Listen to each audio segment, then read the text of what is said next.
My soul is yours, two souls the same.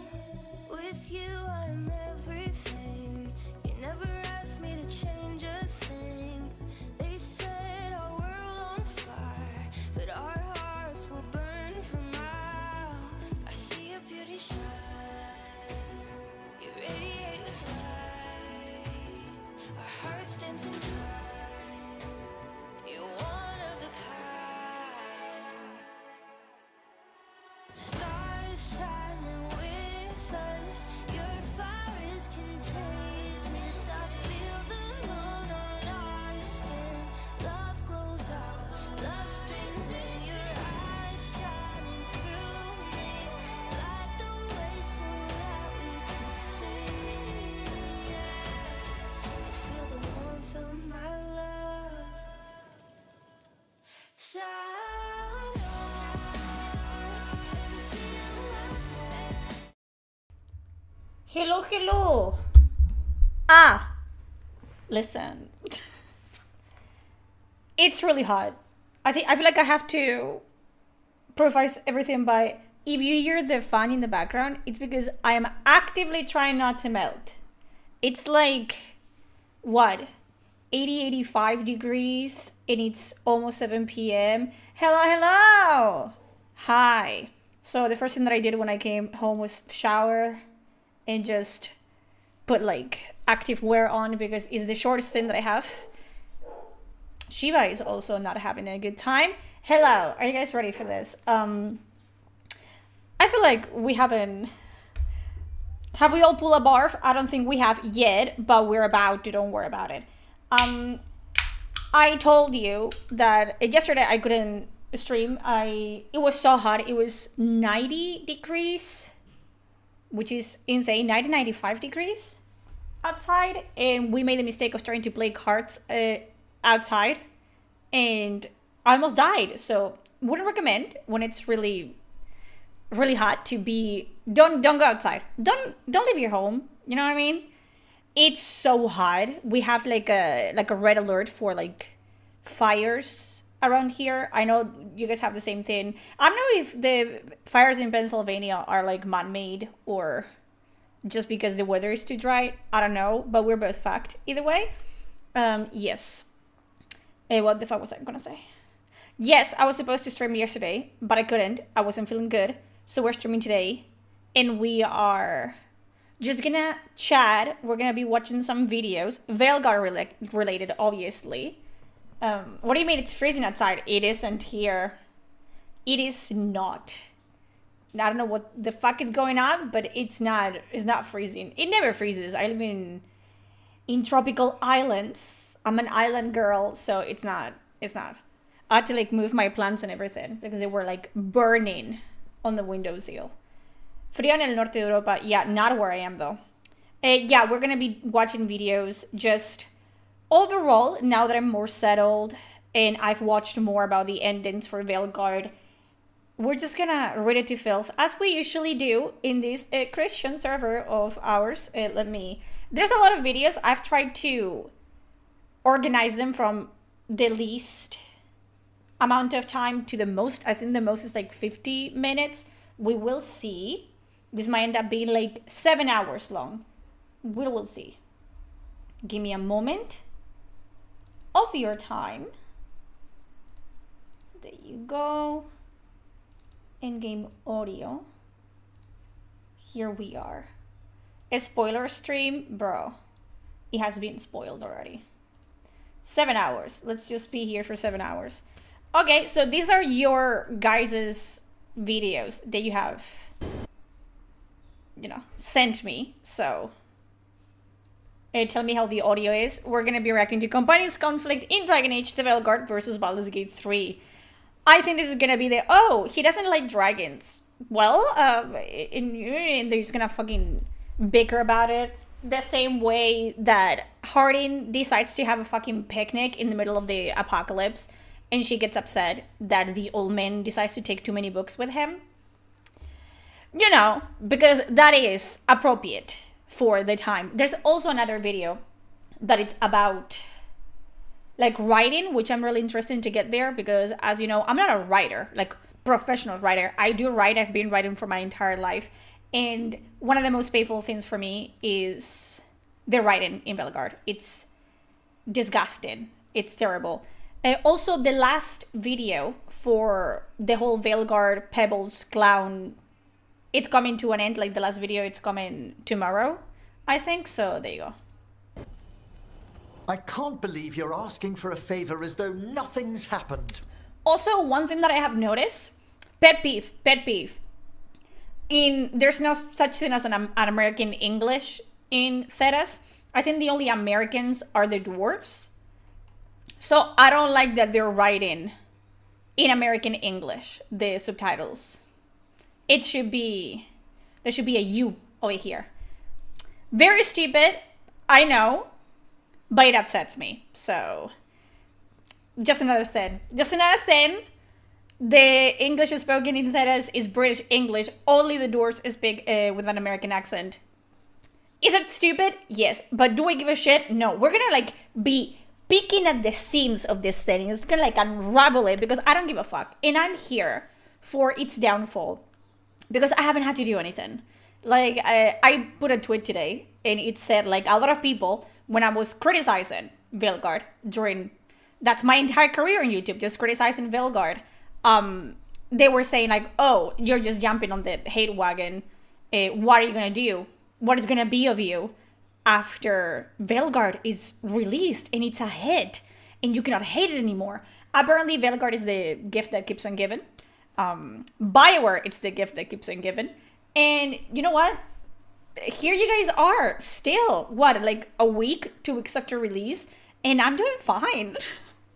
And I'm doing what I said I was gonna do. I'm gonna criticize it until I don't want to anymore because it's my channel, it's my life, it's my right to do whatever the fuck I want, and I'm playing far better games. So I'm fine. People that shelled on Veilguard and decided that, you know, the entire month of November was going to be around Veilguard and have taken severe hits on their view count and subscriber count. You are the ones that have to worry because I'm okay. Taash whole game, yep. Like, oof, like I hate it. It's just something, I don't know. For me, the writing is like kind of like the eyes, you know, are the windows to the soul. For me, the writing in an RPG, it's the windows to looking in and seeing, okay, how much do they care? And I know it's something stupid, but they're not speaking American English. They're speaking, and that just goes to show that they wanna dumb it down so much. I'm not saying that Americans are stupid. Give me a second. Stop. Put the pitch first down. I'm just saying that this is just them trying to modernize her to hell and back. Fucking Warhammer for the game. British English, and no one gives a shit. It is what it is. It is what it is. Veilguard's hard to immerse into the writing triggers my brain rot response. Yes. Veilguard died before 2 weeks even ended. You know that game is bad when track driving game beats Veilguard in player count. I'm hoping it will be Game of the Year. I want it to be Game of the Year just so we can cement the fact that the game awards are rigged. Everyone knows it, right? But I want it to happen because literally it did nothing. It beat no records. It came and went with a whimper. So I wanted to be mentioned or win something in the Game Awards just so we know for a fact. Like they out themselves and they're like, oh yeah, we are absolutely bought by companies. Like that's what I want. Because, oh my god. Then I have banter. This version of banter is used to push the player along. Exactly. Like, it's like a rookie's running a fucking kindergarten. What crapped in your bed? Sorry, didn't know you two were in the middle of... Excellent. Come in. We could use a second sober voice. I'm not drunk. You're drunk. It's a figure of speech.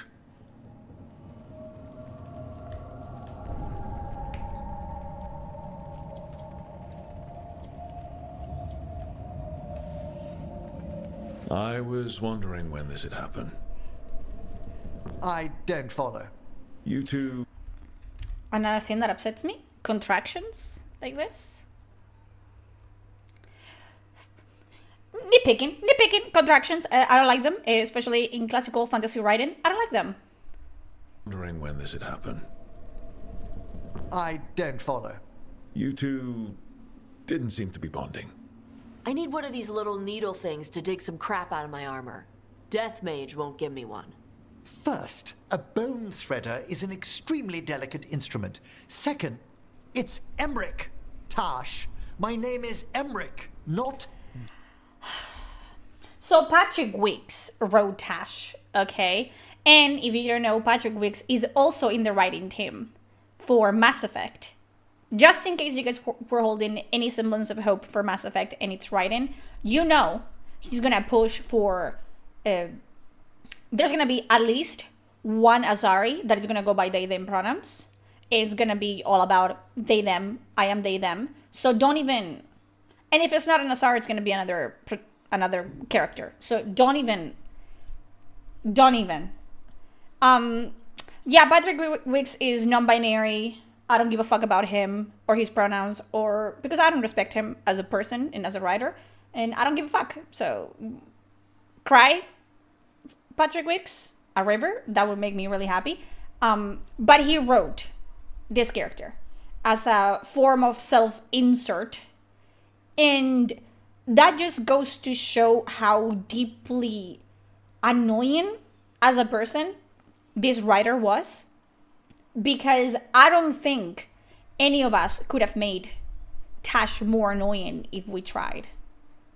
So it's all about her pronouns. It's all about how she feels. It's all about, you know, she wants to be respected and loved and accepted and yada, yada, yada. But then she goes the entire fucking game just disrespecting everyone, not calling Emmerich by his name, and just calling him by, you're a death mage, you're a corpse guy, just completely disrespecting his identity. He's not just a death mage, he's a person, right? But funny how that works. How she's constantly disrespecting everybody else. And, you know, their preferences. Emmerich doesn't want to be called corpse guy. They probably have had this conversation several times. And she just doesn't, you know, doesn't get it. But then we, as a player, are expected to respect her and her decisions. Alexa, shut up. Every single step of the way. Which is interesting. It's like, oh, yeah, you have to respect me because I'm special. You're just a man. Why would I respect you? Which is another interesting thing. Like, Emmerich is a white man. And he's not worthy of respect. Not that I care about him more or less, but she's just constantly disrespecting others and crying or throwing a fit when people don't respect her, so... Death mage, not corpse guy, not... Alexa is a bitch. I won't repeat the rest. No, she was warning me. What? You are a death mage. And you are a woman. Ooh! Like, can you imagine? That would have been fucking amazing. I would have given this game a 10, 10 out of 10 game of the year if he had said, oh, and you're a woman. Now what? Why are all my attempts to converse with you met with scorn? What have I done to... And literally, she complains about this same, very thing about her mother. Like, oh, why is it that every time that I try to talk to you, Mom, you shut me down? Why is every time that I try to tell you who I am, you just disregard me? Same fucking thing.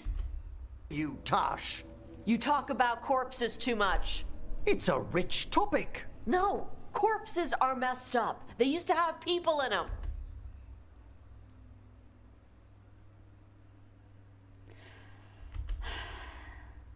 You make a move like they're alive, but they smell wrong and they move wrong and none of it is okay.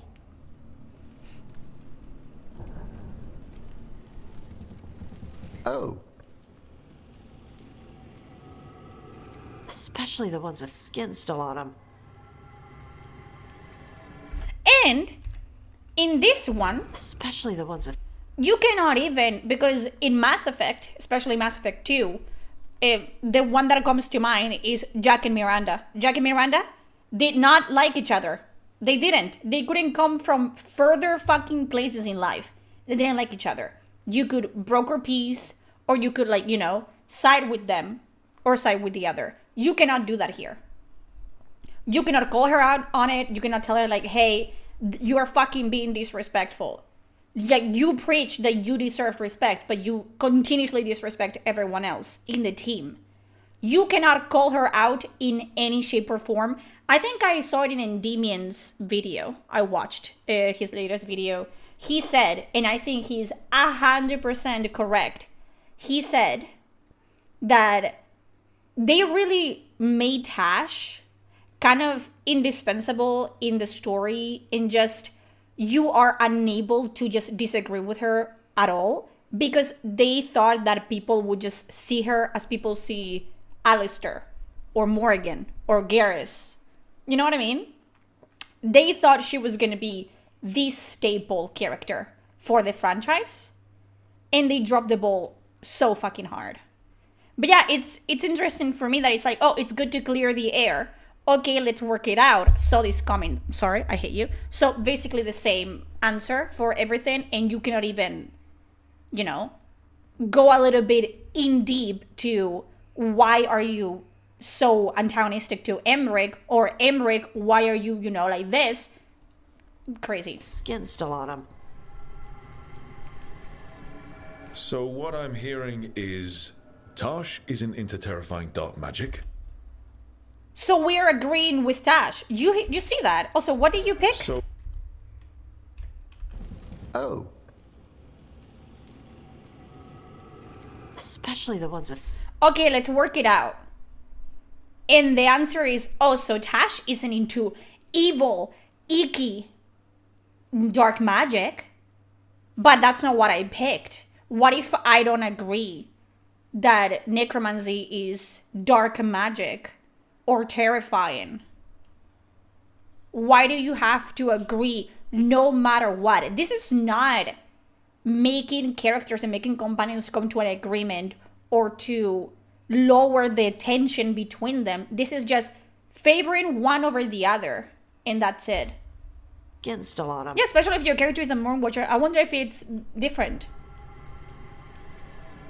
So what I'm hearing is Taash isn't into terrifying dark magic, it's not all terrifying. and Emmerich would appreciate not being bullied and called names.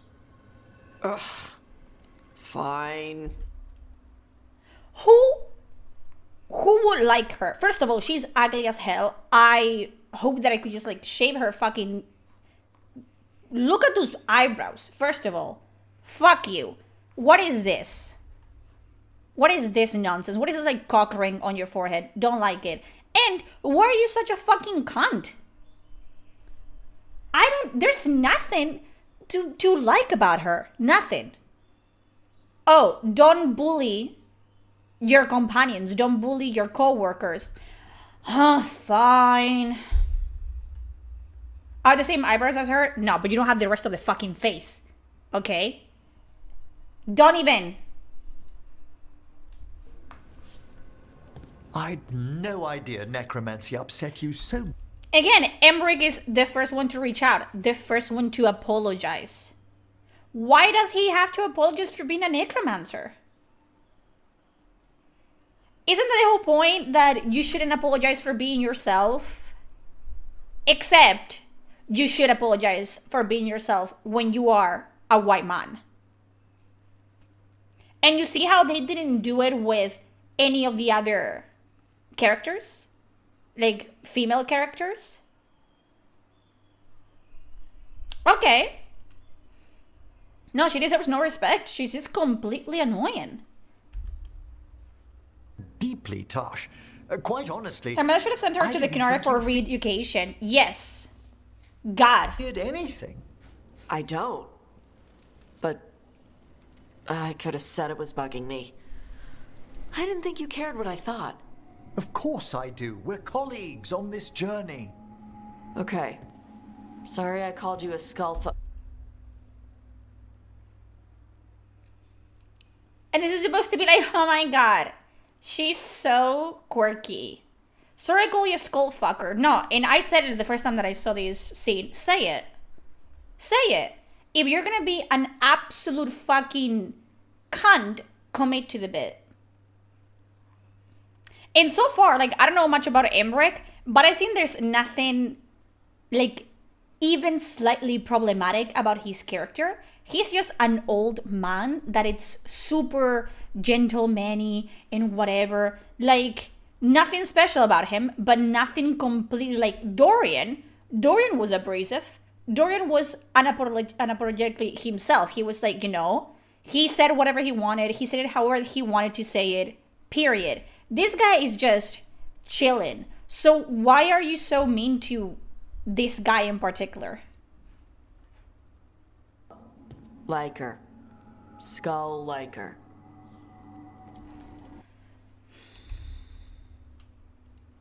Like her. Skull like her. Push Emmerich and Taash to learn about each other's expertise. Push Emmerich and Taash to find new topics of discussion between them. Literally, you're just a teacher in a kindergarten class. That's it. He seems to literally be at Vincent and Price expire without a hidden... Yeah, no malice, nothing. Maybe you two can find different things to talk about around each other. I'll try not to press on the subject of necromancy when we travel together, Taash. Why? She talks about being non-binary every 2 seconds.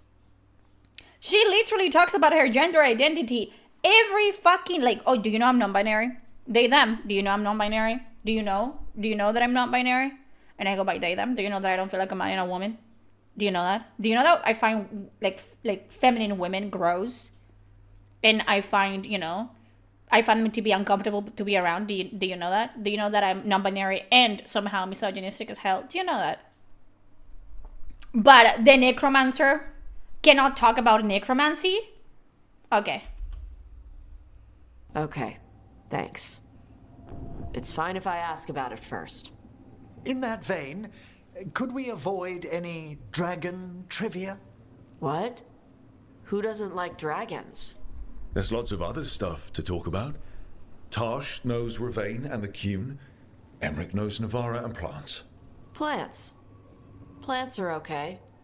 I have always been curious about the Lords of Fortune. See? Oh, the Lords of Fortune, there are thieves, because they're literally, like, headed by Isabella, who is a known thief, but they don't... This is a... By the way, this is a... said verbatim in the game. Lords of Fortune, who are, whose leader is Isabella from Dragon Age 2, who is a known thief. They're not thieves in this one. They're like, like Lara Croft. They say this. Taash says this. She says, oh, the Lords of Thieves we're not thieves. We just go around and we, find artifacts and this. They're not thieves.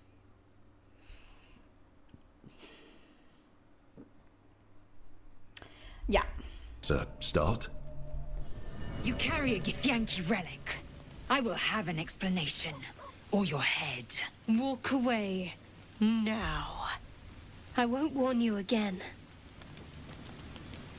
Oh my god, 2 characters that do not like each other? Interesting. Because I think even at the end of the game, I think there's like a begrudgingly respect between Lae'zel and Shadowheart. But they're not friends. They're never besties, you know what I mean? Because they're allowed to have their preferences and to not like each other in the way the other behaves. You know what I mean?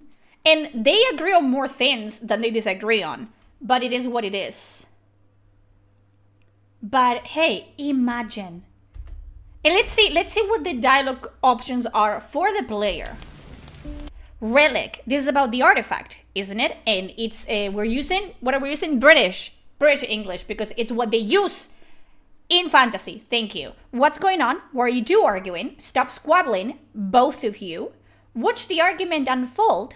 Leave them to settle the differences and go to sleep. You can, like kind of like dig a little bit, like what's going on? Why are we doing this? Tell them to stop, like stop fucking arguing. What are you doing? Or just watch them pull each other's hair, or literally be like, you know what? I don't have time for this. I'm gonna go back to sleep. You guys do whatever the fuck you want. You want to kill each other? They can literally, cannot Shadowheart literally stab Lae'zel in the heart? Isn't there like a physical fight between them? Or I'm remembering wrong?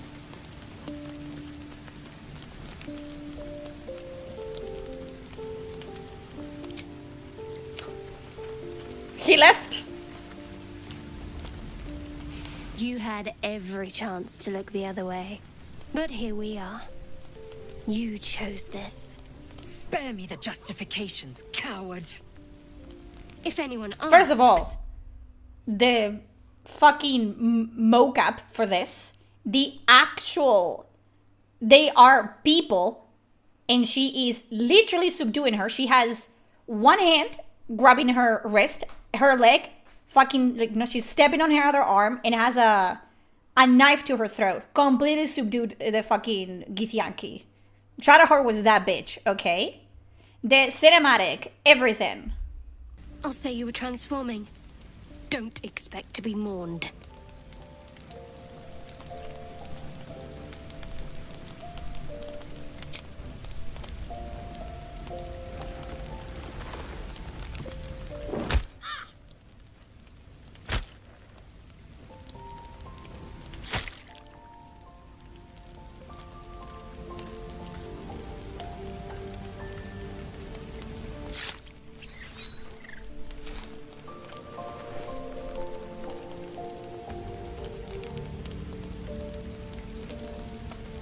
I don't have to say anything, do I? Nothing. There's nothing I have to say about that. Nothing. That's a companion, by the way. Lae'zel is a companion with a background and, you know, in conflict of her own, in quests of her own, and NPCs that, you know, she can interact with. That's a whole ass companion.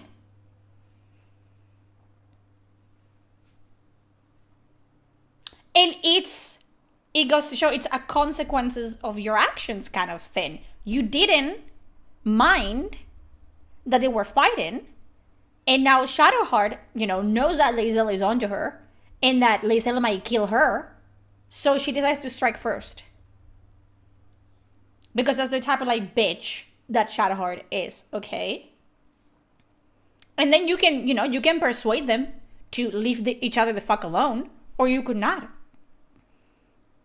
And that happens, and you get to see it, which is another thing that Veilguard doesn't allow you to see. It doesn't allow you to see death firsthand. You can see dead people, or you can see people dying, like, you know, like, that's it. You cannot see actual violence on the screen because, God forbid, people get triggered and cry while playing the game. Nothing again, you know, nothing to criticize about that.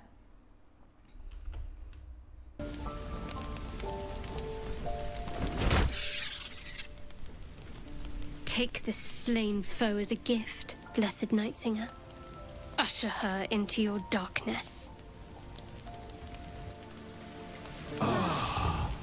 There you go.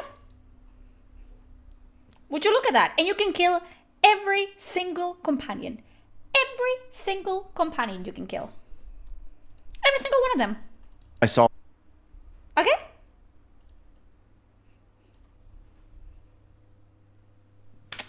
And that's what we want. It's all about options and choices and replayability value. The moaning after a rest. Yeah, yeah, it's all about options. It's always been all about options. And Veilguard doesn't have that. Veilguard is barely a video game, least of all an RPG, least of all a Dragon Age. So yeah. Someone should be fired over this terrible Dragon Age the Veilguard scene. All this the other day, and I was legitimately shocked that this is where we're at in video games. Blabs asked not to see this on the show, but I said... Also, I think this is a romance scene. Should we? I don't know. I feel like if we have time, we should also go over the romance scenes in this, because I want to see them. Thank you everyone that is like commenting good things about my videos. I need to play Baldur's Gate 3 again. I think we have to watch after we go through all the... I think spitting? Oh, they're trying to go kinky with it? Ah. Please don't do this, Father Craig. It made me really uncomfortable, and here we are having to watch it again. I'm excited already. Oh god. Oh god, no I'm not. See? Oh god, no, Reese's- not great Reese's Shrek. Give me a second. Maybe we should just watch... Taash... Romance?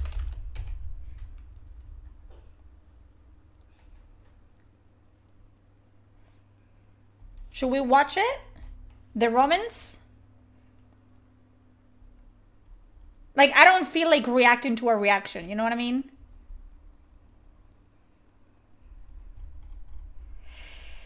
Let's see.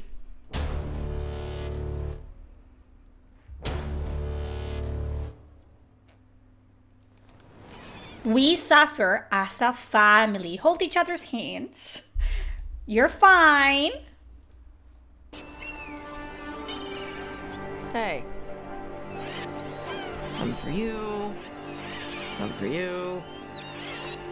Hey. Don't be a dick. That was for the little one. Also, she has an American accent, doesn't she?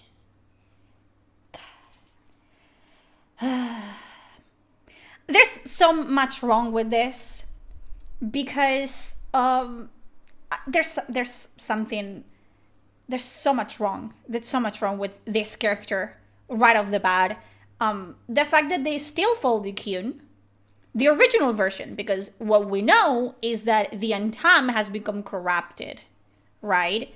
And I think the Tamastran, like her mother or her mother figure, takes her away from that, but still they are raised following the Kyun.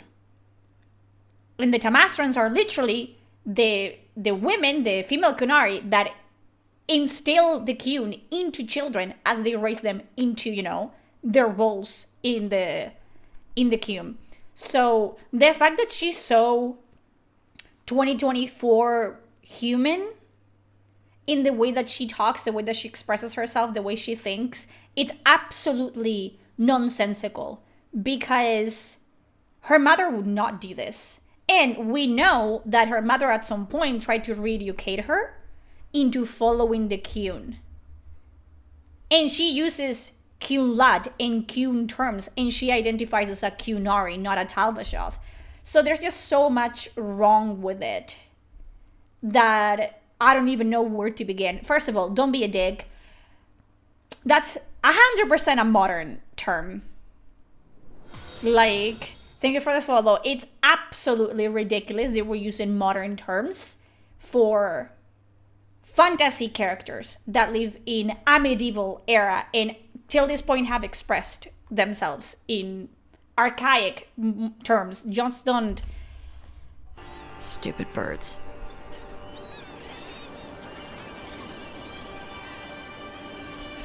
This is a fun side of you. She's feeding seagulls.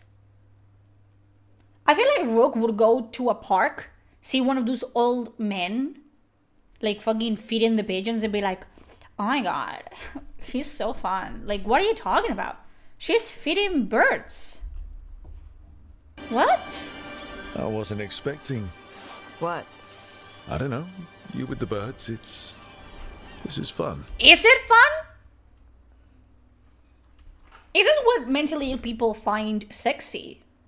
My dad has birds and he feeds them. Do you guys think that my dad is like the sexiest man alive? Maybe I should tell him. Like, is this how, you know? This feels like what a loser would say to someone. Like, you see someone mind their own business and you're like, oh my god, you're at Starbucks and you're like, yeah, the way that you drink coffee, it's really fun. Who talks like this? Who talks like this? Oh, good. My dad Can I is. help? Shut up. Can I help with what? Feeding the birds? Why are we feeding seagulls? Why are we feeding seagulls? Mother, what are you doing here? You used to call me Tama. I also used to wet the bed. Want me to start that up again? I don't... How did that happen? Also, literally, mother and Tama are interchangeable. So, it doesn't matter. You're just calling your mother mother in English. But you have been calling her mother regardless. I'd rather you didn't.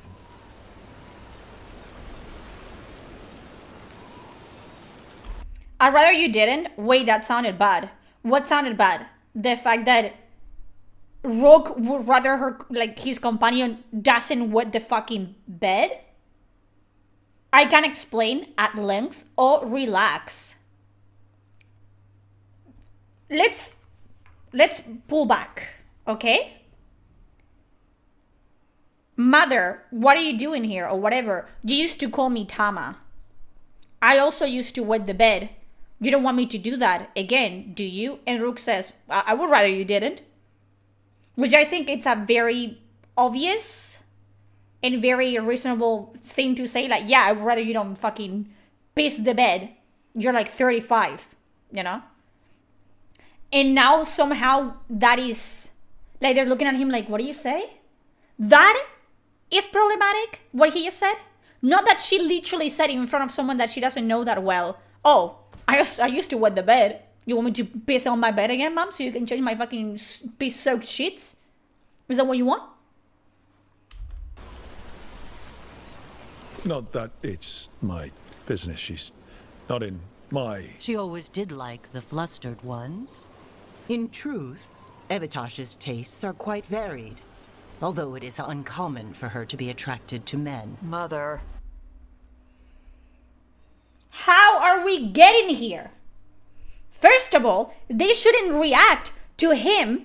Well, I rather you didn't. He's not implying, like, if he had said, well, I rather you didn't, you know, piss on my bed. Okay, why are you saying my bed? She's not sleeping in your bed yet. He didn't say that. He said, I'd rather you didn't. So the response doesn't make sense. Perhaps because in some ways, she acts more like a man herself. Why are you here? I came to... Again, from the get-go, just making everything about gender. And it's ridiculous, especially because there's nothing that has prompted this. It's called verbal diarrhea. It's called, just literally. It's just when you see I wish you could have it written somewhere. When you see the dialogue and it's, pretty balanced, and then you see one character just has this much dialogue by themselves, completely unprompted. Where is this coming from? It doesn't make sense. So the flow of the conversation, it's completely... Ask Karash about the tablet your group recovered. I wondered if some of the symbols might be used among the Antam. Be gentle. Don't make him talk about the war. I see the wisdom of your suggestion. I also see that you used your fire again. Chakra Toebra. Chakra Toebra. Remember to keep your consonants crisp. Kunari do not slouch, and neither does our language. Panahedan, Evitash. You did well bringing Karash his food. It's like these two characters are not talking to each other. It's just ridiculous. Sorry. She's like that. Like what? So it's uncommon for you to be interested in men, but not unheard of? Huh. Well, thanks for coming. We should get back. Thanks for having me along. Maybe we can do this again. What? Feed the fucking seagulls and then talk about wetting the bed? Right? They're monologuing. They are. It's disjointed, 100%. You think I can't fight a dragon just because I don't breathe fire? You can't fight a dragon. You think I... Who are these fucking Kunari breeding with? Skeletons? Why are the Kunari built like bitches? What is that? Can you explain that to me? What is that? Are these the ones that should, you know, that would have been called at birth? Is that what this is? Like, I don't know. I don't know, because I'm not gonna fucking play this game. Is that the backstory for this? Like, the Damastron just took every single, like disabled Kunari that was supposed to die and just took them away from the Kyun. Like, what is this? They don't speak in Kunlad between each other. No. Why would they? Because, and again, the writers for this game could barely, and did a really, really poor job at using Elven in this game, because they didn't bother to finish, like, fleshing out the language. It's the same thing with, it's even worse with Kunlad, because there's only, until this point, a few sentences and a few words that we know the meaning of.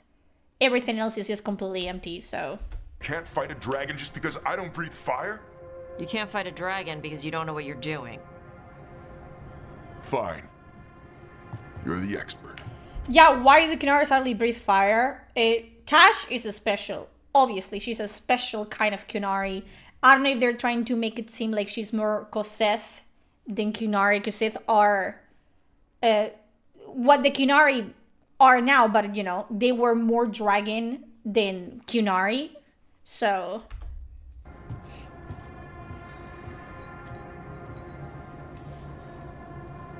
I guess he couldn't handle the heat.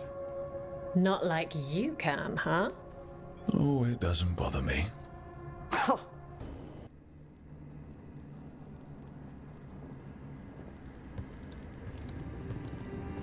Hey, am I interrupting?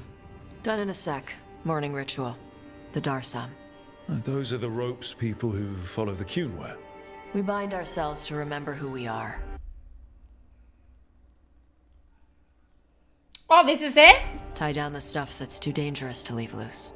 My mother made me do it every morning before breakfast. I had big fingers. Used to take me forever. Avatash. Shokatoebra. Only a beast is confounded by knots. A girl masters herself and the Darsa. Sounds like your mother was hard on you. Nah. I think your fingers are just perfect. Yeah. So... Are you trying to have sex with me? Oh, wow.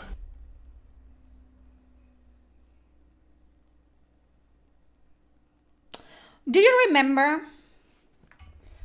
I feel like I have to remind you that we had a similar Morrigan and Sten banter.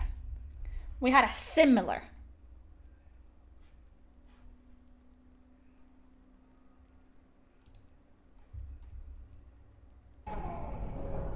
Is this the one?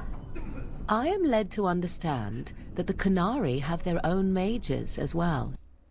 Where rather than fighting, You think to tell... it is not I who is blind. Look around. You were very quiet, Sten. Only compared to some. Do you know of the Cassandra? The... That's not the one I'm looking for. Demonstration. Do you believe you can control him?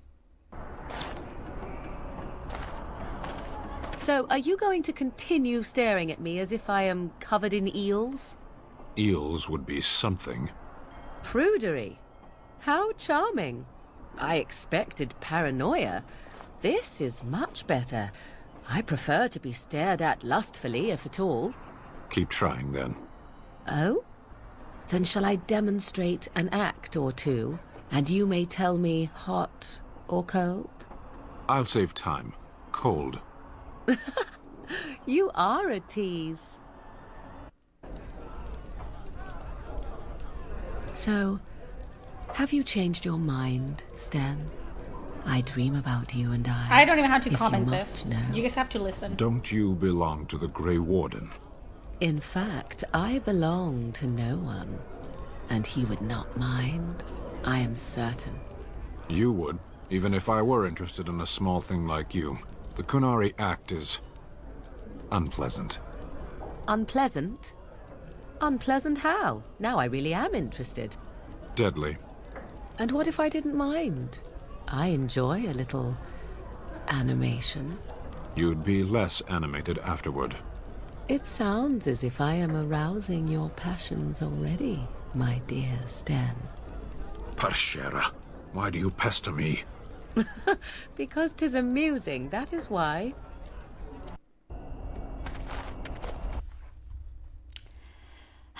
Let's go back after that palate cleanser. Let's fuck it up again, okay? I just wanted to show you that not even as similar, because the vibes are completely different, but the mention of having sex with a Kunari has been brought before by Morgan, completely messing with Sten. It's not that Morgan wants to sleep with Sten. She's just fucking with him because he's completely stoic, and she just wants him to break, you know, character, which he does eventually because, you know, she's relentless and we love her. And then you have this. Again, are you trying to have sex with me? Are you trying to mate? Are you trying to sleep with me? You know, something like that. I'm sorry, I didn't see the following line in which Rook says, "Whoa, in my daydreams, this is where you lean over me and slap the wall."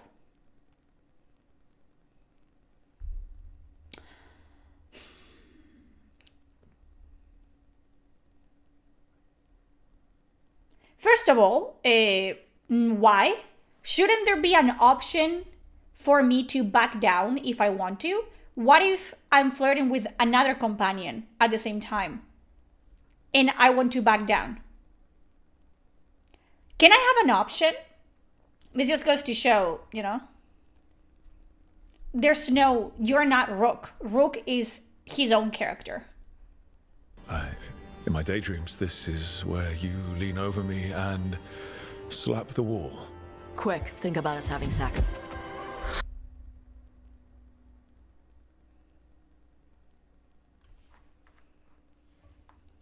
So what they're trying to do, correct, is they're trying to make Taash seem dominant, the dominant one in the relationship, which it's really funny because in Rogue Trader, there's a companion, Marazai, he's a Drukari, and they literally feed off pain.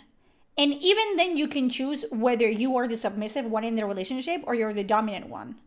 Not here. Hello, too much information time. I would identify myself as a dom, usually. This is not it. I think you guys, you know, have gotten that vibe from me already. This is not that. This is 100% not that. I don't know if you have seen it, but in this, like, in queer relationships, they really think that kink, you know, like wearing like those fucking dog collars and calling their partner daddy or whatever, that's kink, that's kinky. Oh my god, they're so fucking, that's not that. But that's the vibe we're getting here. It's just, you know, you have to be submissive no matter what. It would have been interesting to like see a shift of like, can you choose? Because what if I wouldn't want to be submissive? Because me personally, in my real life, I'm not. So why would I want to be in a video game? And the fact that they don't even give you an option of whether, you know, whether to back down or not, of whether to, you know, to, if you like this, because a lot of people are vanilla, completely vanilla, and that's completely fine. And they're not comfortable with this dynamic either. So, yeah, with Lazel, it's a dice roll. I don't understand. I don't understand what what is this? Like, this is, like, again, it's just a self-insert. It's just the people that wrote this like to be, you know, changed to the fucking, like, heater. That's what they like. And like to be walked around like a dog at pride parades. So they think this is the peak of dominant submissive relationships. This is literally ridiculous. And overall just completely uncalled for. Like, at this point, I don't think Rook has displayed any, like, first of all, you just like taking roleplay, like, ground from the player, because until this point, if you could at least make choices that lead you here, that lead you to be submissive to your, like, companion or whatever, okay. But it just literally comes out of nowhere. Now your Rook is just a wimp because you don't have a choice. And Taash is just cringy.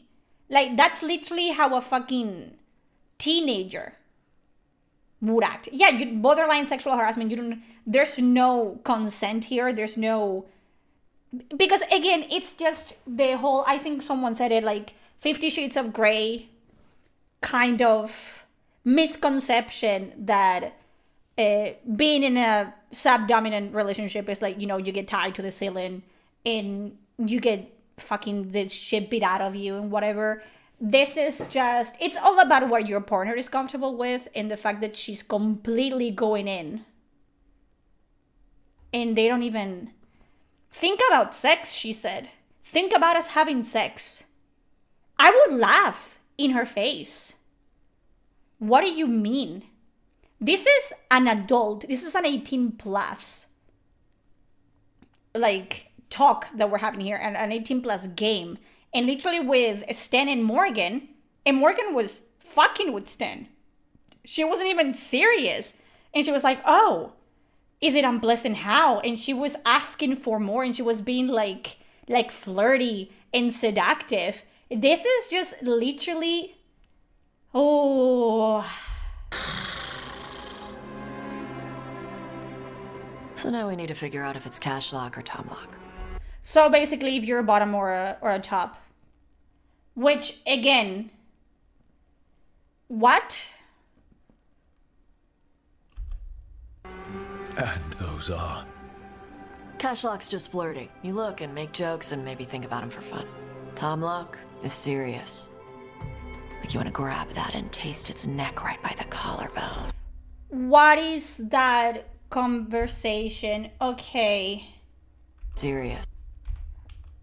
Cash lock's just flirting. You look and make jokes and maybe think about them for fun. First of all, the whole structure of those sentences, it's terrible. It's just flirting. You look and make jokes and maybe think about him for fun.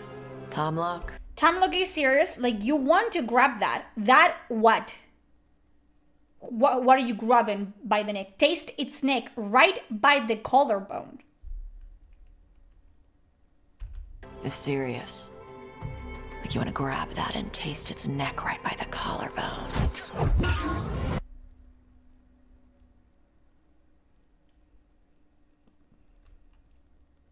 Also, I know that this is nitpicking. I don't want to talk about what just happened. Wouldn't her mouth be really hot as scalding if her spit is fire? Literally fire. Wouldn't her mouth and her saliva just be scalding hot? Yeah, spit on that thing. Yeah, I hope she doesn't do that. So which is it?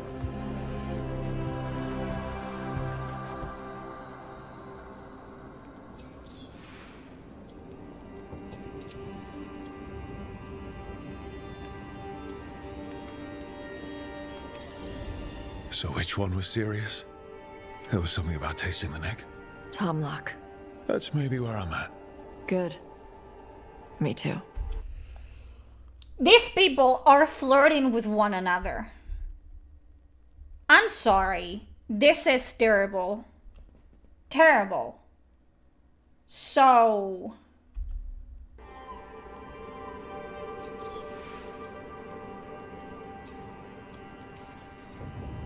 Your mother said it was uncommon for you to be interested in men. First of all, why does your mother know who the fuck you fuck?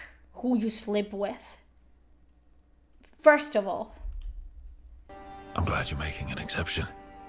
The bar's a little higher. You're good. You know, you get it because men are disgusting and we hate men and men deserve to die alone in, you know, by the side of the road. You get that? But Rook is just fine. Rook is better than most. He's an exception. What happens now? Usually I'd pin you to the wall, but we work together. You already pinned him to the wall. Also, what are you gonna do after you pin him to the wall? Like, that's what I'm talking about. It's so annoying. It's like, okay, I want to see where they go with the kink in this. I want to see. It's weird.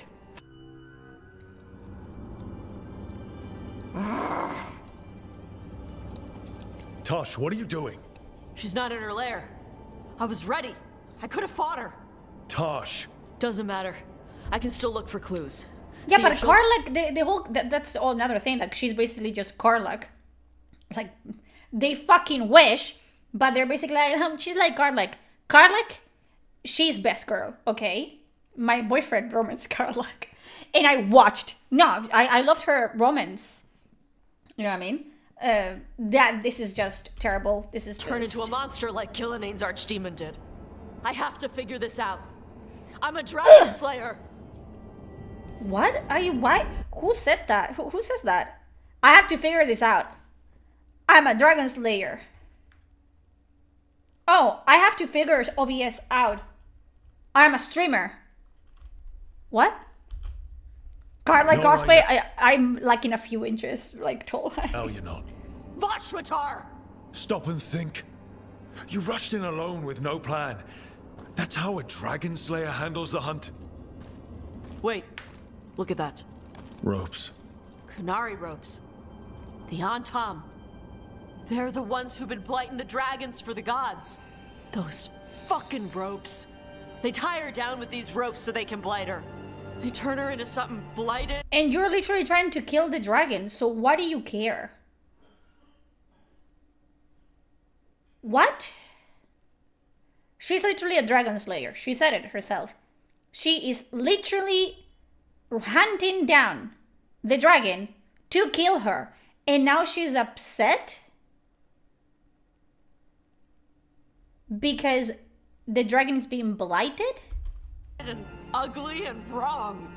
Some she was never supposed to be. Shakratoebra. I've got to be ready to fight her. I'm a dragon slayer. What? What? I'm sorry. Didn't she said that like 2 seconds ago?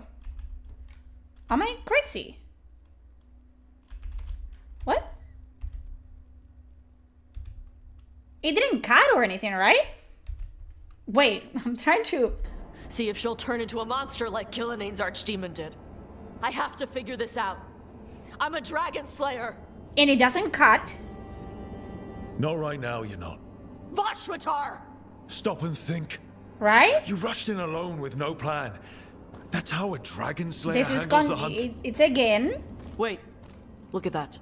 Ropes. Kunari ropes. The Antam. They're the ones who've been blighting the dragons for the gods. Those fucking ropes. They tie her down with these ropes so they can blight her. They turn her into something blighted and ugly. Another pet peeve of mine, repetition in the dialogue. Those fucking ropes, they tie her down with these ropes. You can literally just say, they tie her down. Obviously, you have already mentioned ropes. The ropes are right there. They tie her down so they can blight her. That's it. And now she's going to mention the blight again. Ropes so they can blight her. They turn her into something. They turn her into something blighted and ugly and wrong. You take off the blighted. They take her into something ugly and wrong. Something she was never supposed to be. Blighted. Repetition in writing is really bad. That's one of the first things you learn when you're writing a story is you do not repeat yourself at least it's 100% necessary for the context of the scene and the dialogue. Ugly and wrong. Some she was never supposed to be. Shakratoa, bruh. I've got to be ready to fight her. I'm a dragon slayer. You have already said that. She said, I'm a dragon slayer.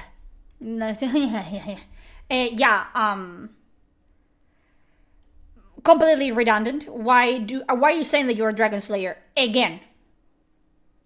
Is it because that was supposed to be the entire, plot point of your companion quest, but they switched it for you being non-binary, so you have to remind the audience that you're actually more than your gender identity in your pronouns? Okay. Taash. I'm a crappy Kunari. I'm not really Ravani.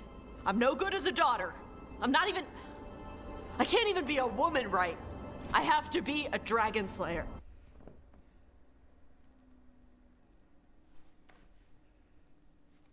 Again, in what, the span of like 2 minutes? What? I've never seen anything like this. Never in the history of ever have I seen dialogue that bad.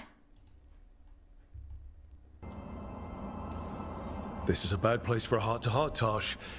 But if here's where we're doing it, then let's go. There's not right You way to be a woman. dragon Exactly. slayer. A great one. Thank you When for your saying head's that. on straight, but you're hiding. She admits her to Wanna being a show me how woman. tough This you is are? when she starts to deviate from the norm. She hasn't admitted to herself that she's non-binary yet. She's getting there. She's getting there. Face the real problem right here, right now. My mother put these ropes on me. She tied me up. Why did she do that? You know why she did that. It's called re-education. And Kunari do that to anyone that strays away from the Kyun and the role that they were born in. You know that information. You do know this. Is it because I didn't fit as a woman? Is it why I don't fit as a woman? Taash. Again, is it because I don't fit? Is it because, don't stop repeating woman and woman and woman and woman. The shadow dragons say there are people who use they instead of he or she. Again, completely unrelated to the reason why we are here in this moment of time. Completely unrelated. We have come here hunting a dragon that we know now is being blighted by the Kyun in the Antam. But all of a sudden, it's more important who I am and what I feel like and what I identify as than the actual issue that is the Antam are weaponizing fucking dragons against us. That's the priority here. That's the problem. Not how you feel. Not whether you feel as a man or a woman or something in between. They're not men or women. And I like how it feels when I imagine myself that way. But yeah, how did we get here? There's no cuts whatsoever. I'm not supposed to breathe fire. Am I not supposed to feel like this? Again, completely unrelated. You're not breathing fire because you're non-binary. Are you? They didn't make it like that, did they? Yeah, but why, those are two completely opposing thoughts that you're having. I'm not supposed to breathe fire. Am I not supposed to feel like this? Like what? What does she want me to be?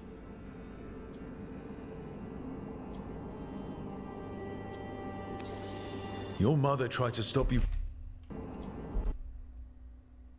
Forgo romance and urge Taash to embrace Kunari culture. But does she do that? If you accept that, do you do that? Or does she leave you? Does she leave the party because you don't accept who she is? Does she refer to herself as she, her for the rest of the game? Does that change anything? I wonder. Aside from you romancing her or not. Is there anything to this character Your other than mother tried to identity? stop you No. from breathing fire because she was worried the Antam would find you. Did she ever try to stop you from being a warrior? Is there a choice to keep her as a woman? I wonder if the other option even does anything. Because I don't think it stops her from being non-binary, from identifying as such, and it doesn't even make her like leave the party, like it would happen in Baldur's Gate 3. So no. She didn't love it. She never stopped me. Because she wanted you to be the powerful, beautiful person you are. Person, not woman. You tell me, Taash, what feels right to you? Why is this important? Person. Why is this important? Do you understand? Like, the problem is the background for this, the context for this. People are dying. Gods have come out of the Fate and they're systematically enslaving and killing people, and blighting them and corrupting them. So why are we here in this moment in time? Why are we talking about this? When we came here to hunt a fucking dragon and made the revelation that the Antam are blighting the dragons and making them into weapons for the elven gods. How is that not the priority here? Why are we sitting here talking about what we feel like in our, I would understand this in the, in Dragon Age Origins, when you have like this moment of respite at camp where you get to talk with your companions, or maybe, hey, you further the romance a little bit more and you have a moment of quiet in the bedroom and it's just the two of you and you have time to like mull things over and whether you like, but it's completely unprompted. It's completely uncalled for. It's completely tone deaf because people are literally dying, Kim. People are dying. People are dying. And it's not, your identity is not as important as people's lives. And, the urgency of the plot, which is barely a plot, but again, I love that after meeting one blighted dragon, she tells you she doesn't know anything about them and can fight them. Love that. From dragon being blighted by Antam to, oh my god, I'm so not happy being a woman. Like, Taash is anti-Call. Call and Inquisition is how you handle this trauma. This is every way to do it wrongly. Yes. It's just terrible. The problem is that Taash makes it about herself instead of what the current objective. I understand, because every single companion in Origin and Dragon Age 2 and Inquisition, they had their problems. But it was all about the mission first. And using they for myself. I really like how that feels. But I don't want this to mess up stuff with you. I need to know if it changes how you feel about me. The bot is, because you guys are speaking, like, people on YouTube can see what people on Twitch are saying, and people on Twitch can see you guys on YouTube. So...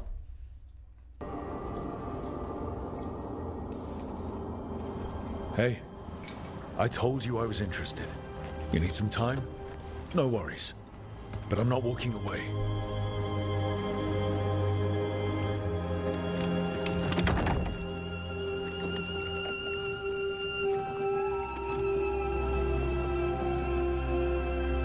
That's icky. I want to keep doing this with you anywhere that isn't a blighted dragon's lair. Fair point. Okay, bye.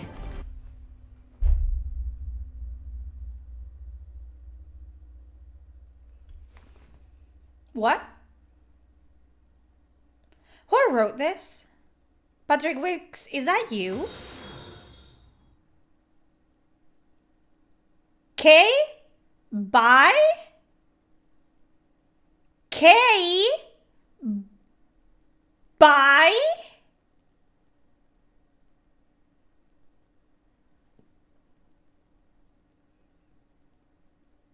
Why is Rook a wimp? Why is Rook,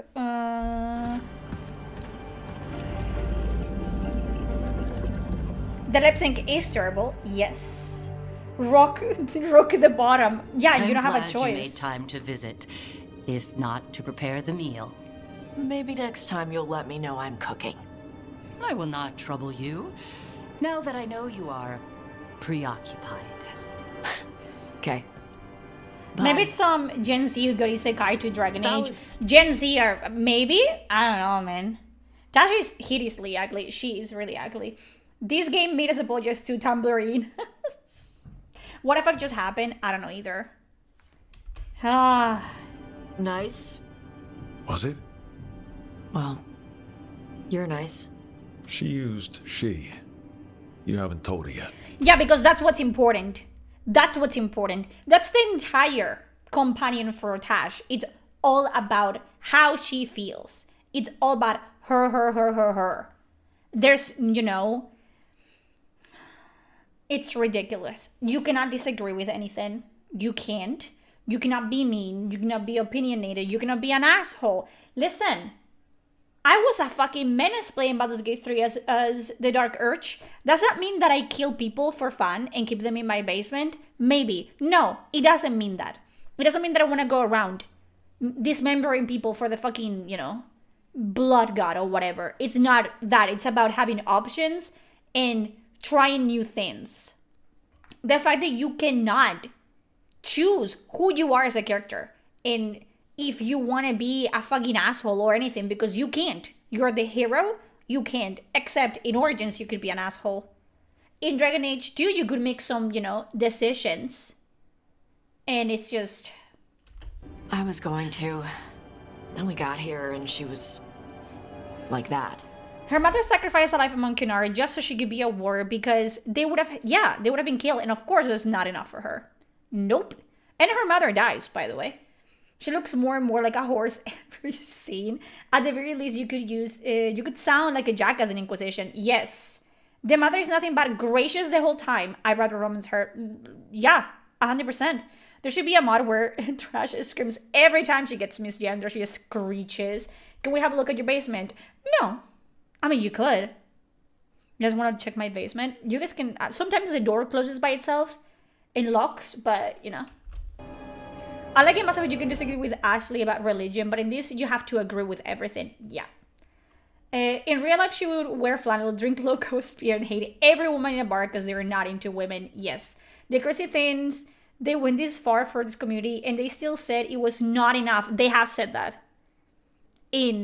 That's crazy. They lost everything for the LGBT community and gaming journalists that are trans and whatever said like it's not enough. It's not enough commitment. It's not enough representation. Telling her might be more trouble than it's worth. It's such a divisive topic, not having the option to at least be supportive. Not supportive is kind of crazy. Yeah. All I can do is hope that Bioware reallocated everyone to Mass Effect 5. Patrick Wicks, who wrote this character in this quest line, is working on Mass Effect 5.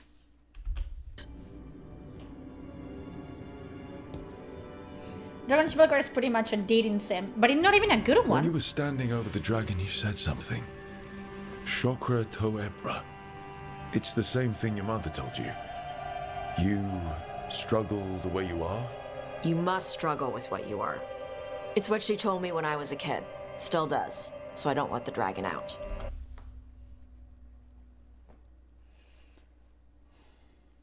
Isn't the whole point of the queue that there's no struggle? Wasn't that a sentence? Because I remember something about there's no struggle within the queue. There's only the queue or whatever. No? I swear to God. I swear to God.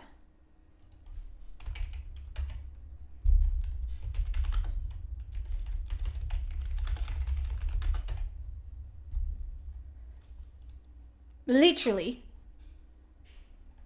Yeah. A struggle is an illusion. The tide rises, the tide falls, but the sea is changeless. There is nothing to struggle against. Victory is in the queue. And, you know, if you think that I'm right there, right here, there's no struggle within the queue. Zero struggle within the queue, because the whole point is like, so why would her mother teach her, oh, struggle with what you are, actually? But at the same time, she's trying to re-educate her into fitting her role as a woman. Completely. So her mother is supposed to be kind of like the antagonist in the quest, because she follows the queue, and in the queue there's a role, you know, but all of a sudden she's telling her the opposite, and she's being raising her by telling her struggle against what you are. Is what she told me when I was a kid. It still does, so I don't let the dragon out. What? What? Hello fire breath? to everyone that is joining. It's not just about the fire. It's about how stuff makes me feel. What I do when I'm angry. And probably about you and me. I care about what you think. They still follow the queue. They do. They follow the queue. Except when they want to, and then they don't. No, I like being with you. Sorry, I'm saying... Whis? What you think, not her. No, I like being with you. Whis? Did I hear that by myself? It's not with. She said whis. I care about what you think, not her. No, I like being with you. Is she a retard and also has a speech impediment? Sorry, I'm saying it wrong. My mother worries about how I get when I care about someone. I feel too much, like it's all I can see. I build it up in my mind, and then if it isn't like that in the real world... What is this being prompted by? I care about what you think, not her. No, I like being with you. Sorry, I'm saying it wrong. My mother worries about how I get when I care about someone. Okay. I feel too much, like it's all I can see. I build it up in my mind, and then if it isn't like that in the real world, it's like I get stuck. I get the same way when I'm angry. So she's bipolar.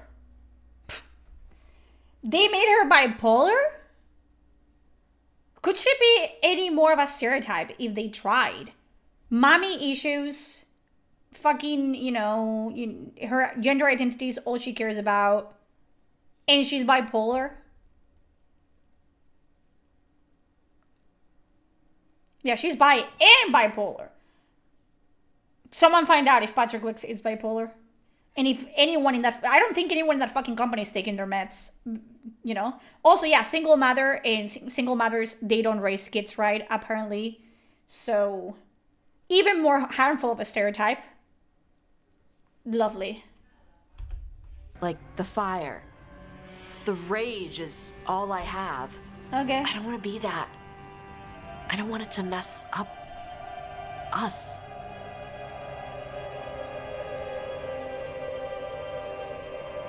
Hola, I like Nerdy. your fire.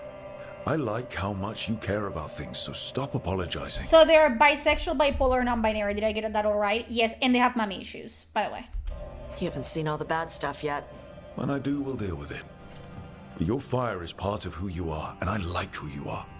In fact, it's probably because of your fire that we're still here and that dragon isn't. Yeah. Guess you're right. This is where we eat. I see. Shathan, it's good to see you again. My child wished to show me where she now lived. I made food.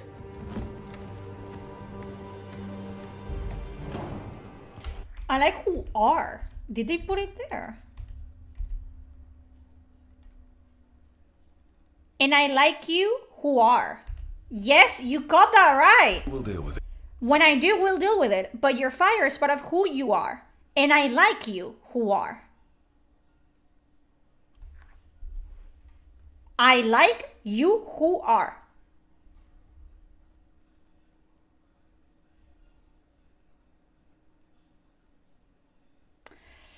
Game of the year!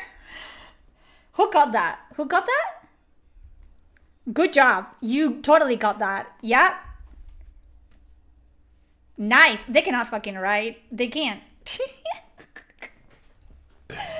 Oh, Your fire is wow. part of who you are, and I like who you are. In fact, it's probably... Nice. Shathan, it's good to see you again. My child wished to show me where she now lived. I made food.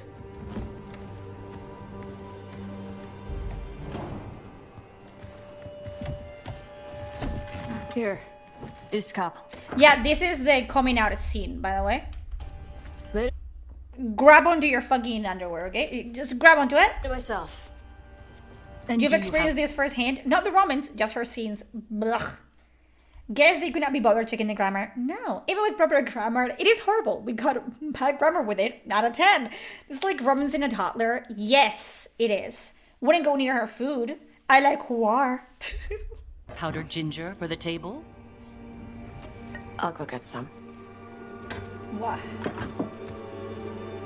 Yeah, AI would never do this, okay? You are not good enough for my child.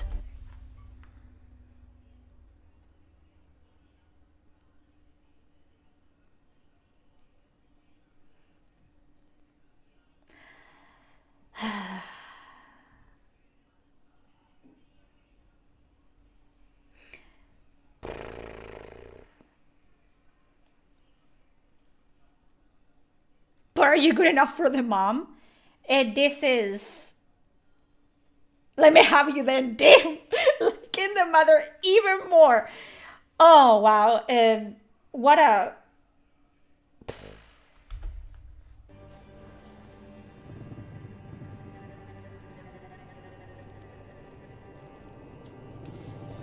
That's not your goal. You are emotionally sloppy and lack the resolve she needs. You will only bring her pain. Or I could make Taash happy. It is not about happiness. Then what is it about? Teaching my child to survive in this world. How old is she? 36? She's fine. Oh, she's an adult. Yeah, yeah, compare this scene with Dorian and his dad. God. If you haven't finished teaching by now... I have failed, yes. I was never taught how to be a mother. Under the Qun, children are raised by those suited to such pursuit. You were literally a Tamastran. So, again, they're completely obliterating the lore. Tamastrans are priestesses, and they raised all the kids in a communal, like, building. So, yeah, may I ask the question? Yeah, the Qun has mother. They're not mothers. They're called Tamastrans. They're priestesses. They're, like, the priestesses are always women, and they are in charge of, you know, raising the kids, and then deciding as they grow up, like the Mastrons have a lot of power. So not even, you know, they cannot even say like, oh, they're just being sexist. The Tamastrans pick who's gonna become the next Arishok, and who's gonna, you know, be part of the Antam, and if you're gonna be a baker, and if you're gonna be this. They have a lot of fucking power in the Qun. So yes, they're not traditionally like mothers, because there's no such thing in the Qun. There's no such thing as like parents. But yes, you were taught how to, you know, children raised by those suited to such pursuits. You are a Tamastran. You were chosen to raise the kids. I trained as a scholar. I was taught to think critically, to analyze without passion, and correct mistakes. You need not tell me that I am an inadequate mother. I am aware. Then why did you leave? Yeah, selective breeding program in the Qun. Yes. When I see my child in danger, I act. Did they cut that? They cut the whole, like, she sat down and she's like, well, I'm not binary. What? I'm not binary, mom. I go by they, them pronouns. I'm non-binary. And mom is trying to actually, because non-binary doesn't exist in this world. So mom is like, hey, maybe you are, is it a Qun? What are they called? What is it called? A Cunath lock. There you go. Thank you. Maybe you're a Cunath lock. So she was even willing to be like, oh, maybe you're actually a man, like stuck in a woman's body. And she's like, no, they them. I said that I'm they them. Sure, so there's that. Act.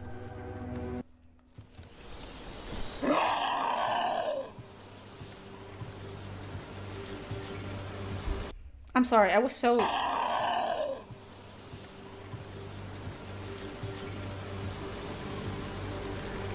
Hey, you need to burn off some energy. I can think of more pleasant ways to do it. All that work. All the ancient Kunari crap that she died for. And what's the secret? More work? More responsibility? She can't just leave me with this. So mom She dies, by the way. She gets kidnapped by the big bad, who is also another Kunari from the Untam that breathes fire.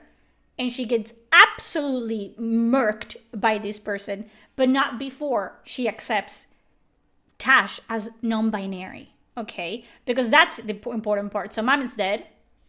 And again, with Rook being a complete fucking creep. I don't like Taash. I don't like her as a character, but he keeps doing this. Varric just died. Not that he knew that, because plot twist, you know, he didn't think that he was dead. But Hardin is really upset about Varric. You go into her room and you can flirt with her. She's literally mourning her mother's death. And this is what Rook says. Hey, you need to burn off some energy. I can think of more pleasant ways to do it. She is mourning. Her mother just died. She just saw her mother get beheaded. And he's like, yeah, I know you're sad, but you know, I could fuck this sad away from you, bro. to burn off some energy. I can think of more pleasant ways to do it. All that work. All the ancient Kunari crap that she died for. And again, she doesn't even react to this line. All that work. All the yeah, Rook just says that completely unprompted. Ancient Kunari crap that she died for. She doesn't react to what he says at all. So it's almost like two different, like it was spliced. Like this was cut and edited and put together. And what's the secret? Here's money for your pain and suffering. Thank you. And also tacos, no tacos. She can't just leave me with this. Yeah, ignoring his lines. Leave me.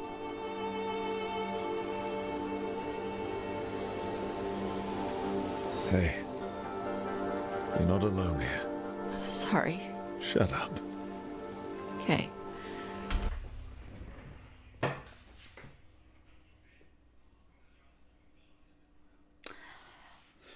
Read that. Read the dialogue. Read it. It's on the screen. Sorry. Shut up. Okay. Thanks. Thank you, Mr. Hopkins, for becoming a member. What is this? What is this? K? Thanks. What is this entire... Hey, you're not alone here. Maybe hug her. Like, doesn't... I assuming they hug or something. Because what is... It's come here. Reaction to being in romance with Taash. Hey, you're not alone here. Sorry. Shut up. Okay. Thanks. What? But the prompt is come here.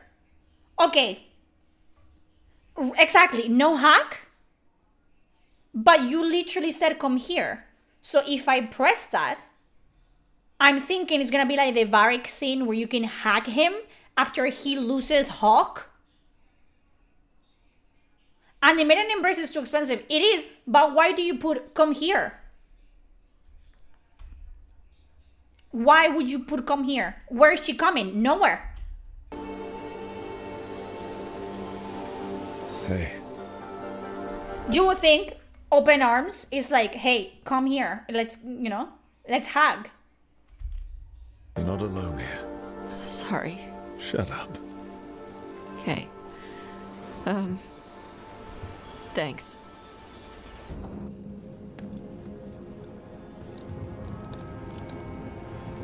Hey, Hey, what do you want? Come here might be a typo. Yes, the entire fucking...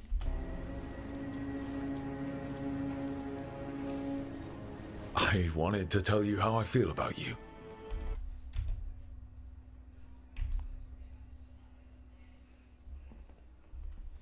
Hey! What do you want? What do you want?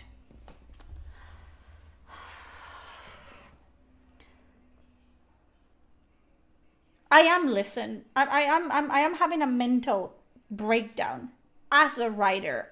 I am genuinely they are in a committed relationship. One of the things that shows that in Origins, for example, is the way the companion, and in Baldur's Gate 3, the way the companion reacts to you depending on the approval meter, and whether you're in a committed relationship with them, it changes, right? Hey, what do you want? They're in a committed relationship. And she's just doing squats. And Rook thought, she's not even grieving. We don't see her, maybe, being more, I don't know.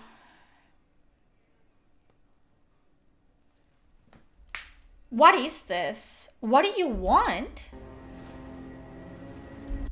And the options are to talk feelings, sweet nothings, and a kiss, to say I love you, damn it, except he doesn't say that. Yeah, vulnerable, thank you, Cladix. Just more vulnerable, maybe more... No, she's just doing fucking squats because...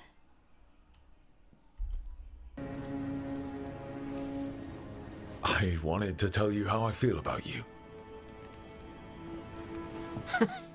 You've got to be kidding me.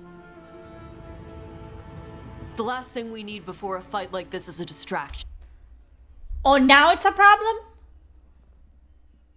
Now it's a problem, especially this coming from a bitch that has been, making everything about her. So, yeah, because that's the reaction you want from a companion that you're romancing.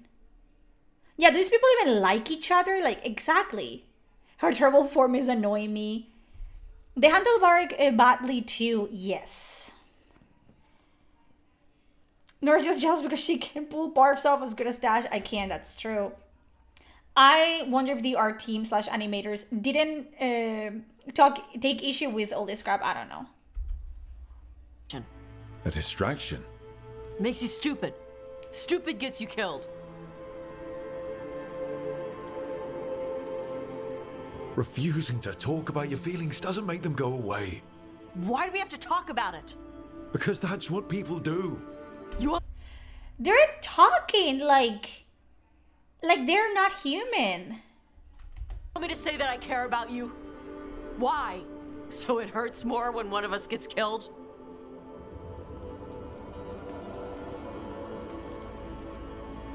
Forget it. So that face?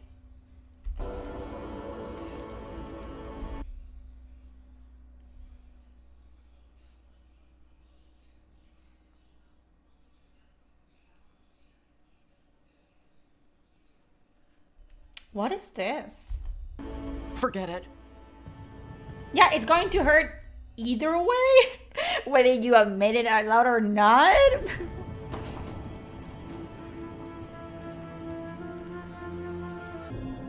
Yeah, this is real. Yes. They're like lizard people pretending to be human. You came 100%. Back. Yeah, Jack was a bitch, but she had character growth. Also, Jack is a fucking sweetheart when you get to know her. Same thing with Morrigan. She's just a fucking bitch.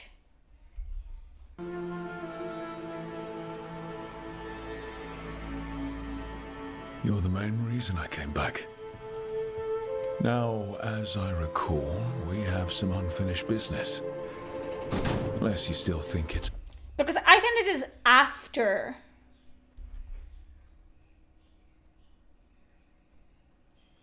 Ew. I want to see the sex scenes that they were like, oh my god, grows softly. This is literally asterisk grows softly asterisk. Ugh. I'm gonna do that to my boyfriend. I'm gonna be like, ugh. I'm gonna bite your collarbone. Ugh. Like what? What? Oh, what? This is so bad. Oh my god! Oni-chan? Oh, you bitch! You don't find me sexy? Like King Clay. So cute.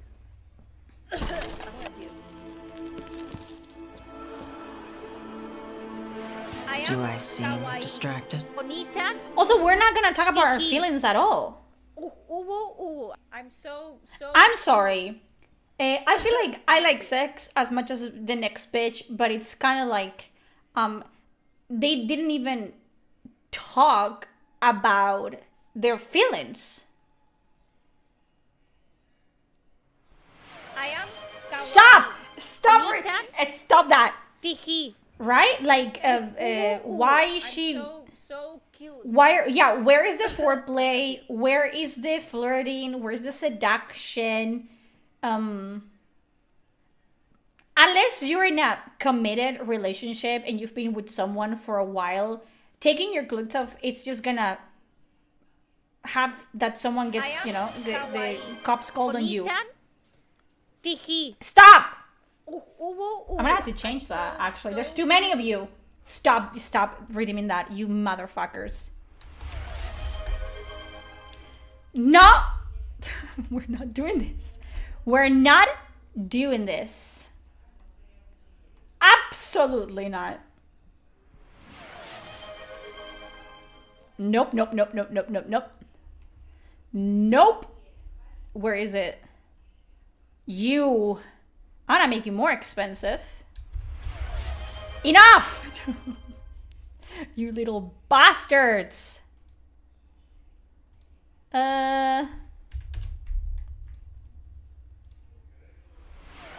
Enough! Stop redeeming shit! You little bitches! I am kawaii. Oni-chan? Tihi. I'm so cute. I'm gonna puke. Do not redeem the code. Do not redeem. Yo me cago en vuestras putísima estampa, hijos de puta. Enough. I'm gonna puke. Anything else? Kawaii. Oni-chan? Tihi. Enough. Enough. Cago en vuestra puta estampa, coño. Enough. That's it. You're still... Enough. Me cago en vuestra puta madre. I clicked by mistake? Yeah.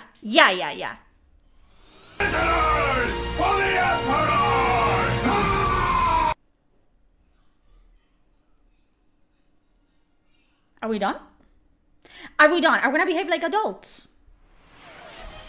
I am kawaii. Me cago en la puta. Se acabó. No se puede más. Ya está. No. Enough. That's it. If I have to hear myself say fucking ooh one more time, I'm gonna lose my fucking mind. We're not doing that. I don't know. Enough. I might need to take a closer look. ¿Os vais a que estar quietos ya? ¿Pararse? Ya está, ¿no? Yo me cago en vuestra puta estampa. ¿Queréis parar? ¿Cuántos puntos tenéis? How many points do you guys have? Stop! Thank you for the subs. Yo me cago en vuestra puta. How many points do you guys have? What? What the fuck? Look at the thing. Come on, man.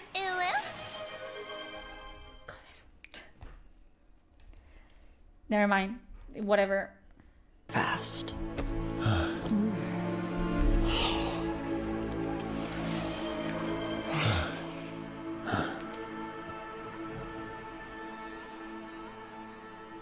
Fade to black?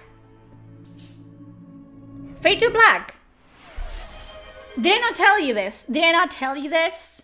That they were saying the sex scenes were gonna be absolutely incredible. They were gonna be amazing. And I told you they were only gonna show nipples and butts. They were not gonna show dick and balls and pussy lips. I told you this. I told you. Yo me cago en vuestra punta estampa. Os lo juro por Dios. I told you this. I told you that they were not gonna do this. They were not gonna go the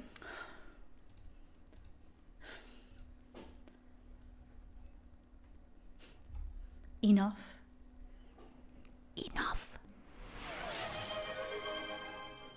How many fucking redeems do you guys did? Evil. It is muted. No, it is not muted anymore. Now it is. Those are the Twitch alerts, by the way. Now it is. Fuck you guys. You little bastards. I'm gonna fix that. I'm gonna learn. But the hair physics, yeah. Yeah, I did. Twitch keep fighting. You guys are bitches as well on YouTube. You assholes. Yeah. Is this what it means to be popular? I don't want it. You just can have it. Vamos a estar todo el stream con esto. Ya no lo podéis oír, por lo menos. Do pubes have hair physics? I knew they weren't gonna go the route of Baldur's Gate 3 with the sex scenes. I just knew this. Because that would be too much. That would hurt people's sensitivities. So yes. That was lovely, except you don't see anything. You don't even see their dynamic. Like, yeah, R-rated. And let me remind you, Grimbush was preaching to hell and back that Taash's romance and sex scene was literally the hottest out of all of them. So what are the other ones like? I will destroy anything that ever tries to hurt you. Okay. Okay. What is this, by the way? Sweet talker. So, we're together now. I hope so. I don't know. I've never done this before. I've had sex. I meant... Who speaks like this? I genuinely want to know. It's her necklace with no necklace? This, I don't know what this is. We're together now. Being someone's... lover? I'm never calling you that. Ever. Consort? No. We'll figure something out. I don't want to mess this up. And again, they're not moving. He's literally like this. Like he's paralyzed. And there's literally no synergy between them. There's no caresses. There's no, like, she's not resting on him or him resting on her chest. Nothing.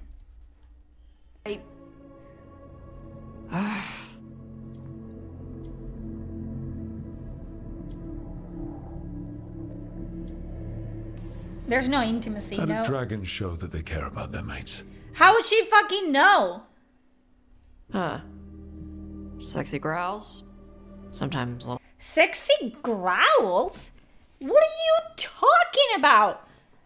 You think fucking dragons are talking dirty before they fuck? They're dragons.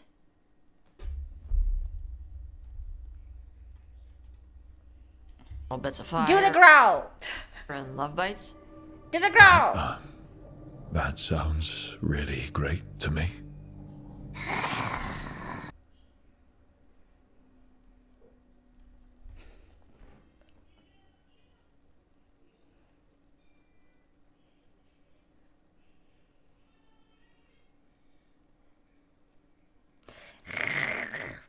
Do the sexy girl.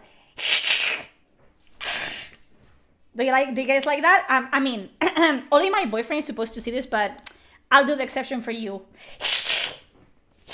I go like this. I grab onto the corners of the room and I go, and he's hard immediately. It works every time. Let me tell you. Okay? Don't go around spreading my secrets. Okay? Wow. Ooh! Yeah. I mean, I feel upset that they're like airing out like women's secrets like this. I'm sorry, non-binary secrets. You know?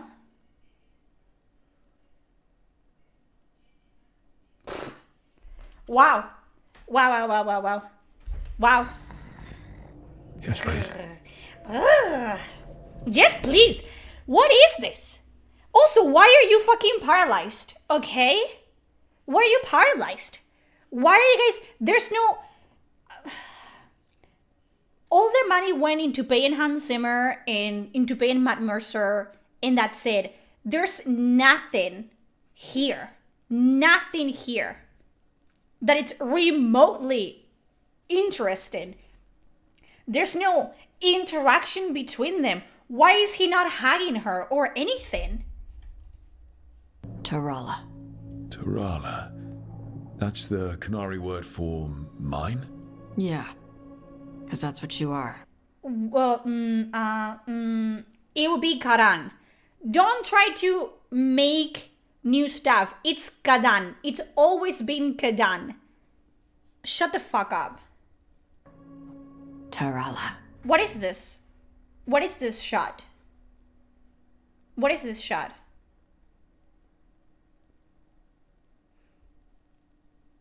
Thank you for the gifted memberships, by the way. I'm seeing them. But what is this shot? We're getting through it. Like cracking an Now ancient I trap. have to see the other romance scenes. Your horde filled with traps. We have to do that. Some losses. But they'd want us Kadan means heart. Yes. And they even use it in like non-romantic ways. Kadan is just someone that is really respected and really close to Akunari. Sten calls the hero for Elden Kadan. Going. We do this for them. And for everyone else It's going who died standing the against armies going through. Oh. Yeah, let's watch We Bellara can't next. afford more losses. We need everyone Harding to one. stay We're gonna alive watch all if of we're them, gonna by the win. way. Hey, Tarala. Guys, so quirky. Now let's get up to the palace and kill another god or two. Tarala.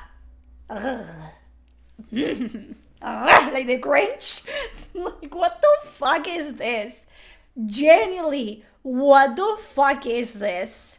What the fuck? I feel like if you were jerking off, if you were, you know, feeling a certain way, you were like, you know what, maybe I'll just watch some porn later. I think this is gonna kill your boner or your lady boner as well, if you, you know, if you happen to be a lady, for at least a couple days. They should show this to the people that have, like, you know, that are addicted to sex or anything. Wow, not a turn on. No, it isn't. Wow, do they spray a cat with a water bottle move like, pss, pss, stop it. Oh my God. Tiene la cara de Pedro Sánchez. Joder. Against the world, Taash. Only 2 days? I don't know, man. Just turned me celibate. This made me flaccid for my next 2 generations.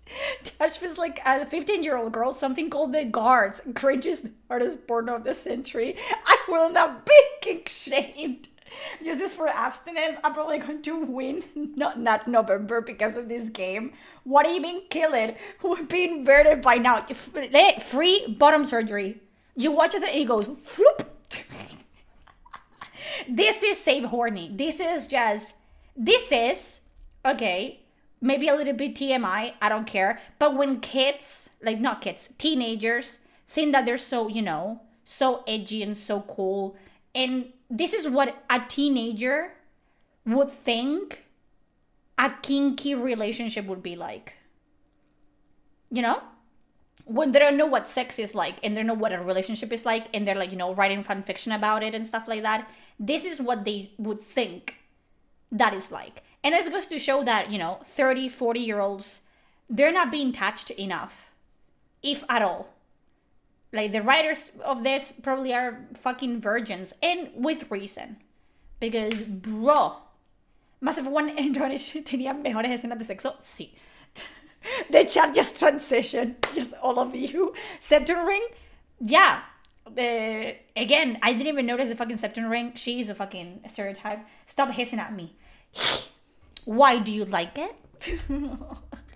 Listen, you helped me figure out who I was. Why is she still talking to him like they haven't explored each other's, you know, anuses? You know? You helped me find me. And love me. Yeah, I know Patrick Wicks. He's also working on Mass Effect. Taash. I wouldn't have it any other way. I lost my mother with stuff left unsaid, so whatever happens, I'm a better person. Because you came into my life. This is sad compared to how we discovered things back in the day. Sad with this kind of stuff. 4-1 here. Yeah, that's what I'm saying. It's just, woo. One of the writers wrote a book about bums in video games. It's the quality writing your kid. So... You're not gonna lie. I want to play Cyberpunk 2077 and forget about Veilguard. Okay. Let's do Lucanis. Let's do Draverin. Bro. What a fucking... Oh, God. You haven't asked about Spite. From what I've seen, I'd say he picked the right name. He's stronger when I sleep, so I try not to do it much. By the way, and this pissed me off to hell and fucking bad. I've said it. Antiva, the language spoken in Antiva is Italian.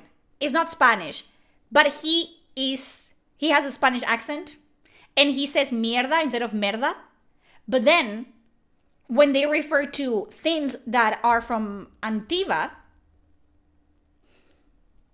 they talk about those things using Italian terms. So they cannot even be consistent enough about what language it's spoken in Antiva and what language he's using when he's speaking in Antivan.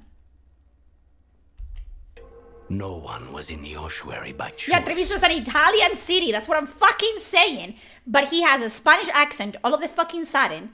And he uses Spanish terms like mierda. It's not mierda, it's merda in Italian.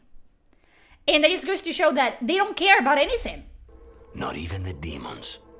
We both did what we Italy, had Spain, to same get island. out of there.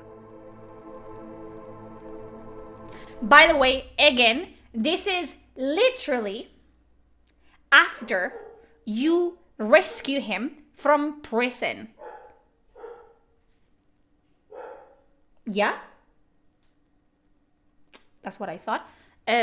You rescue him from prison. And you're just like, haha, I want to fuck you. Oh. I admire you. What you've been through would break most people. He was in prison for 1 year. Everyone that knew him thought he was dead. He got a fucking demon implanted in him. And he's like, yeah, you're cool. I admire you. This game is mierda. It is. Satisfaction. Still. The dog you has must be a spoken very in this courageous madness. A very stubborn one, perhaps, but that's kind of you to say. And again, a completely stereotype because they're obsessed with coffee and shit like that. Like, bro. I thought you might leave me here all by my lonesome. Please. You think I'd ever pass up Cafe Pietra's coffee? Ay, por favor. I don't understand. I genuinely don't understand. You see, Rook? He flirts with Neve even if you romance him? Stomach and no heart. Don't mind him. Ilario cannot appreciate anything but himself. They serve a specialty Spanish people and Italian people are not Latinos. So even then, is not. Yes? And? No. She talks back every time. Shiva!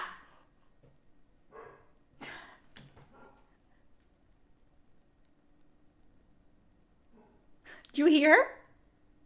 Do you hear her? She goes, woof, woof. And I go, Shiva. And she goes, woof, woof. Motherfucker. She has to have the final word. Here, Andoral's bread. Anthony Banderas from Aldi's. Bitter and sweet, like a kiss goodbye. You should try it.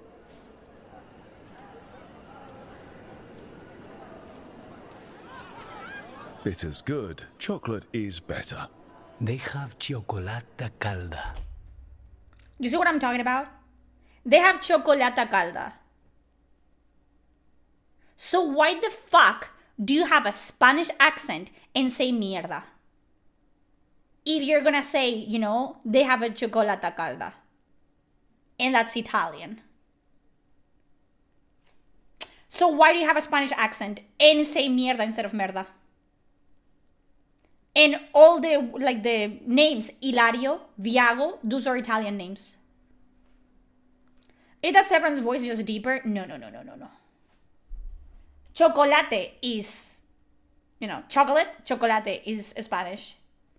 Chocolata is not. It was my favorite drink as a child. I think chocolata calda is like hot chocolate. Shaming me, but I'm ordering the Choco Chico thing. ¿De Choco Chico? Yo me cago en tu puta madre. De Choco Chico. Shiva, me cago en tu puta madre. ¿Qué tiene la perra? No, nothing. So, is there a reason we're not talking about Ilario's Es una mierda el juego, eh. Yeah, chocolate calda is a hot chocolate. No, the last one just left. Couldn't take your coffee talk. Talk. So, you have something? Again, they are talking about information about, you know, why the world is ending. But first, we're going to talk about whether you like coffee or chocolate more, because that's important. Who's I sent after Sarah have picked up her trail. It's not Severan's voice actor. I think. That's not it. Severan VA. Severan's VA is John Kerry. And Lucanis VA is who? Zach Mendes. They make him look like he's scared, like, right? Or is it just me? They make him look like ew. Looks like my ex brother-in-law. I don't like it. Antonio Banderas would upstage everyone here. Exactly. Ilario sounds like John Curry to me. I don't know. He's gone to Varantium. They sound like the same because they're all making an accent. They don't have it. So they're just pretending to have a Spanish accent. And even then, the Spanish people don't talk like the Puss in Boots all the time. Do you understand? We don't speak like Antonio Banderas in Puss in Boots. We don't speak like that.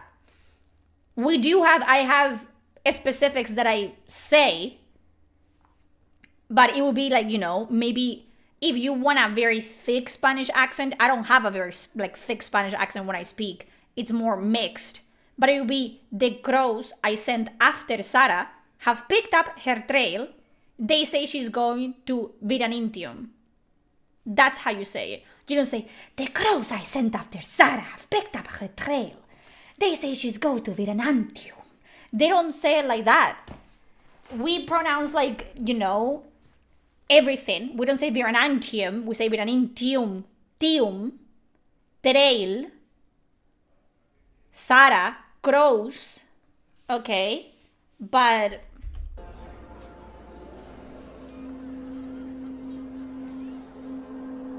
you have that Argentinian accent when you speak English. You sound like you're making an accent. I have an accent when I speak Spanish, and it's not a standard Spanish accent because I live in the Canary Islands, and we have our own accents. So my accent sounds more similar to Argentinian or any Latin American Spanish than it does to Spanish from Spain. It's kind of in the middle. Super chat for 20 bucks. This game was so boring I fell asleep during my live stream. I can't play it anymore. I'm playing Silent Hill. I warned you. Do you have the lisp? I don't have the lisp. It's not a lisp, by the way, but I don't have it. So, yeah. I see I've joined at the right time. Yeah, we're like fucking fighting about the fact that they're... Yeah, I live in the Canary Islands. Yes. We're fighting about the fact that Lucanis and everyone else should be Tenerife, Gran Canaria. Get it right. Okay? I am from the Canary Islands. Gran Canaria. Was first, Talon. Bellara next. We'll do Bellara next. We can handle it. I am from the Canary Isles. I am from the Canary Isles. Not. Your lead is no good, cousin. Again, nothing. They're just sitting here. They don't have their hands on the, they're not drinking coffee, nothing. Their information? We're compromised. There's no other way Zara could even touch Katerina. You need your eyes here, in Antiva. Zara would never be foolish enough to stay. Not with you out for blood. Of course she would. If the crows protecting her are here. Rook, reason with him, would you? He's being paranoid. I am not paranoid. She came after me. She came after Katerina. She will come for you too. If it'll make you feel better, I like I'll Stan, clean house, yes. all right? Leave this to me. No, this is not a romance scene, but I think you can start like doing romance options with him. Which again, it's kind of insane because I remember you could... That's the problem here, by the way, as well. It's that you cannot interact with the characters, like, outside the main story. Shiva, te voy a coger de las orejas. ¿Por qué está ladrando? You cannot, like in Origins or Dragon Age 2 or Inquisition, you cannot find the companions and then talk to them and find out more about them in, like, the lighthouse. They only talk to you about a specific... like companion quest and main quest stuff. So you cannot even romance, like do the romance options on the side. Because the only time that you talk to them is during the fucking main story. So you're forced to romance them, even though the tone of the quest is serious. You're talking about, someone like trying to kill you in your family. But all of a sudden, you have to, get in there. You have to romance him, otherwise you can't. So it's just, no leaning over the table, no arms or hands on the table. They're not sipping a drink, nothing. There's zero animations in this. I just don't understand. It's just so bad. It's bad because in Origins, and I will always come back to Origins, and Dragon Age, not Dragon Age, Baldur's Gate 3, you have a moment to talk about, like what the companions think about the quest or your decisions, and to know more about them in those moments in camp. And they're completely separated from the main story, so it doesn't feel as awkward to just, you're talking about, assassination attempts, or with Taash, you're, seeing her grieve her mother. Thank you for the follow. And, like, all of a sudden, Rook is like, yeah, I know that's serious stuff, but, can we fuck though? You interact with companions in this camp Skyhole dream thingy? No. They only talk to you when they want to talk to you about something from the quest. Like a main story quest or something like that. You cannot go find them in between missions to talk to them about anything else. So, didn't even know what language was spoken in the Canary Islands. Spanish. They have their own variant of Spanish. Learning, yes, we have our own dialect and words that are, intertwined, but not the main focus. Yeah. Glad I caved in and started playing Origins again, doing a dwarf novel, and I'm enjoying it so far, as you should. You gotta wait for them. Yeah, I assume they actually use AI to develop the romancing quest, exposition, conflict, rising, action, climax. No. I'm telling you right now, AI is way too advanced in this day and age to be this bad. This is just people that do not know what they're doing anymore. You gotta keep them separated. El juego está hecho por antisociales. Sí. It's just crazy. It's just crazy to me. It's just... like, we're gonna do that. You know what, Marco? After all this, I'm gonna go into ChatGPT and we're gonna ask it. I'm gonna give them descriptions of the characters and I'm gonna ask them to write. Maybe we're gonna do like, Taash and Rook. I'm gonna give it a context of Taash is, struggling with gender identity. They identify as non-binary. They have just lost their mom. And Rook is, and let's see what... you guys want to see that? Okay, let's see that. Okay. I like to ask, can you write a romance scene with the characters in the context that I give you? Okay, let's see. Taash, Kunari, struggling with gender identity. They just lost their mom. Rook, leader of the Veilguard, tries to comfort them. Let's see what it cooks. If it cooks at all.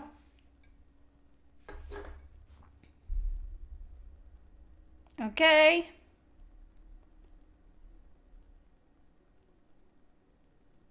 I want to read this out loud, by the way. Okay? And we're going to see.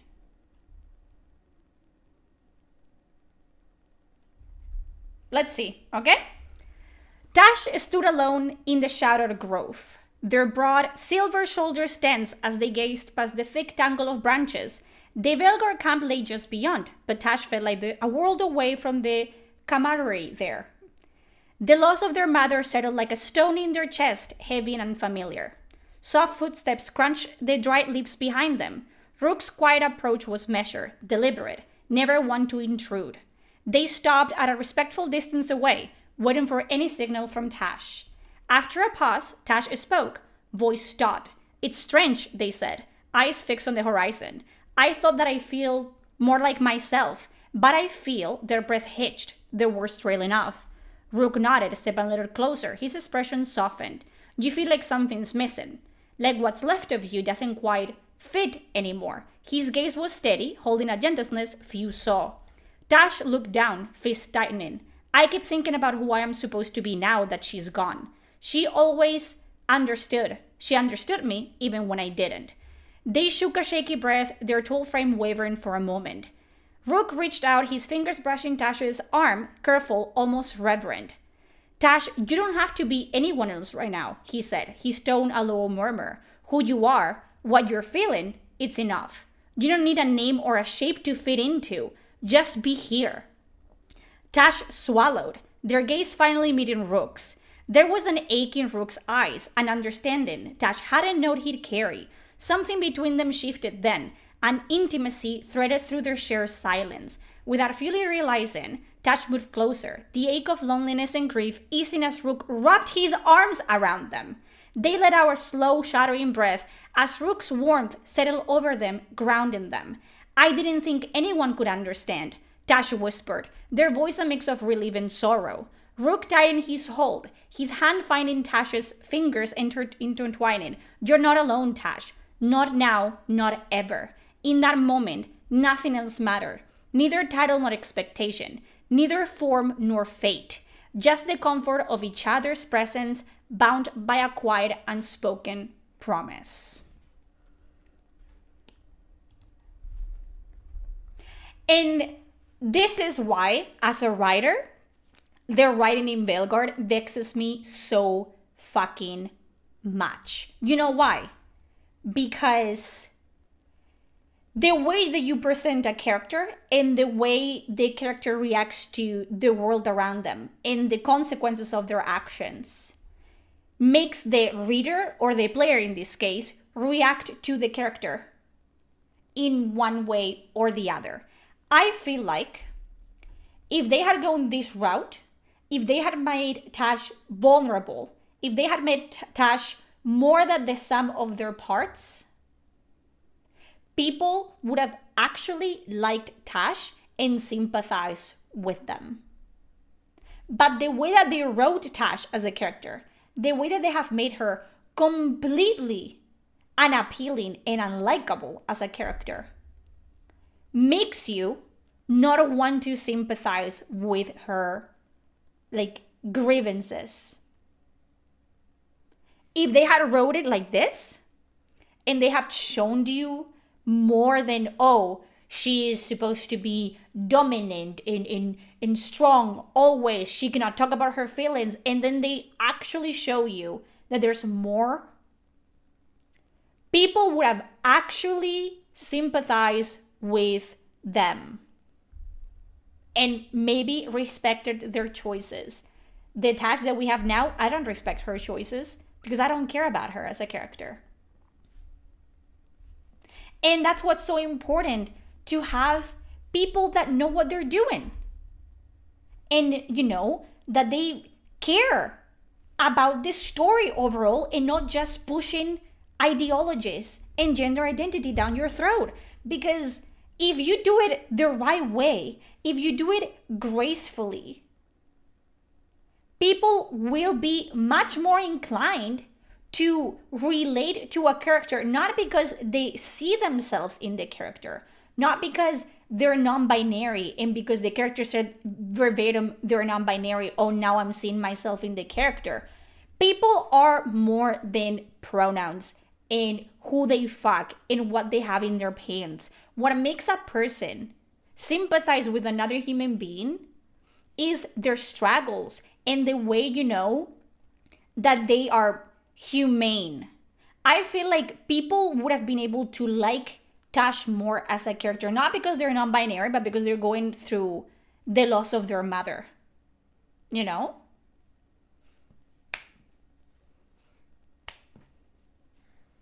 I don't know.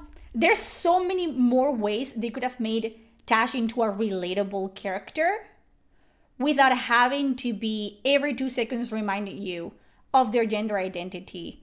People are more than that. You are not just your pronouns and your gender identity and your sexuality, or at least you should strive to not be just that. It's just sad. It's terribly sad. And we're gonna be doing that, you know, with other characters. And you guys saw it. This is the first prompt. First prompt, completely clean. First prompt. So no, AI could have done 1,000 times a better job. They're just talentless. They have no talent. He's gone. Of course he is. No, the writers now are not more than their always pronouns. They're not. under pressure. I actually choose, use ChatGPT when I'm like in a rut. I'm like, okay, I have this and this. And I ask the fucking bot, what will you do? I have all these characters and I have this plotline and I don't know how to tie them together. And it's like, oh yeah, you could do this or this. And I'm like, you know what? Good, nice. The fucking bot is learned. It's they're gonna kill us all. I wish, I cannot wait for the day we have an entire game written by AI and made by AI and animated by AI, please. Maybe if they lose their jobs, they will actually care about making good products. Zara's not going to get Ilario, and she's not getting away with anything No she's talent done. and no passion. Nope. I promise. Don't promise. But thank you. Taash could have been non-binary and not say she is or use new pronouns and just let people... Yeah! Just like, make her be herself, and that's it. Ugh. ChatGPT actually uses some level of flow and logic. The writer survivor write their feelings. Exactly. It's the imperfections that make somebody attractive. But this is written by people who fear any imperfection by themselves. It's not even that. It's that they don't think they're imperfect. That's the whole point. Like, oh, you think that because I'm queer, I have to be flawed? You're human before you're queer. And humans are inherently flawed. So yes. We're all flawed. Bitter and sweet. You called that blend? Like a kiss goodbye. So, what would a first kiss be? Honey and lavender cream. Ew. Ew. Lavender? I hate lavender.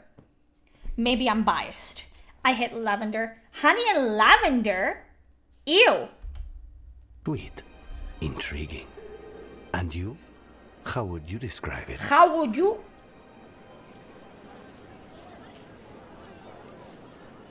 First kisses? Huh. It's been a while. I might need a refresher. I see. You lead an adventurous life.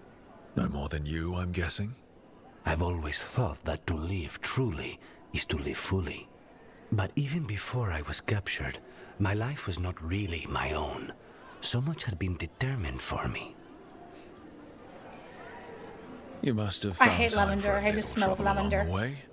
And if you didn't, I can find you some now. We'll see. You don't know how much trouble I can handle yet. How's your chocolate calda? And the problem with this voice actor is that probably he doesn't speak Spanish fluently, and he doesn't speak Italian fluently.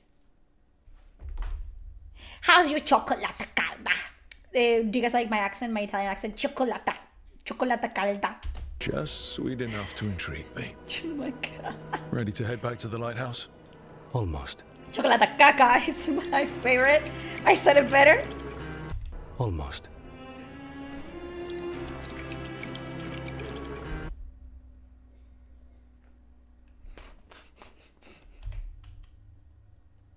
Pause? Almost.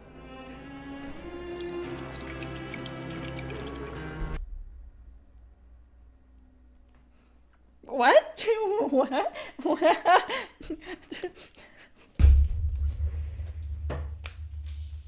This has to be. This has to be.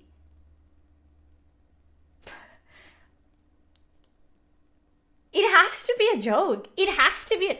Yeah, almost. This doesn't even make any. You know? Yeah, I'm gonna drink some water.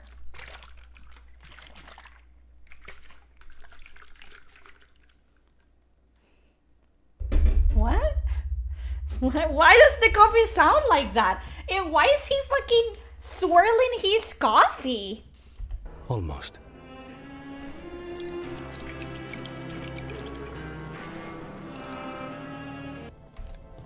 Lucanis? Are you in here brooding?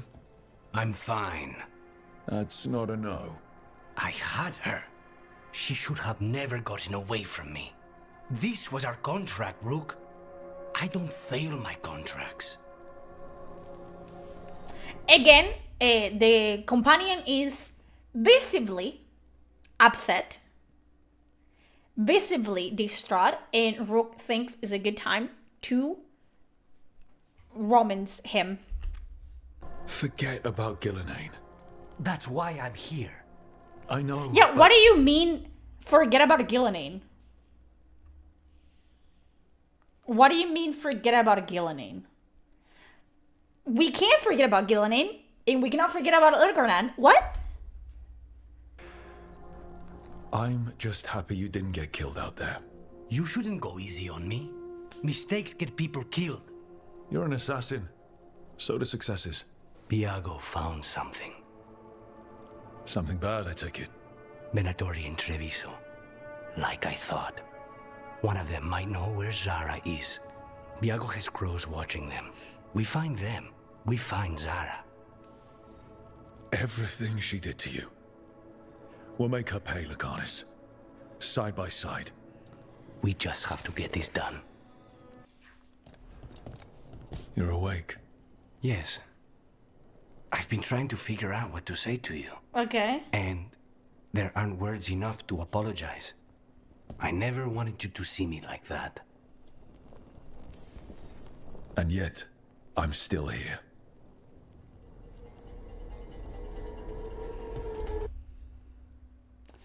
I can't with the wings. I cannot with the motherfucking wings. Thank you for the bits, Merlin. I can't with the wings. I can't. Demon's back. I don't think he ever leaves, actually. Then he's acting weird. Smells like melon and wood smoke. Hey! No! No! Sit your ass back down.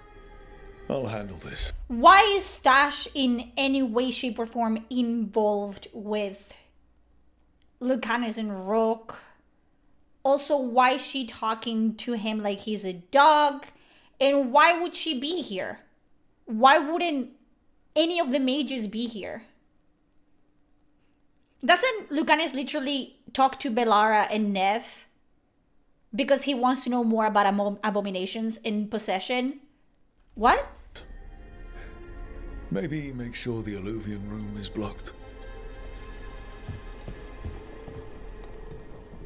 Now we get to talk. We have nothing to talk about. Lucanis made a deal. He hasn't. I'm gonna sleep like a baby tonight. The lack of animation is killing me. This could literally be like a still, like a picture. What deal? Break our chains, kill, escape our prison, and live. Isn't that what happened? No, I want out.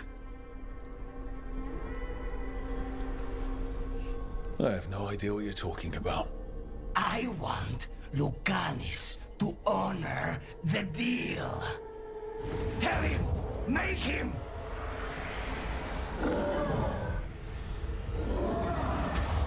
Rook? You were sleepwalking. Spite was sleepwalking. He didn't go anywhere. Nothing happened. I didn't want you to see that. Again. So he was apologizing because Spite took over. What? What? Nothing I'm seeing makes me want to look Why away. does he always stand like this? We've talked about this. They have 3 stock animations that they're gonna use in every single bit of the dialogues. It's gonna be this one, it's gonna be this one, or it's gonna be this one.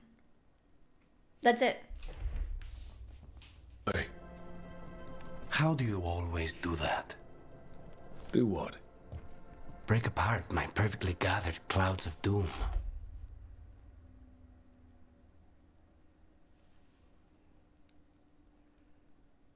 When I called him an edgelord, I didn't hear part of his dialogue. I called him that. Again, we're gonna do this scene in ChatGPT. Lucanis is possessed by a demon of spite. He dislikes that spite takes control. He doesn't like it when Rogue sees him like this. Rogue doesn't mind and is fully supportive of Lucanis and vows to what? To find a way to rid him of the demon. Let's see. Let's see.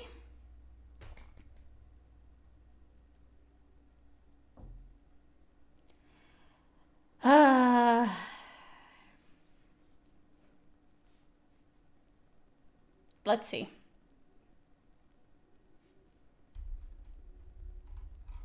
Okay, let's see. Well, it's again, and we're gonna see the movement in the scene as well because it's really important. Lucanis gripped the edge of the stone table, his knuckles white as the demon's malice simmered beneath his skin. He could feel spite glowing at the surface, an impatient, relentless force that slithered through his veins and sharpened his gaze. He fought it.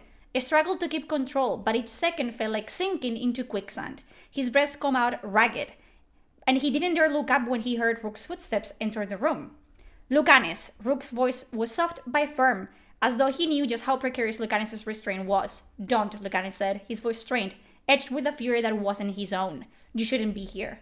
Rook ignored him, close in the distance. Lucanis clenched his jaw, his gaze fixed on the ground. Shame threatened through him as he tried to bury Spite's voice that hissed in his mind, taunting him. Not like this, Lucanis muttered, half to himself. I don't want you to see this part of me. But Rook just stood there, his presence steady, unfazed. I'm here for all of you, he said quietly, not just the parts of you think are acceptable. Lucanis' control wavered, a flash of venom crossing his gaze as Spite broke through just enough to take over his voice. You're wasting your time, he growled, Spite's bitterness tainting his words. He's weak, clinging to someone who thinks they can fix what's broken. Rook held his ground, and it hurt. He reached out, resting a gentle hand on Lucanis' shoulder. And that simple touch sent a surge of calm through him, enough to dull Spite's voice. For a moment, Lucanis felt like himself again, the tension draining from his muscles. Spite's wrong, Rook said, his tone unwavering. You're not broken. You're just fighting a battle that no one should have to fight alone. Lucanis exhaled shakily, the bitterness dissipating as Rook's words anchored him. For a moment, he wanted to believe, to hope that Rook might somehow be right. You're not leaving, are you? Lucanis whispered, though he already knew the answer. Rook shook his head, a soft smile tagging at his lips. I told you, Lucanis. I'm here for all of you, and I'm going to find a way to get that demon out of you. One day, Spite won't have any hold on you. Until then, I'm staying right here. The promise settled between them, and for the first time in a long time, Lucanis felt a flicker of peace. He didn't have to be alone in this battle, not while Rook was here, a steady light to guide him through the darkness. Let's see if we get anything even remotely as good. Thank you for the follow, Phoenix. Let's see if we get anything even remotely.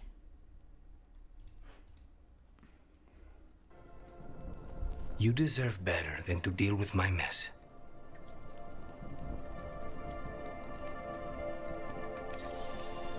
You're more than what you're going through. And you wear it well. This isn't a good idea. Thank you for the sub. Sometimes a bad idea is better. You like to walk a little too Yeah, close why to is there even a romance option? Why cannot you, like, let him know that you're there for him? It's a flirt option. Sure, you're like romancing him. Maybe not even a flirt. It's like a romance option of like, hey, I'm here for you.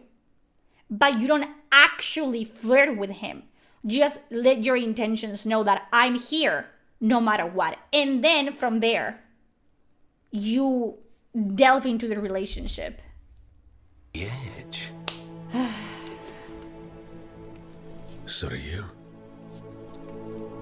At least I know I'm doing it. Ew. I need to clear my head. Excuse me.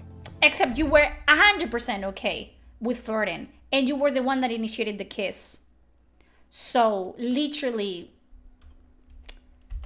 completely unprompted.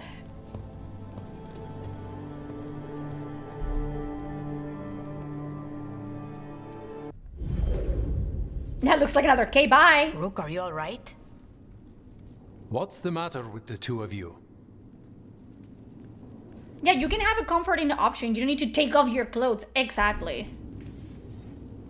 It's okay. We needed a moment, but I'd say we're ready for anything.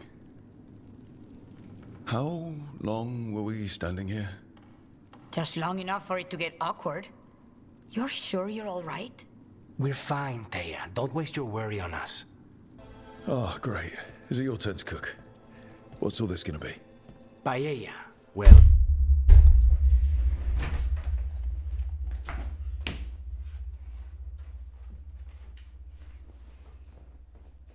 No. Por ahí no paso. Por ahí yo no paso. Por ahí no paso. Ni un paso por ahí. No me toques los cojones. A mí no. A mí no. No. No, no, no, no, no, no, no, no, no. No. No. No. No. Porque es que me llevan los demonios. A mí me llevan los demonios. Por ahí no pasamos. Por ahí yo no. You know when I told you that I knew the fucking voice actor for this guy is like 4th generation Mexican or whatever. You know? Because I know that that's not an accurate and original Spanish accent. Okay?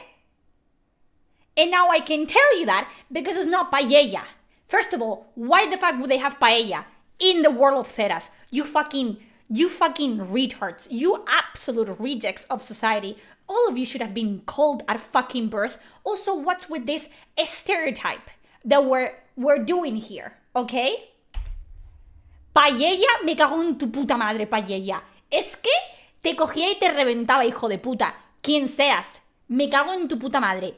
Whoever fucking wrote this in the script and whoever like let a fucking 4th generation like Mexican American like read it out like this, you can tell that this fucking man doesn't speak a fucking lick of Spanish.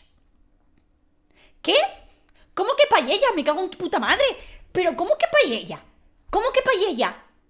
¿Qué paella ni qué paella? Me cago en la madre que los parió. Yo me cago en mi puta madre. ¿Qué dices? ¿Qué paella ni paella? Paella, you fucking idiot. And why are you fucking Spanish? You're supposed to be Italian. Pick one. It's either paella or it's fucking pizza. Or tortellini. One or the other. It's not, you cannot be both. Okay? You cannot fucking be both. The country next to Spain, it's not Italy. It's France. We're not even remotely, like, where did we get here? How did we get, ¿cómo que paella? ¿Cómo que paella? Great. Is it your turn to cook? What's all this gonna be? Paella. Es que te rompo las rodillas, hijo de puta. Es que yo me cago en la puta madre que te parió. ¿Cómo que paella? ¿Cómo que paella? Yo me cago en mi puta madre. Te lo digo ya. What a fucking... Me cago en su puta madre. Well... ¿Paella? One without seafood for Emmerich. Paella. And churros for dessert. Yo me tiro por puertas. Yo me mato. Que no, por favor, por favor. Por favor. What the fuck is this? Churros y paella? ¿Pero qué somos? Va a hablar de los toros. He's gonna talk about Thor, like bullfighting. Next. ¿Paella y churros? Yo es que te escupo en la cara. Ojalá y te mueras mañana el que haya escrito esto. Yo me cago en la puta madre que me parió. My blood pressure is through the fucking roof. They really Googled. What are some Spanish stereotypes?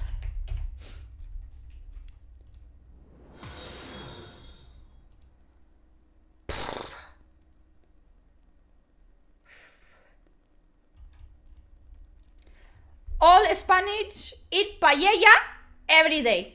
All Spaniards love bullfights. Every Spaniard plays flamenco music. Spanish are lazy. Late dinners and late night. Spanish are passionate. Tapas all day long. Spanish people love to drink wine and are always late and it's always hot. And they love sangria. Yo me cago en mi puta madre. That's literally what they did. Top 5 food in Spain. Tapas, churros, paella. And they said, except you're fucking Italian, you stupid son of a bitch. You're Italian, you're not Spanish. And what do you mean? Where are the churros and the paella coming from? you know that those are like main foods, like meals in Spain, because they have a reason to be there because of the, you know, the war and this, and they had to like. Puta madre means your whore mother. That's what it means. This is a stereotype. This is literally a stereotype. Literally. Also, paella, yeah, it has seafood, but the most common one is the one that has meat, chicken, rabbit, you know what I mean? So you don't even get that right. Paella y churros, porque yo lo valgo. 2 of them. One without seafood for Emmerich. And churros for dessert. They pair well with chocolate calda. Pero es que no puede ser churros y chocolate calda. You cannot have both. You cannot jerk one and the other simultaneously. You cannot do that. You either commit to one or you commit to the other, okay? It's either you're Spanish, you're Italian. It's either chocolate caliente or chocolate calda. You cannot do both. You cannot do both. You can't. Paella con chocolate te da diarrea, para empezar. You can. You cannot. Representation, this is not representation. Oh. Chocolate existed in Origins. I'm not fucking saying that he doesn't. I'm saying that he doesn't know what he is. Wait. Did you make dessert just for me? There's enough for everyone. As long as they don't mind having it with my favorite drink. They won't complain. I'm gonna have a fucking... You didn't have to do anything special for me. Yes, I did. I still don't know how to apologize for everything. And you... You made dessert. Just for me. Why are you acting like he saved the fucking country? You made dessert? You remember that I like hot chocolate? I'm sorry, no one has ever done that for me before, and that's, yeah. Wow. What a You made dessert just for me? No, you didn't have to. That's so, oh my god, I'm sorry, I didn't want to cry. What is this? It's nothing, or not enough. Give me chorizo, yeah. And you are. And I'll have you know, I'm very easily bribed. I'll keep that in mind. Really? You came all the way back here for coffee? Coffee, chocolate calda, paella, churros, coffee, chocolate calda, paella, churros, coffee. Because, you know, second curve was ropa vieja. They don't even know what ropa vieja is. Even because they only know paella and churro. ¡Ah! Yo me cago en mi puta madre.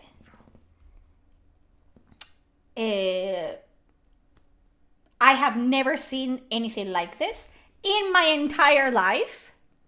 I thought I was thinking to myself, my head hurts because I got really angry. I genuinely got angry. Okay? I thought they're just confused. They really thought, you know, like Antibans are Spanish, so they're just gonna go with the Spanish accent and the Spanish words, whatever. But now they're mixing it with Italian words as well for some reason in Italian names, which is completely stupid. And then you go back to, oh, but we're Spanish though. You cemented by bringing out churros and paella. Severin spoke Italian in Dragon Age Origins. And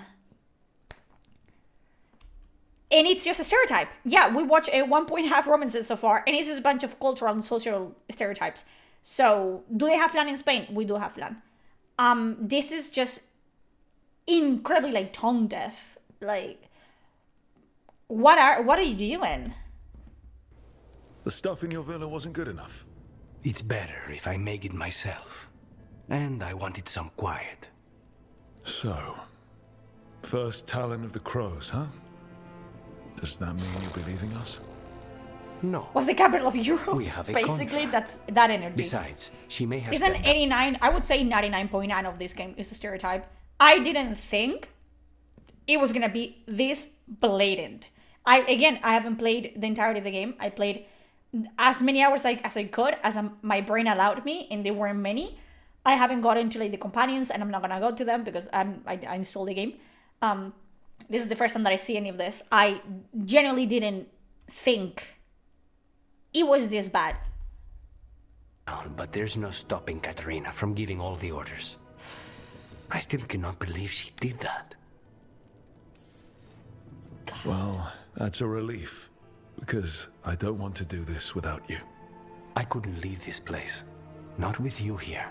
You'll have me for as long as I can put off the crows. And again, holding a fucking coffee. They're back into the coffee shop.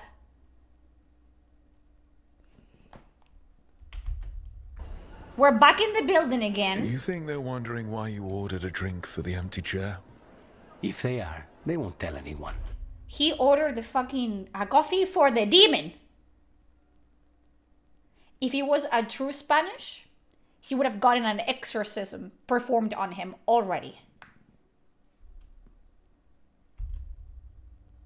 The crows own this cafe. Smells like Lucanis. Just try it. So, you two okay now? Since you gave Ilario another chance, I mean. That wasn't our deal. We said we'd save Katerina, and we did. Even I believe we did. So there's peace, for the moment at least.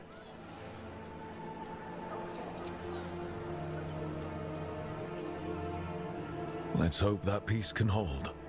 Time will tell. So, Ilario is This settled? is the problem. The problem is they have to squeeze Romans in between actual serious dialogue about the quests and the plot that you're doing. What now? And again, they have time, and it's ridiculous to me because why are these people just living life normally when people are dying? Shouldn't they be in high alert? I don't know. Do you recommend this game? If you want to do some self-harm, sure. I just feel like buying a pair of scissors is cheaper, though. Yeah. We reclaim everything. Spite wants to drive the Antam out of Antiva. Never again lose what's ours. We agree on that.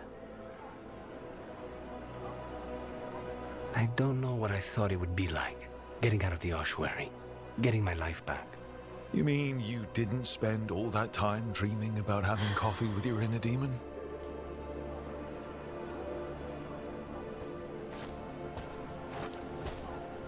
And with you. What but the here we fuck? are. What the? I felt like he was here. I was like, what? Sit the fuck down. There's people here. What are you doing? Sit. Also, why are we almost taller than him, and he's standing up? Whatever this is, I'll take it. Ew. Let's get out. Personal space. Yeah, how weird is this? Ew!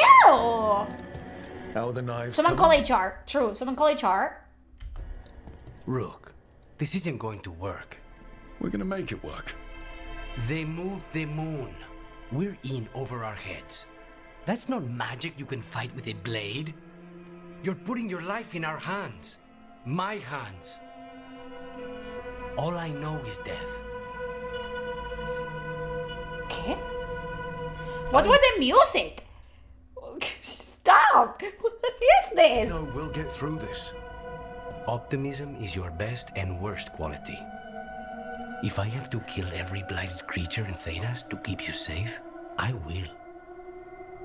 Okay. You don't have to do everything alone. I'm never alone anymore. You know what I mean. What's with the music? be here for you. Don't make promises you might not keep. Lucanis, Don't. Whatever it takes, I won't miss this time. Okay. I'll meet you at the Alluvian.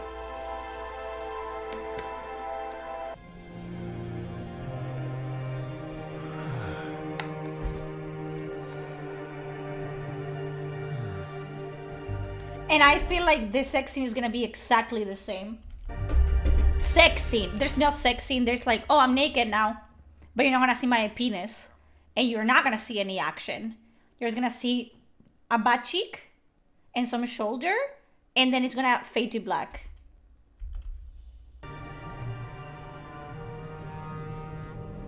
Are they gonna do some sword fighting? You're not gonna see it. I cannot believe we found you. Is that demon gonna sit in the cock chair during the sex scene? That would be so fucking fun. He walks in, he's already naked. I'm a little surprised too, honestly. I thought I'd never see you again. Do you think it was edited because of YouTube? I don't know. Was it? I don't know if we can find it in Reddit, maybe.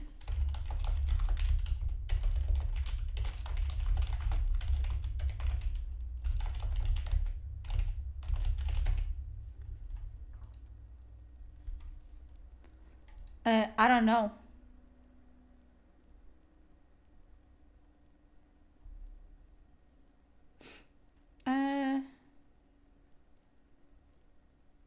No, it sounds like most of them are kiss and fade to black. Nope. Taash and Davrin have steamy scenes, while characters like Lucanis have a slow burn romance. And it's not like Dragon Age had extremely explicit sex scenes before. So yeah. Nope.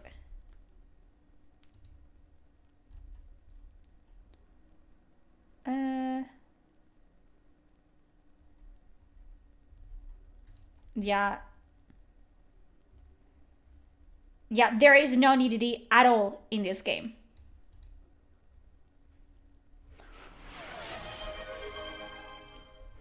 What? What? So why are you... So they're liars. They're lying to their audience. Because all we fucking heard before release was the character creator is great. Ooh, character creator, sex scenes are great. Sex scenes are great. And they were comparing themselves to like Baldur's Gate 3.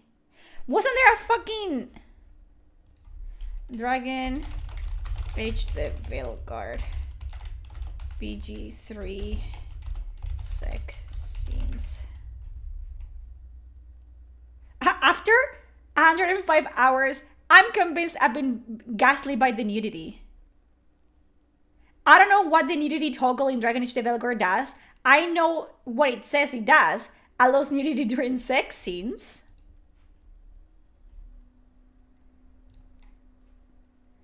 But I've been through 2 full romances so far, and those sex scenes have rationed out exactly 1 shirtless man a piece and a very PG-13 fade to black encounter.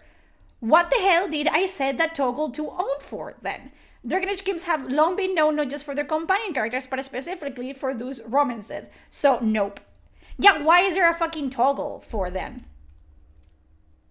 Okay, maybe so you don't see any nipples whatsoever. So they got fucking robbed. Even bitches that came in thinking they were gonna like full on flick the bean to this game, you got robbed. You got robbed of $70. Oh, come on. We both know you couldn't get rid of me that easily.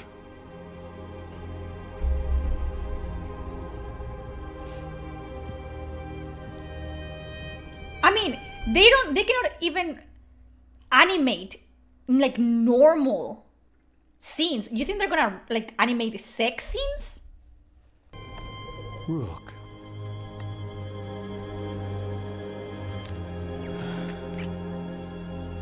You're impossible.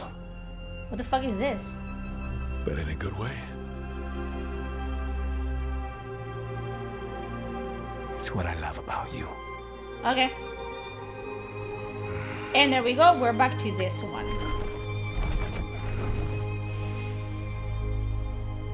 Who told you to touch me with your chicken wings?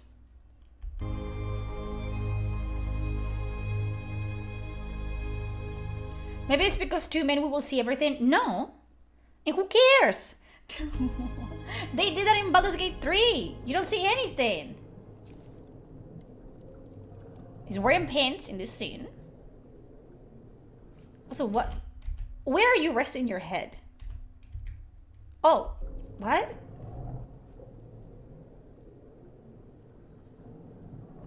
Are you falling asleep? No, I never sleep. It's all right if you do. Spite and I can play cards or something. Don't say that. I haven't taught him wicked grace yet. I'm not afraid of him. I just don't want to waste time now that you're here. You still have to sleep sometimes. Yeah, the cartoonish, like the Pixar Disney look to them, it makes it feel so odd. To hear like this, I'd rather stay awake. Like what? He's not wearing a shirt, but you're both wearing pants. Stay awake all night? However shall we pass the time? Again, nothing. You're not even like holding his cheek or anything. They're just like, yeah, I wonder, however shall we do now to entertain ourselves? You know? Could you talk to me? Your voice is a comfort. You have been talking to each other, what? I'll tell you the tale of a charming rogue who stole the heart of a hapless hero. Yeah, you probably just see her tits, that's it, with Rogue. Tomorrow? Like the female Rogue. This is literally like the Mass Effect, you know, like sex scene before the suicide mission. Except Whatever boring. happens, we'll take it on together. We can handle whatever comes next. All I have to do is kill a god to keep you out of trouble. Easy. What do you say? Whatever comes next. All I have to do is kill a god to keep you out of trouble. Easy. Lucanis, everything all right? Davrin would be ready to charge in by now. And Spite grows more restless. As do I.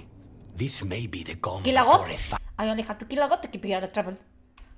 There's no motion capture. In today's day and age, zero motion capture. Final storm, but I don't feel it. If there's anything I can do, Your presence has already helped. it won't be much longer. Elgrenon's life is measured in hours. As for Solus, he used blood magic against you. Oh no. He betrayed us. He pulled you into that prison. Pulled you. Yeah, I yeah, leave yeah. his fate to you, but I will not let him hurt you. Lucanis. Whatever happens, my contract was for the blighted gods. Today it is fulfilled. Fulfilled. It is fulfilled and If fulfilled. I'd never gone to the crows, I'm if I'd looking never found to see you, if I'm gonna order something to I'm eat. just so grateful I did. Because I'm As am bored. I. Oh yes, More Solus. than We forgot about I've Solus. ever told you. Rook, saying I owe you my life is not enough. You know my mind. I've assumed you know my heart because it beats for you. It's been beating. Has it been beaten? I hope so. I hope it has been beaten. Okay. Oh. When I wanted you, when I was afraid to want you, tell me this ends with me asleep in your arms, and I will kill any god you ask. Lucanis, Hasn't he said Lucanis I like multiple times? just so grateful I did. As am I. More than I've ever told you. Rook, saying I owe you my life is not enough. You know my mind. I've assumed you know my heart because it beats for you. It's been beating. When I wanted you, when I was afraid It's to been want beating you, my heart too. tell me this ends with me asleep in your arms, and I will kill any god you ask. Except there's like because of the lack of animation. When people say show don't tell, it really means a lot. It really means hey, show don't tell. Especially in romance scenes. That's why a lot of like CRPGs, like a Rogue Trader, you have to read the description of what's going on in the scene to put yourself in that headspace of, okay, they're like, you know, something close together, they're like hugging, or they're like interacting in some way. They're not interacting at all. So it's just yapping. Lucanis, I love you, Rook, and I won't let you down. That's it. That's the romance for Lucanis. Okay, let's see. Bellara, right? Bellara. And then we have Emmerich and Neff, Davrain, Hardin. Wow.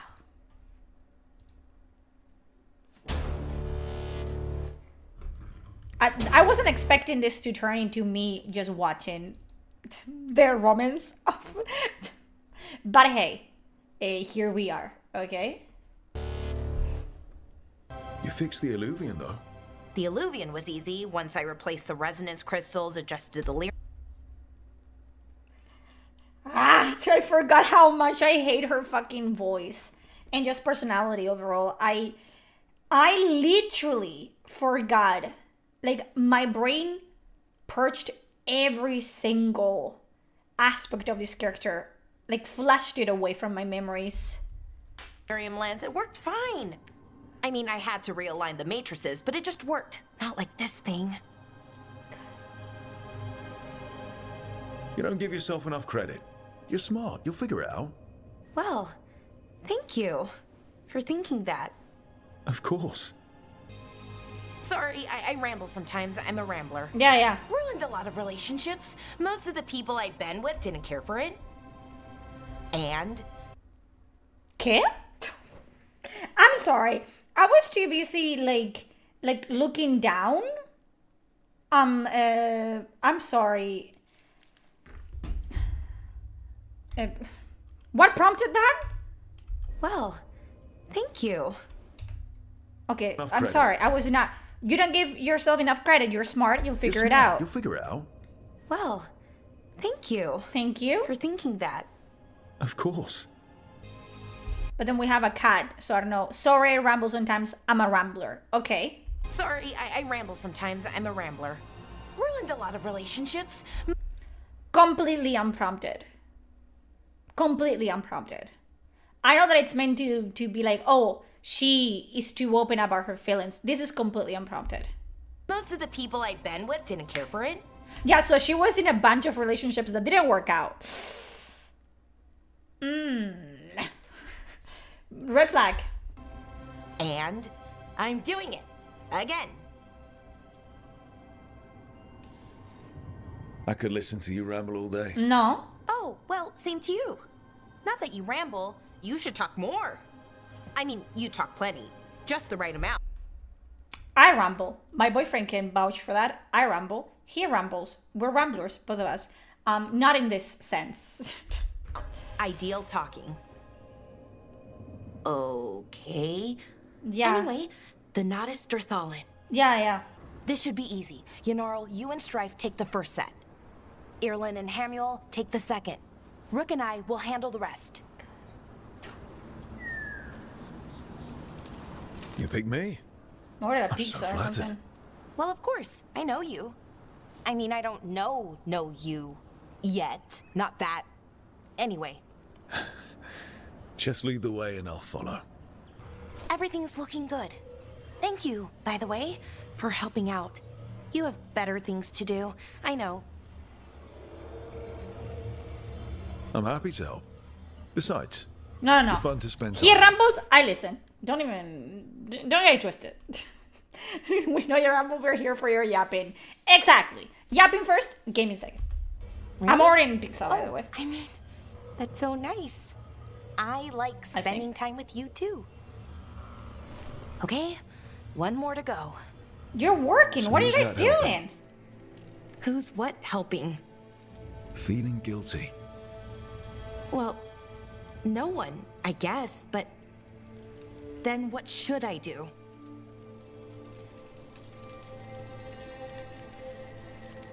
I don't know.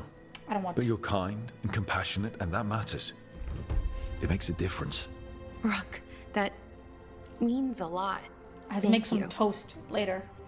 Sorry, Rook. After this, I'm gonna Not make great some toast. company right now. That's what worries me, Bellara. You're not yourself. And yourself is kind of important to me. That's nice of you. Really. But I don't know if I should be important to you. I don't understand. Come No, on. we don't have That's paella. ridiculous. She felt it all over. What you're not gonna do is make her write cringy fanfiction. Because I write fanfiction, okay? This is an affront to my person. Like, this is a personal affront. This is like a spit in my face. Dawn, we're not doing this. She writes fanfiction? What? It's stereotypes. Stereotypes, they literally, they are stereotypes. Who did they ask for information to make these characters? Because it just feels like you asked people that hate you to make these characters for you.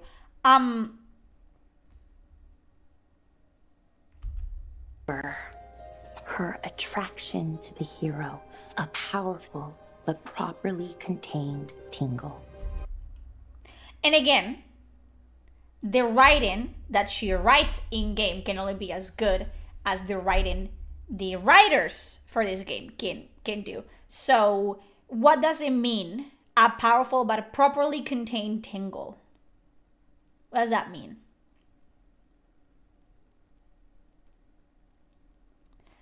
Okay. Nearly exquisite. Properly contained. No, sounds bad. Okay, cut the middle line. Much more natural. What are you working on? Rook! I forgot about the Disney. Like soundtrack. The middle line. Much more natural. What are you working on? Rook! I didn't see you. What did you hear?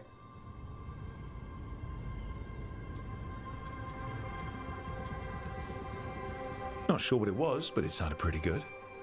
Oh, really? Well, thank you. Nev found me more cereals. I've read them, all of them, multiple times. And I thought maybe I could try it My on head my hurts. own, I mean. Oh, Not my like eyeball. they're Tetris, but my own sort of thing. For me, and people like me. Something to focus on besides Syrian and all of that. And you know, you're also interesting. It helps for inspiration. You're pretty interesting yourself.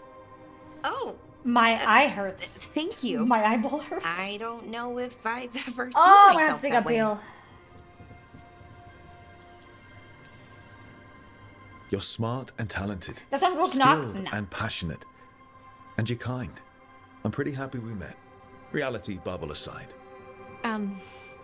That's nice. Really nice.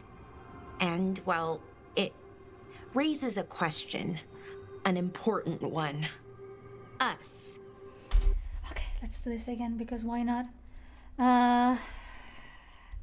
Bellara, Elf, Quirky has sad past. Let's say I think she has a sad past. Writes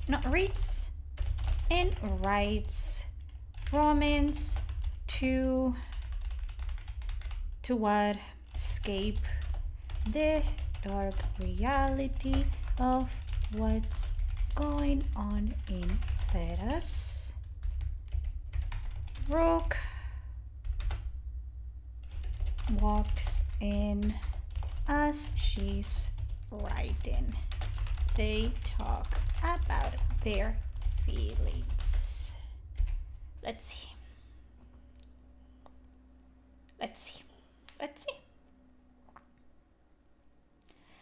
Okay. We're gonna try. Her brother died to be alive in with a villain. Nice. Bellara sat at the worn desk in her small quarters, fingers ink-stained and moving swiftly across the page. The candle beside her flickered, casting a warm glow over her words as she leaned in close, a small smile tugging at her lips despite the bleakness outside. Lost in her writing, she didn't notice Rook enter until he spoke. "Another masterpiece?" he asked, his voice a gentle tease. Bellara jumped slightly, her pen skidding across the page and leaving a straight line through the word forever. She looked up, cheeks flushed. "You know, it's terribly rude to sneak up on a person when they're writing romance." She grinned, her tone light, but Rook caught the flicker of something sad behind her playful expression. Rook chuckled, settling onto a nearby stool. "I suppose it's a habit of mine, but I doubt I'll ever read anything you'd write, no matter how smutty." Bellara feigned offense, pressing her hand to her heart. "Why, Commander?" I don't know why he was calling Commander, but whatever. "I didn't take you for a prude. Far from it." Rook's tone softened, and he started her with a warmth that was almost tangible. "Just wanted to check in on you." Bellara's humor faded as she glanced back at her words, and she ran her fingers along the edges of the parchment. "It helps me forget," she admitted quietly. "Sometimes when everything else feels too heavy, I can just write something beautiful, something gentle." Rook nodded, his gaze never wavering. "And does it help?" he asked, his voice low, careful. Her lips quirked into a half smile. "It does, at least for a while. It's easier than facing reality, you know. Romance is simple on paper, not so much when it's real." There was a long pause as Rook considered her words. "I understand," he said. "Sometimes we all need an escape, but it doesn't mean reality can hold something worth holding on to." Bellara swaddled, her fingers tightened around the parchment. "Maybe, but reality doesn't always give second chances, does it?" Rook leaned forward, his hand reaching out to rest gently on hers. The warmth of his touch sent a shiver through her, grounding her in a way words couldn't. "We make our own chances, Bellara, and you of all people deserve happiness, whether it's on the page or off of it." She met his gaze, her playful demeanor softening as she let herself feel the quiet promise in his eyes. "Thank you," she whispered, her hands resting in his, steady and safe. In that moment, the line between reality and romance blurred just enough for Bellara to believe that maybe, just maybe, she could have both.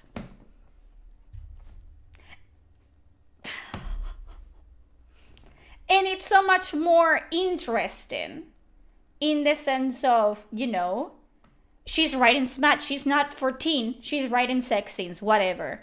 She likes to read them. It's her own piece of, like, you know, like how she leaves reality for a second. And there's a playful banter between them. There's more chemistry. And now we have this. I mean, that's the question. Do you want an us? I mean, romantically? Okay, worst possible way to ask that.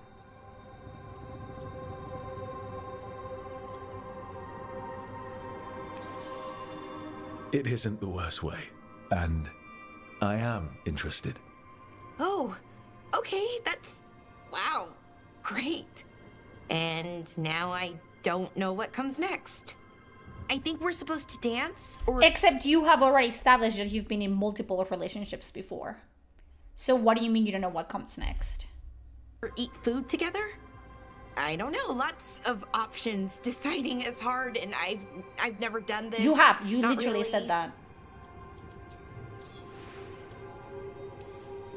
You've never had a romantic relationship? Well, one, for a little while, with Ireland. But things just kind of... And yeah, you know how every single female character has had a relationship before with women? Ireland is the other Asian chick that we meet at the beginning of the game.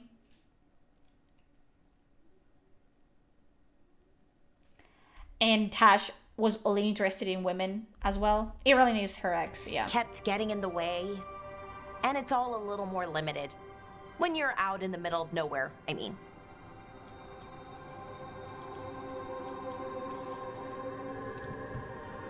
I think we just do whatever feels right in the moment. It's not like there's a guide with rules we might break. Right. Of course. Improvisation. It's not what I'm used to, but I'm learning. From you. We're adults. We're at least late 20s, early 30s. We are adults. And yes, adults can get, giddy when they're with their, significant other. I know, like I'm in a relationship. I'm in love with my boyfriend. I'm gonna marry him. I understand. But the way these people like interact is just like kids. And there's something so kind of off-putting about that. They interact with each other like they're children, like they're teenagers. I don't see them as adults. I see them as teenagers. And it's just really weird. Because adults don't behave like this. It's creepy. I don't know. It is not made for adults, and that's also concerning if it's not made for adults. Yeah, so let's just see where this goes. Together. She's married to Chad, but Chitsuna's with her boyfriend. Bitch! True. It's really uncomfortable. It's supposed to be like, like you're supposed to be like, oh, they're so cute. But you just like look at them and you're like, how old is she? 16? Why does she behave like this? I understand. Look, listen, I got into relationships in my mid-20s. I'm 27 now. Preston is my second relationship because I wasn't interested in dating. I wasn't. That doesn't mean that because I wasn't in, 10 relationships before I met my current boyfriend that I don't know how relationships work. You're an adult. You know how relationships work. You have to find them to, to how it works with the person that you're with currently in this moment. But two adults interact differently than two teenagers interact with one another or two children interact with one another. You can be more naive but you are an adult at the end of the day. And you're killing people. You're killing Darkspawn. You're dealing with it's just weird the way she behaves. I don't like it. What you said before about us? Are you sure? Bellara was originally intended to be 28 to 29, but has now evolved to be around 31 to 32. So she's a 30-year-old woman. But she doesn't know how the world works. 27, and I've been in a single relationship since I was 17. And agreed, you can grow up as a person and act differently in a relationship when you're an adult. Exactly. Like, this is just written by people that are not in relationships. Or they're 36 and they think like they're 17. And they're just cringe and weird. So, odd. But you still want that? I mean, with everything I've got going on? With Syrian, I mean? What you meant to say is that I've been in a relationship for 10 years. Exactly. And you just grow. I don't know, man. Of course I'm sure. It is creepy. I'm here for you no matter what. Okay. Just wanted you to be sure. Anyway, I should get back. To work, I mean. And again, it's like teenagers or children. When you're in the fucking playground and you're like, do you want to be my boyfriend? And the guy's like, yeah, sure. And then you don't do anything because you're a child and you don't know how relationships work. So you just well, we're boyfriend and girlfriend now. Okay. And then you go, play fucking, or jumping rope and he goes to play football or whatever. It feels like that. It feels like, oh, are we together now? Yeah. Okay. And I'm gonna go do this now.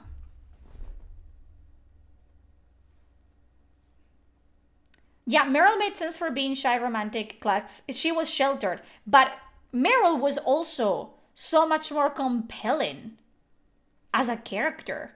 She was sheltered. She was Dalish. She didn't really, then you pluck her from the Dalish clan and just throw her into Kirkwall in the middle of, humans and dwarves. And she's she doesn't know how society works. Because Dalish go their own way and they have their own rules. And then she was a blood mage and had no qualms in admitting that she was a blood mage. And, she was consorted with fucking demons and spirits.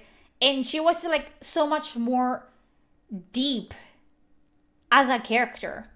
Yeah, Meryl was like a klutz, but she would fuck you up immediately. Meryl was more like ditzy in the sense of like she didn't really know what was going on 100% of the time. That doesn't mean that she was stupid. She was like, you know, doing her fucking thing.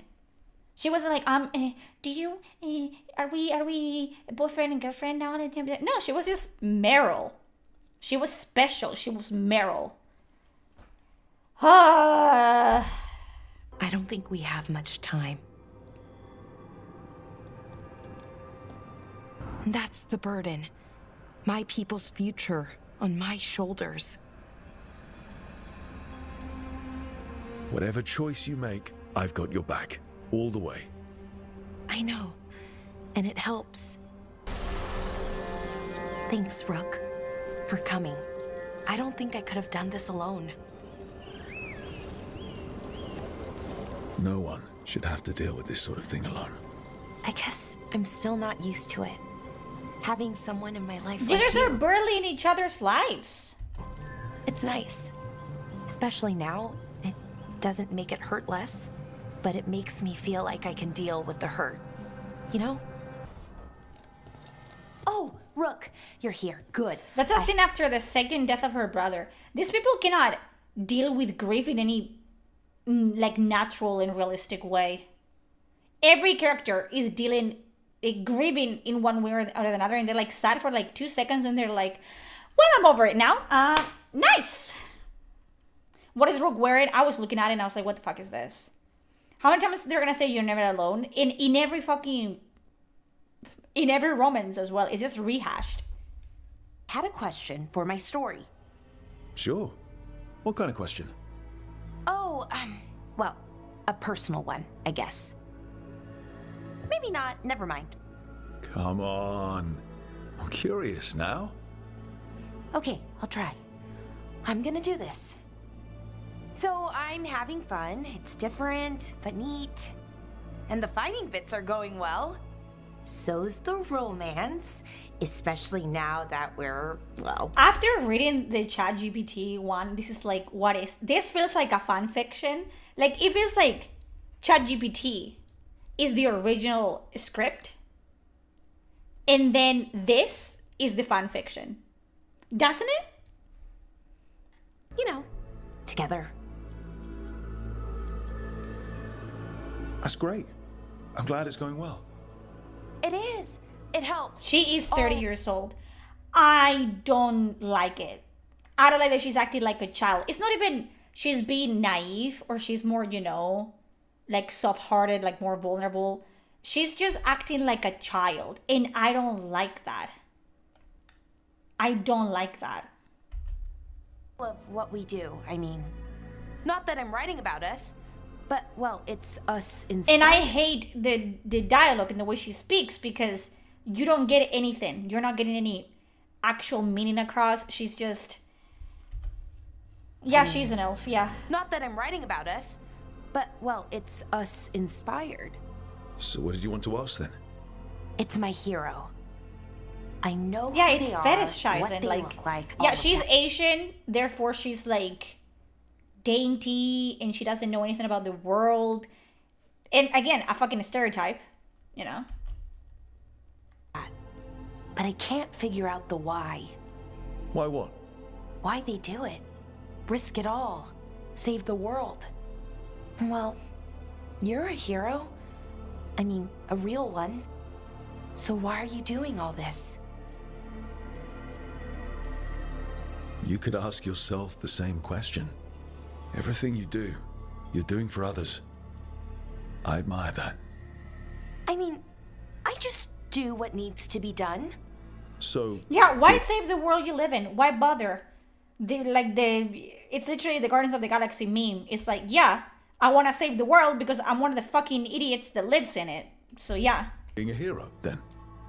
I guess so. And again, hero, you have to be a hero. It's not that you have to you want to do the right thing because you live in the planet. No, it's because you're a hero. It's hard to think of it that way. We are going up against a god. Multiple gods, actually. That feels And fair. Are you peeping how Varric is dead? So we need a new writer? in the game when you write it in the... Are you peeping that? Do you peep with your peepers?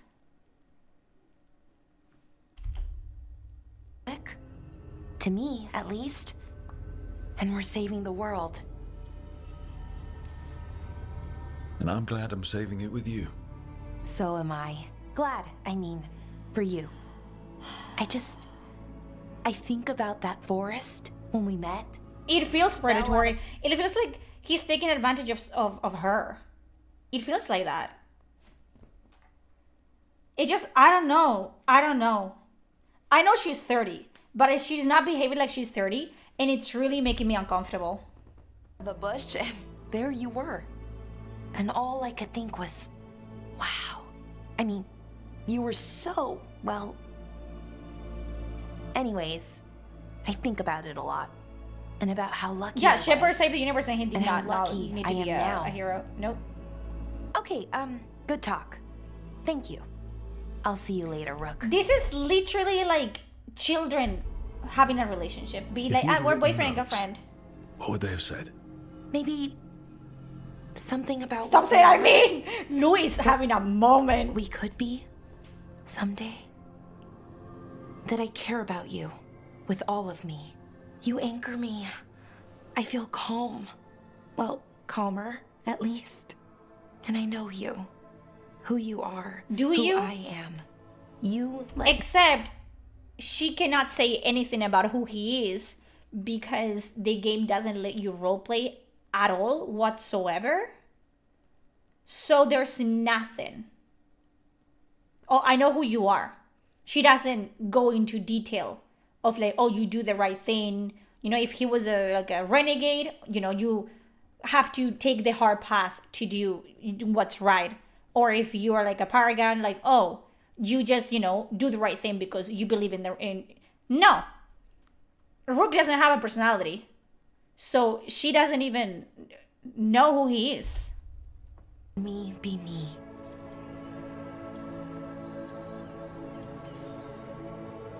I like the you that you are. The anxious... I like the you that you are. I like who you are. I like you just as you are. I like the you that you are.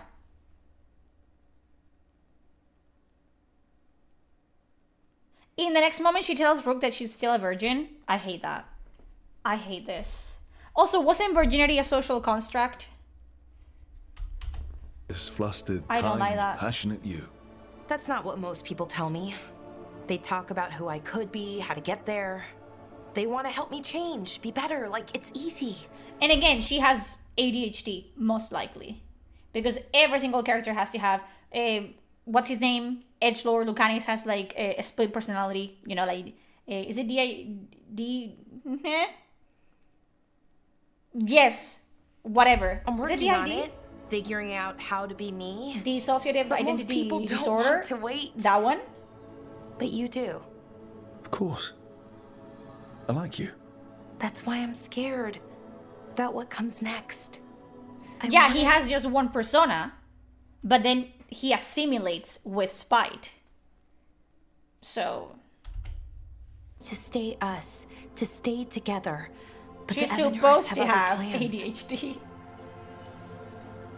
As long Where's as the we're Advil when careful you need? and stay together, we've got this.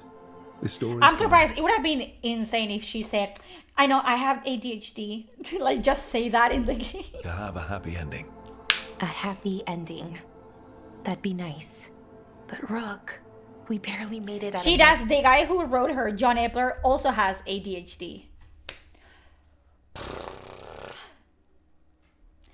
I write. I'm writing a Dragon Age fanfiction currently. I am writing a female character. First of all, she's a redhead, green eyes. She has, she was an accountant. I don't know. I hate numbers. She was an accountant before she came to Thedas. She is a blood mage. I don't practice blood magic or believe in witchcraft.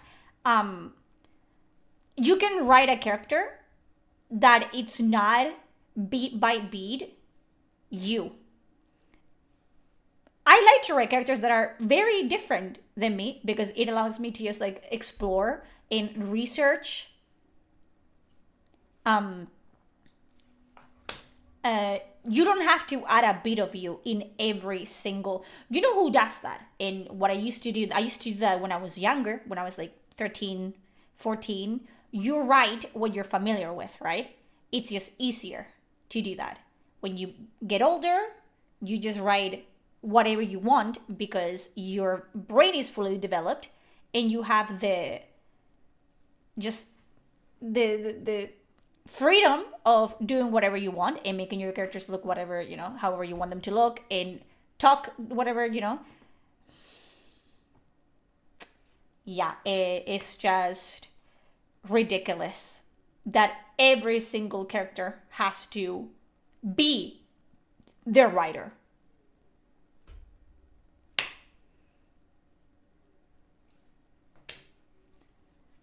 It's just icky. It's just sad. It's helped. And that was just one god. And no one has our back this time. We're in this together. You, me, everyone else. We've got each other's backs. That's enough. Is it, though? Has to be.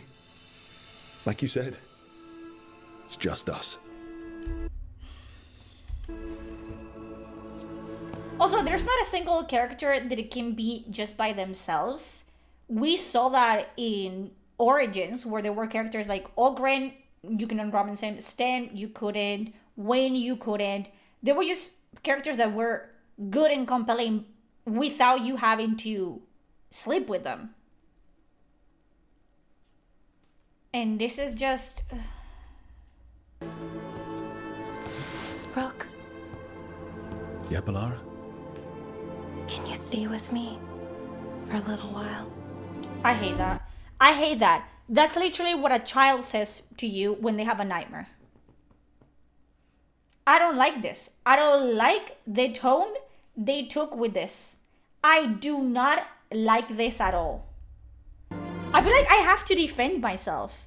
I feel like I'm watching something that I shouldn't be. You know what I mean?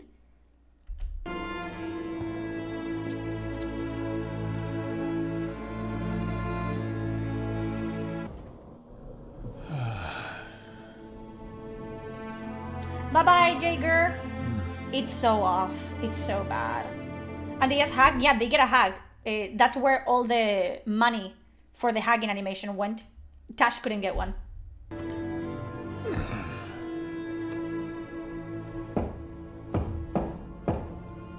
Come in.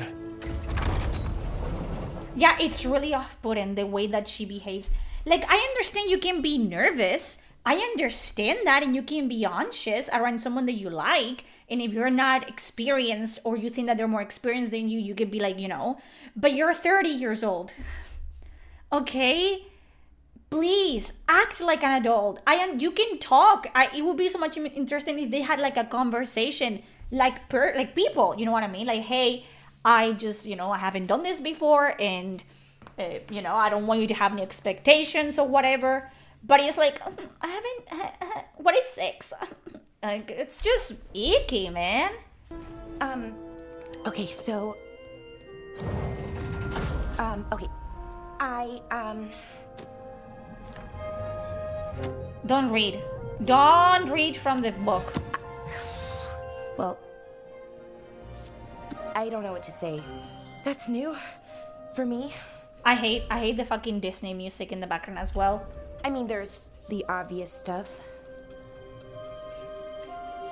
Like, I'm glad you're back. Here. Me too. Okay. Right. Of course you are. And the thing is, have they even had a kiss? Have they kissed at all? So, with all that, I hope I didn't show up in that Fade prison. The one that showed your regrets, because it feels like it might make things awkward.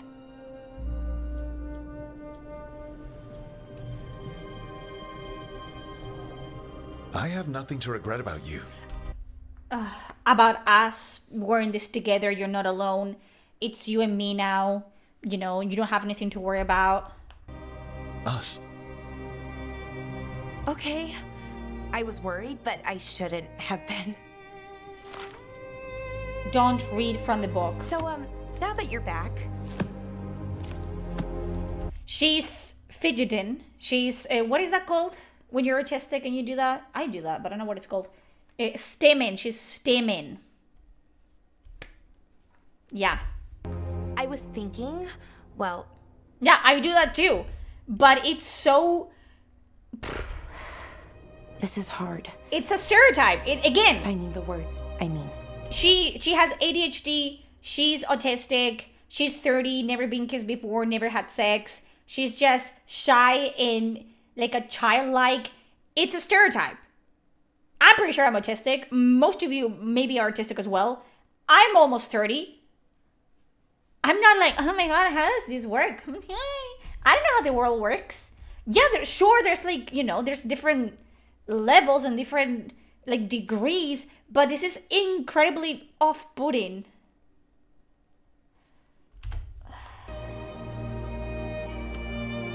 You can do this. They told me that we'd find you. Taash, Emmerich, everyone. They told me to believe, keep the faith. But after what happened with my brother, my head wanted to believe, my heart... Sometimes it doesn't want me to be happy. I still didn't give up. I couldn't. And again, this is just like because at the end of the day, right? And I'm not saying that's the case every time, but 9 out of 10 times. When you think queer people, you think about, you know, like literally, it's so upsetting. It's like when you say, oh, autistic women, you have a stereotype in your head, right?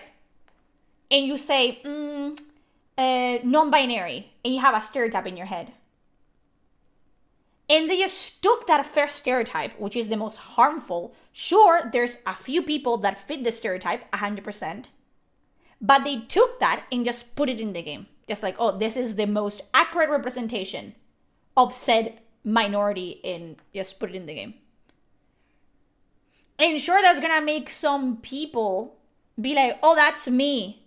Like the most annoying people. Like the ones that no one cares about, not even people in their own demographic and community care about them, because they're just like obnoxious and annoying and just like weird. They're like, oh yeah, that's me. Yeah, but everyone knows that it's like, you know, that you can have ADHD, you can be autistic, you can be a woman, you can be all of these things. It doesn't mean that you're just gonna be a fucking child and just be a stereotype. Bro, I have hyperfixations. Dragon Age has been one of them for a decade, okay? And same thing with Mass Effect, and just, you know, many things. And when I talk about them, I get in my head and I just talk about them. And until someone just like, you know, doesn't stop me, I don't stop. That's why I became a streamer. You guys cannot interrupt me when I speak. It happens. We exist. It is reality for some of us. That doesn't mean that we are fucking childlike. I don't... Oh, here you are, in front of me. I knew you'd never quit on me. I sure wasn't going to quit on you. What's wrong? Nothing. I just can't believe it. Still, after everything that's happened, that could happen, Elgernon's taken Minrathous. The world could end tomorrow. Again, yeah, thank you for reminding me, because I generally forgot what game we were playing. I thought we were playing a dating simulator. Yeah, I forgot about the fact that, you know, the world is on fire and people are dying. Sorry, my bad. Tomorrow. You know what, though? That doesn't matter. Not right now. I want to live in this moment as long as I can. Anything could happen. So let's hold on to joy while we can.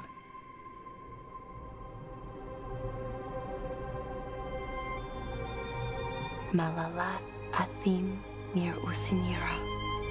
Uceniera tu puta madre, para empezar. Uceniera? It's Ucenera. You fucking... The way that Elven just took a dive, just... Uceniera? Malalas Aethium Mir Urthiniera. ¿Qué? ¿Qué? Paella en Utheniera? Paella y Utheniera. BioWare. You made the fucking language. You made the fucking language. You made it. You created it. You made the rules. You made the rules and regulations for this. It's not Utheniera. And it's not Malalas Aethium.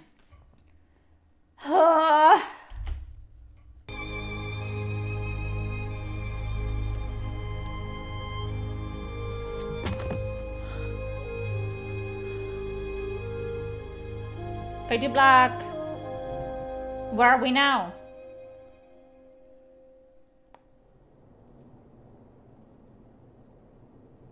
It's calm.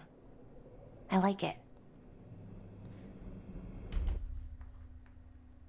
They literally are reusing Lucanis's. They either took her, like, it doesn't matter, okay? They swapped the model.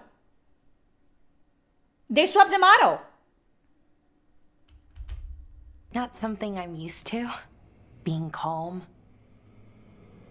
It's nice. Different. They swapped the model. Oh no, he's laying down as well. In that shitty... It feels like everything is just kind of working right now. It's enough to forget what's coming next. For a little while. What is this, that, like, act direction? That? Why are we here? For just us. Here, we're right here. You guys are like, hello? Hey, Brooke. Right there.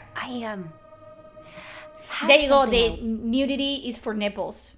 That's it. Want to say? What's up? They don't show any sex scenes. Nope. Never mind. It's not important. And the nudity is you just in these scenes you maybe can see a nipple. That's it. That's the entirety of it. And in this one, because the nudity is off, you can't.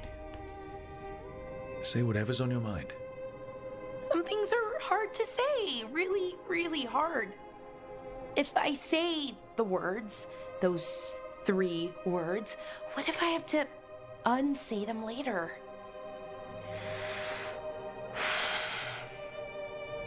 No, this is important. I need to say it. I'm going to say it. You don't have to say anything you're not ready to. I want to say it. I love you. It's I love you, okay? I love you. Chad, I love you. I love you?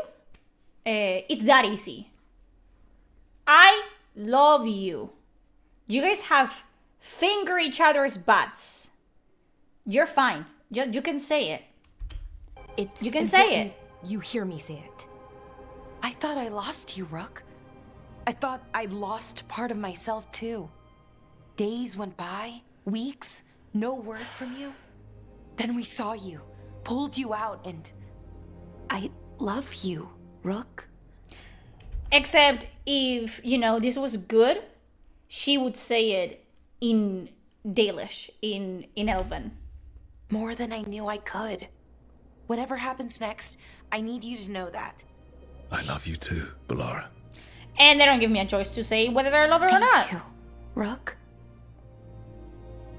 For saying I love you? For everything. All you've done for us, for me. We should get up soon. But later... Or as I say to the Mrs. Strain on her, I tolerate you lots. Much later. Are you worried? Maybe I should be, but... No. Not with you. Every story's better with a little romance. Right? Little, it's... yeah. You know my favorite way to end a story? And they lived happily ever after. It is a fucking Disney. Fueron felices y comieron perdices, como decimos en español. And they lived happily ever after.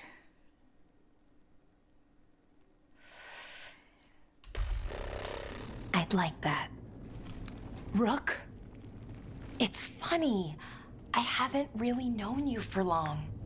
And it also feels like I've known you forever. Why are you talking like this? I love you, Rook. All the Why are way to you the end. talking? I love you too, Bellara. For every bit as long. Thanks. It is Chinese that's inspired because she's a Asian. strange way for me to say Except it. I think the voice actress is Korean. But I mean it. Okay. Let's go kill a god. I'm gonna go and make something to eat because I'm famished and my head hurts because I'm really upset. I'll leave you with some music. Just take 10, honestly. Go pee, go make yourself like a mixed drink. Maybe just, you know, or just down an entire bottle of like rum or vodka, whatever you want. Yeah. We'll be back with Hardin, Nev. We have Emmerich still in Davrin. So hold on to your fucking seats. It's gonna get worse.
Boo! I am back. I made myself a bocadillo. Butter bocadillo. Who are we watching next? We have Hardin, Emmerich, Neff, and Davrin next. So.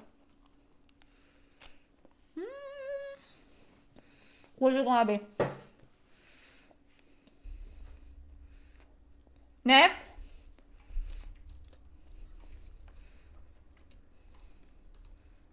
Refresher? I have something for you. Really?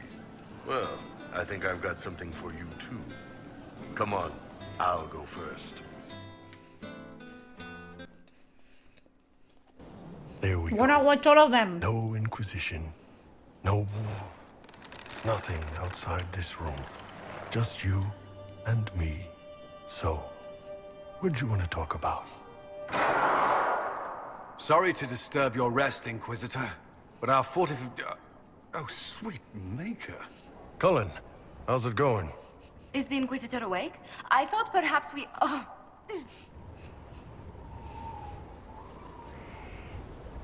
This is actually, I'm so sorry. I cannot move my legs. Is something the matter? Ah! Oh, for fuck's sake. Do you see this? No. So, I take it. Actually, he's the one who's been taking it. I apologize for interrupting what I assume was a momentary diversion. Nothing wrong with having a bit of fun. Who wouldn't be a little curious?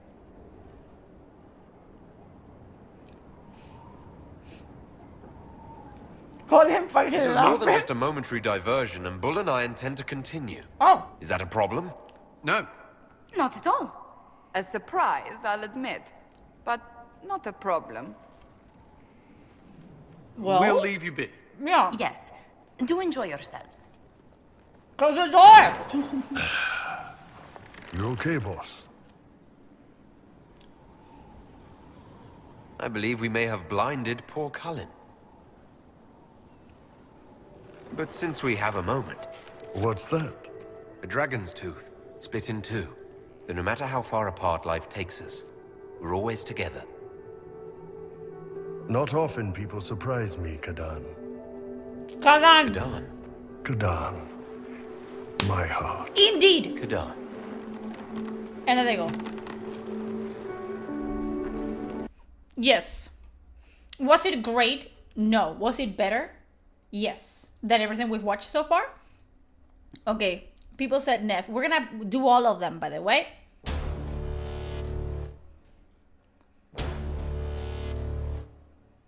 I made a call that got you injured right after we met. I'll be fine. You trusted me for the job, and I delivered. That's what counts. If we're stuck in this, let's hope you can trust me again. Again, she's hurt. Varric just died. We don't remember. We don't know that Varric's dead, but we think Varric is very, very, very hurt. And he's just like, haha, sap girl. All right. But I still wish we had a smoother start. So much for first impressions. Here's hoping I'm better on the second. Well, you're not bad so far. You know a member of the Thread Crime Syndicate, personally. Don't tell me you're surprised. With you? Again, what's with the fucking music? I thought surprise was a given. Careful. Surprises here lead to trouble. Yeah, Trouble's there's not about always the a bad that's thing. yeah. All right. Come on. I take the small wins, Rook. Hal's serving fish another day. Getting past the next scrape alive. Sometimes you're lucky. Sometimes you get more. But the tables always turn. It's better if you know it's coming. We got in over our heads, didn't we? Same old story. That fucking hat. The gods weren't People in my chat hate the fucking hat. I've seen worse. Then I'm glad you stuck around. Misery loves They completely like the desync. Seem worse. The desync in the voice. Look at their mouths. Story. The gods weren't a twist. I've seen worse. The mouth and the sound are desynced. Then I'm glad you stuck around. Misery loves company.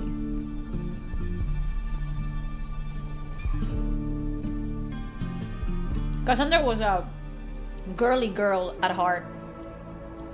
Ara, press F5? I don't think that's the case, is it?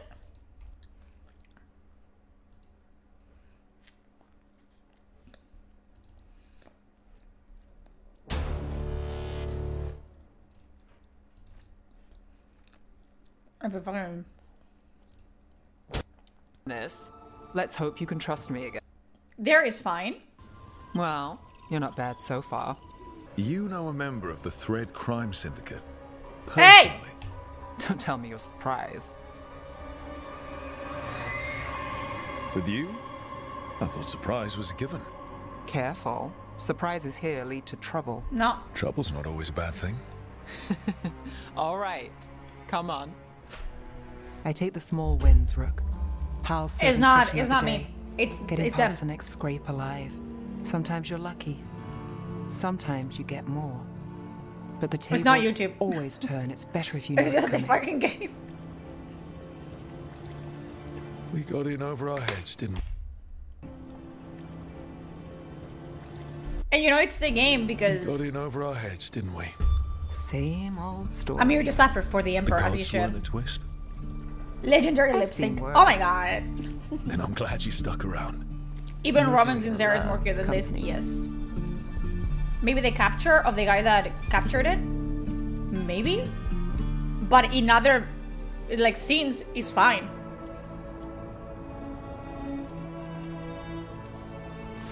You know you're sweet with him. Aren't I always? I walked into that.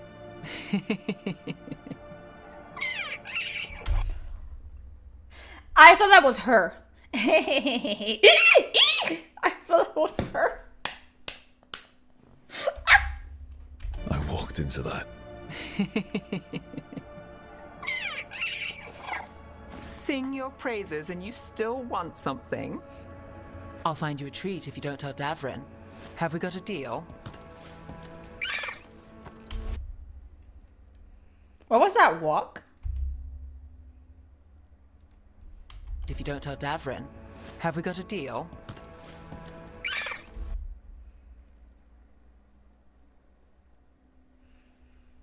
What?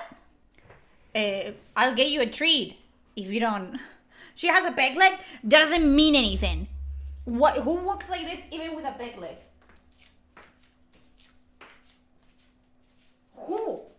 Just her. If she like had like more of a, you know, but why is she walking like this? What the fuck? What the fuck? Oh my god. Find you a treat if you don't tell Davrin. Have we got a deal? She's not, you know, favoring one leg over the other.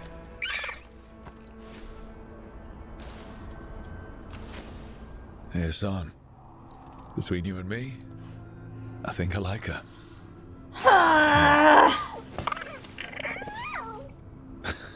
Yeah.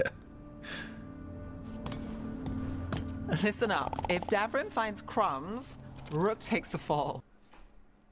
Remember Emmerich, the thread-selling charms? He wants to talk, and he doesn't reach out for nothing. Do you think Massive if I will be like this? I don't know. I know the writing is gonna be equally as bad because Patrick Weeks is in the writing team, but yeah. Sounds fun. I give you a treat. Stop looking at my butt, you fucking perverts, So okay? do you. You fucking degenerates. Ready when Wait, you sexual are. harassment. Templar Rana. Careful. We came to meet a friend I'm and taken. found this. Bad day for the cobbled swan. You bring me to the best places. You know it's better when they're serving food. I wanna go to like go to Anyone her can and, take and a be like, person to dinner. You brought me to a and crime knock scene. that fucking thing off her. At least I've got you on your head. toes. The game never ended. Okay. Is that supposed to be like a demon possessing... Everyone is possessed by a demon. You're possessed by a demon. You're possessed by a demon. You're possessed by a demon. Everyone's possessed by a demon. Nev, just say the word and I'll... Loyalty. You'll gain nothing. Yeah, it's worse than a demon. It's a white man. I've been the fate you deserve. We got that This is last between demon us, inside. Aelia. Leave Rook alone. Look, this was my job. I wasn't looking to drag you in. I shouldn't have. I wanted to go. This time. Next time... Won't change. There's no winning here. If Aelia's returned, if she's backed by a god, Ducktown loses. Some cynical investigator won't change that. I'm trying to see what the backstory is so I can put it in Nev, I ChatGPT. know cares more than anyone about Ducktown and the whole damn world. Is that what you know? She's stubborn, which means she'll stay in the fight. Sure. And despite what she... Sure. She's stubborn, How do you misgender and Asari by calling them they them? which means she'll stay in the fight. Sure. And despite what she thinks, She's not in this alone. I just feel like, I know that this is multiple different romances, but it just feels like Rook is going around, like being a playboy, telling every single companion the same fucking 2 lines and sleeping with them. she's not in this alone. Well, bang, okay? What are you doing? The wisps are drawn to something around here. The boxes are baited with notes, baubles, things they steal. Maybe they're drawn to you. They've been seen here when I'm not. There's more to it. If you're looking for backup, I've got you covered. If you're that bored, I'll take the company. When I woke up this morning, I didn't see Wisp Hunt coming. What? Life's full of surprises. What are they Can't gonna argue do with now? that. Good. You've got a habit of creating them.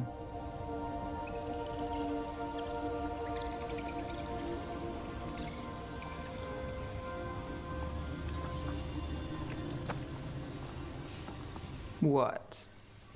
Nothing. I just like surprising you. Is that so? It's been interesting. I'll give you that.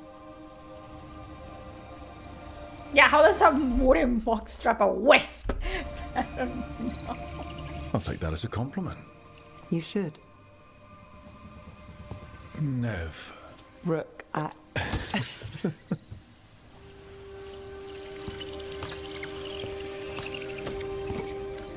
think... Okay, you caught a wisp, but what's the point? Is that all?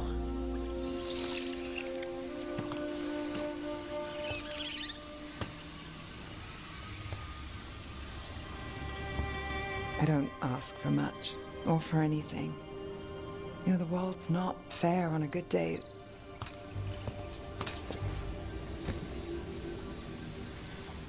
You and me, Rook. We chase trouble. So what can we ask for? Okay, let's try this.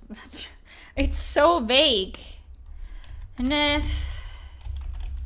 Cynical investigator has seen the worst the world has to offer and doesn't ask much.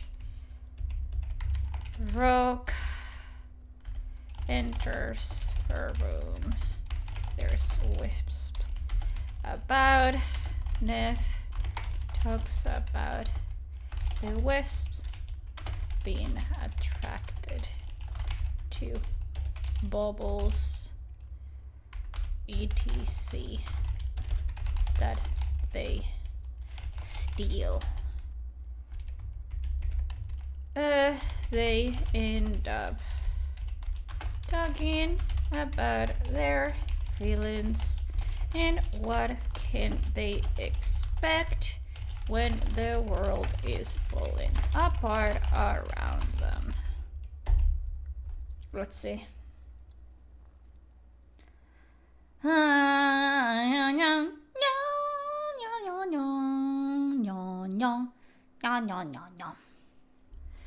Let's see. Let's go.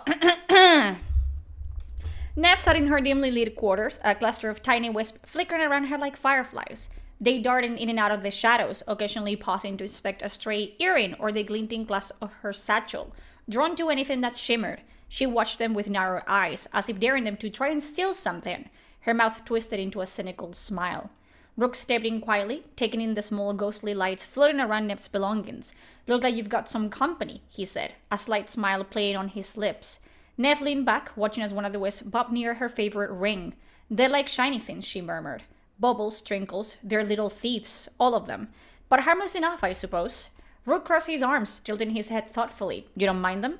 "Not particularly," she replied, shrugging. "I've seen worse things trying to take a piece of me." "These little sprites? They just want a glimpse of something beautiful before they flit back into the shadows." Her voice softened, a trace of bitterness there. "It's more than most of us get." Rook looked at her carefully, pensive silence stretching between them. He knew Nev didn't ask for much, hardly anything, in fact, and her skepticism towards the world left little room for hope. He finally spoke. "Do you ever wonder if there's anything left worth hoping for?" His question was quiet, edged with a vulnerability he rarely showed, when everything feels like it's falling apart. Nev looked away, a hollow laugh escaping her. "Hope," she echoed, the word heavy. "I learned a long time ago not to hope. It's easier that way. You don't get disappointed." "Is it, though?" he asked, his tone gentle but steady. She sighed, rubbing the bridge of her nose. "Maybe not, but I've seen too much, Rook. People who were good, people who tried to change things, they all ended up in the ground, or worse. The world has a way of grinding you down until there's nothing left to hold on to." Rook reached out, his hand resting on the table between them, inviting but unobtrusive. "And yet you're still here, fighting." Nev glanced at his hand, a hint of weariness flickering in her eyes. "Maybe I don't know any other way." They stayed there in silence, the wisp floating around them, casting gentle glows in the darkened room. After a long moment, Nev reached over, her fingers brushing against his. The contact was tentative, as if testing an unfamiliar warmth. "Maybe," she whispered so quiet it was almost lost in the stillness, "maybe there's a reason to keep hoping, if you're not alone in it." Rook's hands closed around her, steady and warm, a quiet promise shared between them. "Then we'll face it together, whatever comes." For the first time in a long time, Nev let herself believe in that fragile, unexpected hope, even if just for tonight. And that is why it's so important to have animations, because there's so much you can tell about someone, in someone's relationship, in holding hands or having their hands be, next to each other but not touching. They're not ready for that. You know what I mean? How does ChatGPT make a better Nev? The body showing just how you would think a person missing a leg below the knee would act. Exactly. The robots are better than us now. It is. There's so much that you have to do to make up for things, like, I don't know. Like, they tell when they should show, and they show when they should be telling. It's just a problem.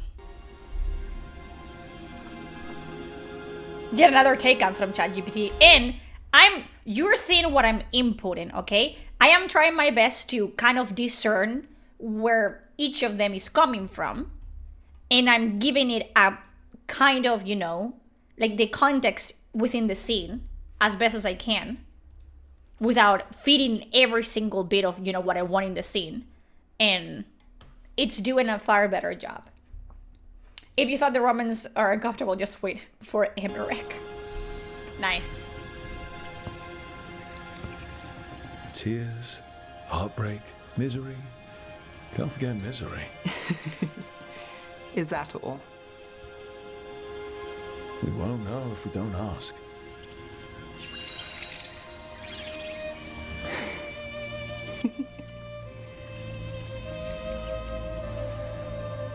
Like, do we ever ask her how she lost her leg? I'm assuming it had to do with Ayla, whatever the fuck, but it's like, does she ever, and again, she's disabled. We have ADHD, we have DID, we have non-binary, that's a disability on its own. And we have, actually disabled. No. And Emmerich is just old. I think you might be trouble.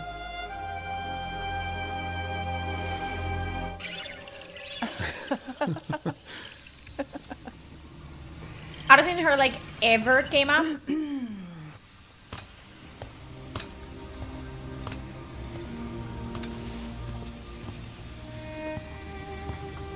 I thought Emmerich was the asexual one.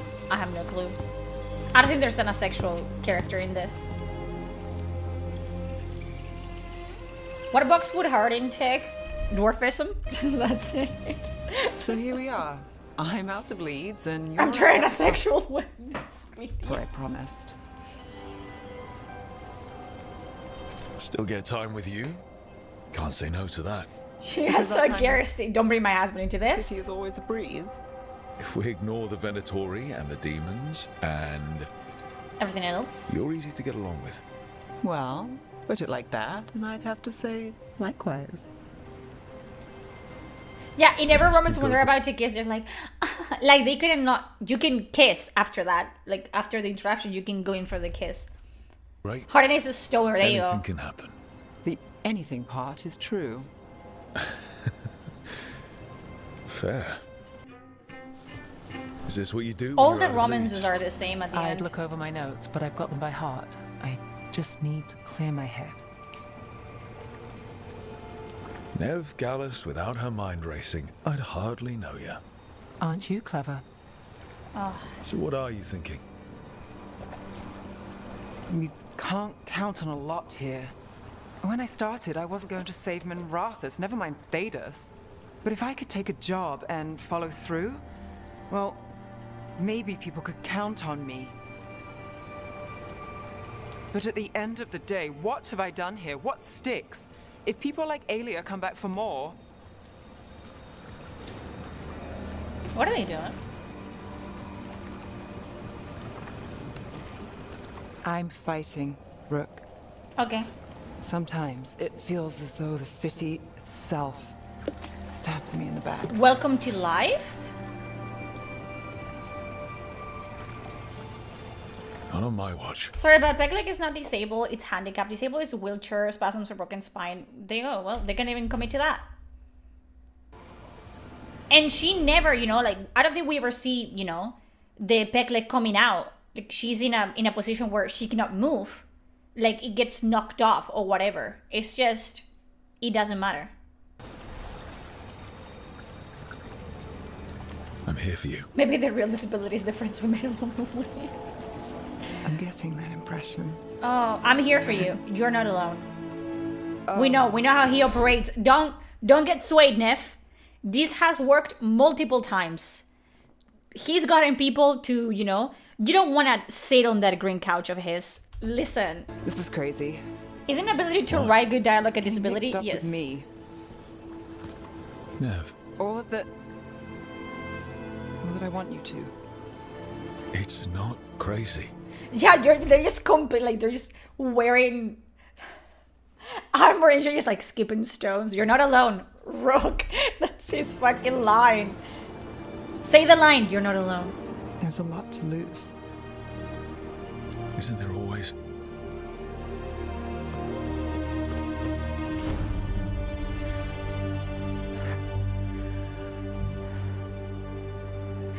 The green couch has more ass than a Roman Colosseum. Have I told you your trouble? Yeah, you have.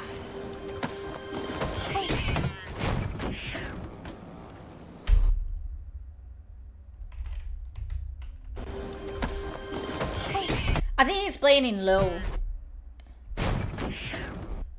What is that? Oh, you guys cannot see it. I'm very sorry. It gets worse. Stay. Steady.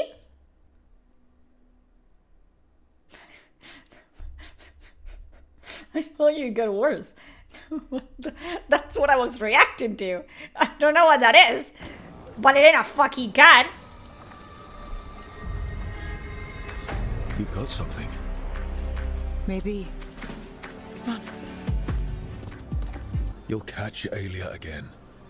Dogtown's got someone looking out for them. Don't you Elsie. hate it when the cat jumps on the bed during... I don't have cats. Will No? they? I lost Aelia once. And she gets the last word on who won. I'm a sucker, Rook. Getting caught up in all this. Bad habit. Also, do you get it? Like, she, not only she's disabled, she's a people pleaser. So. Cat looks like Steve. That's how it is. How it's been. I'm angry you can fireball the cat. But it doesn't have to be. Not with me. I know. You caught Elia again. Sounds like a disease. He does, actually. So here we are. We've chased Elia, faced a couple. We know. What? Stop. Stick. She's definitely not a psyker, no? What? You think I'd go somewhere? Not yet. Not ever. Right, enough business talk. We're the heroes of Docktown, and we haven't celebrated. Drinks are on me. What is this voice acting? First of all, the voice actors got paid in Skittles, it feels like, in Tic Tacs. You know what I mean? Let's talk. Right, enough business talk. We're the heroes of Docktown, and we haven't celebrated. Drinks are on me. Wicked Grace. You know when you play like an indie game, and you can tell that the developer and the animator and the voice actor are all the same people? What is this? You're a killer. And my money's on Nev. Nice move. Hasn't led me wrong yet. And literally, this is just ripping off Josephine. Like, Josephine is really good at Wicked Grace. He literally looks like Nev without a trap. Always the first. It's Storm of the We'll see Century, about and the I'm second. off. Oh my We're on god. your side of them. Threads live and breathe this place. It's But home, we like and no one Josephine, messes with exactly. it. All right.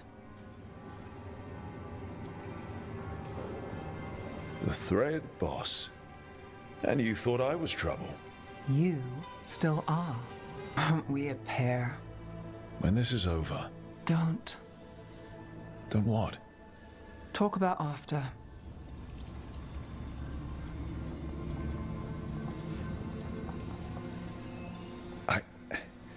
If this isn't something you want, That's not what this is. then what? The job? I know one will get me eventually, but you... I can't think about after and you. Not when... If something happens. Nev. Oh, I knew you were trouble. Stop, por favor. Yeah, he's trouble. Oh, you like trouble. We both are trouble. We thrive in trouble. Yes. It's one lucky break and close call after another, and you... I let myself... Stop saying you. When do the tables turn, Rook? Because they do. They always... So we flip the table. Hold out for the lucky break. Yeah, Jessica Clarke, who isn't a voice actress. And if the She's a last break B-list was a actress. I'll find a way to make one happen. You know I'll try. Maybe It turns you off because you don't care for her. The thing is, for you to be able to do trauma dumping correctly, you have to care about the character before you even know they are dragging something, like, you know, with them. So yeah, you have to make a character compelling before the other character or you as a player know that they're hiding something from you, right? And when you finally break that open, at that point you have to already establish that, okay, I care about this character, I want to know more. Maybe that's the reason, right?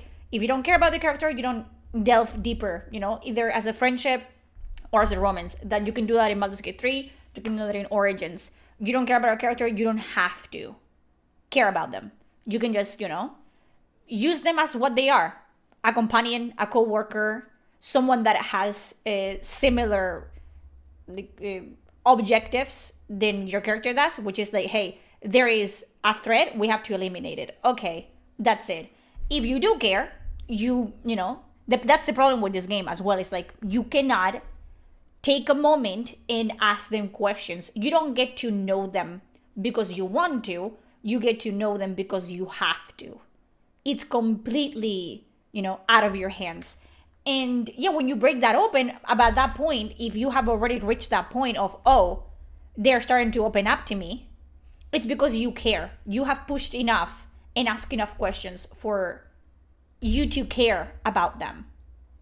But if a character that you barely know and you barely care about, it starts lore dumping and trauma dumping, you're like, did I ask though? I didn't ask. Where is this coming from?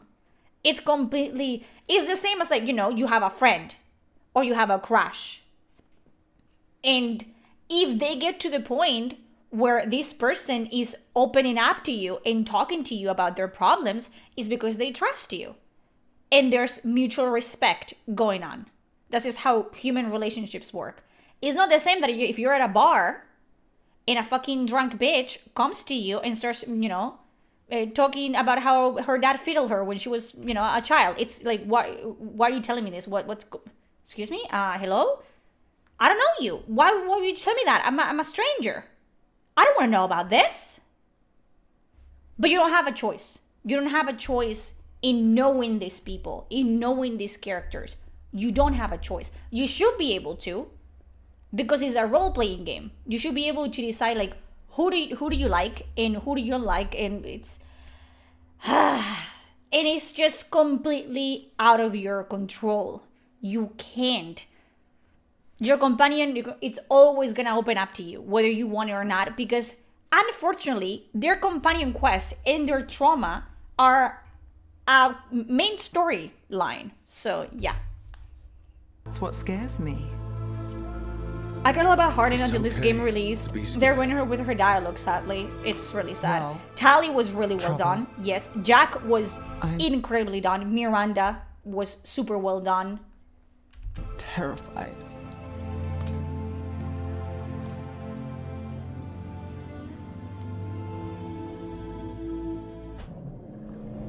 You're not alone. Did he say it? No way. The lucky break. And if the last break was our last? Is Jessica Clark related to Allegra Clark? Okay. Maybe. I'll find a way to make one happen.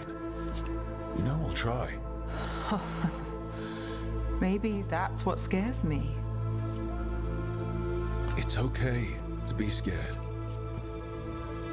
Well, trouble. I'm terrified. Yeah. I'm waiting for the "you're not alone" line. Oh, the couch. The infamous couch. You came back. I waited. Finding you was a lost cause, but being gone for a while, which romance seems the best so far? This one is normal. Well, she's the most normal one so far. So, but that doesn't mean anything.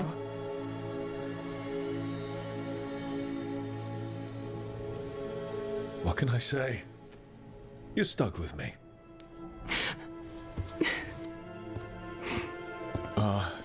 Wait. I'm sorry. I was hoping that was a good thing. The best. Now kiss me, trouble. How many tears flowing from your eyes? No.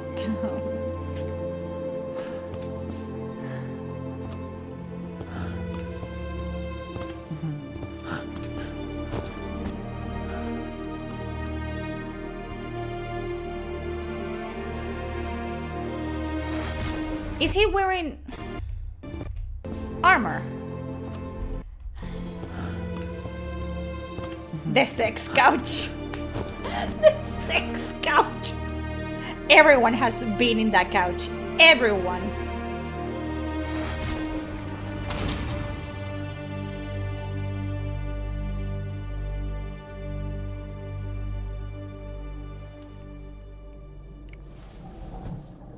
I could stay here longer than I should. What happens if the nudity is off? Can I see up her cooch? I could stay here longer than I should. Okay, we have some touches. We had some touches. Who says you have to go? Also, why is she wearing briefs? Oh, you're distracting. Yeah, I do what I can. I thought you were gone. Yeah, you said that Rothus already. is more lost than usual. Me too, if I'm honest. And they haven't There's sanitized. always They don't know what something sanitation slipping is. through my fingers. All I know is, if I don't say I love you this time, I'll regret it. You do? What? Nothing. You surprise me, Nev Gallus. Good. And I love you too. Look, I still can't bet on after. Not for sure.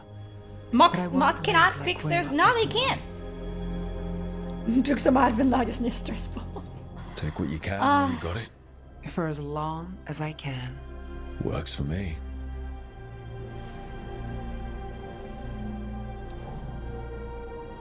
And did not tell you this. Did not tell you that it was gonna be. There's gonna be. I bet you can find footage of me saying this. There's gonna be a conveniently placed like fruit bowl in the middle and stuff like that. I told you this. I owe it to many people to finish It's this job. okay, I guess. If you need Yeah. anything, Having you here is a good start. At least he didn't say you're not alone. Yeah. This started with Solus. It will end there, too. He played mind games with you, targeted emotions, then went right for the heart. People with power, sometimes it's best not to play their games. Other times you need to play them smarter. However Okay. this plays out, I'm with you, Trouble. Right to the end. Can they have like normal fucking nicknames for one another? Can it be like baby, my love? Can it not be like normal? Do they have to? do this without you. Sure you could. But it wouldn't be as fun. Rook, before we go, It's all right. I love you. Yeah, you said that. I love you too. Like, this is supposed to be. I don't know if we're gonna have time today, but this is supposed to be like Mass Effect 2 Suicide Mission. The companions go to Shepard's cabin before. If you're, if they're Romans in, yeah. Now let's finish this job. Okay. Ew. Let's do hard, like do Harden. Harden's is shorter even. It's been like 20 minutes. Yours is like Maybe 15. The dagger unlocks something hidden. But this is more than the stone sense I know. This is I not hope a you're normal right people that this is a talk. gift. No. I'd be heartbroken if it caused problems.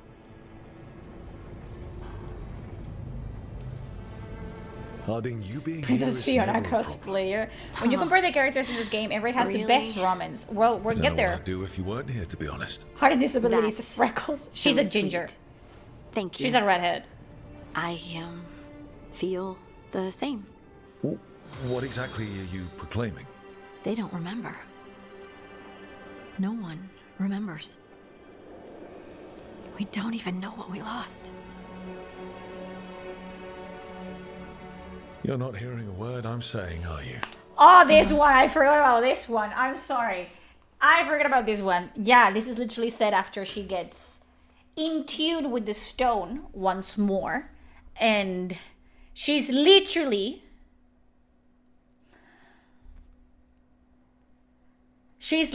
like struggling to come to terms with the fact that, she felt something.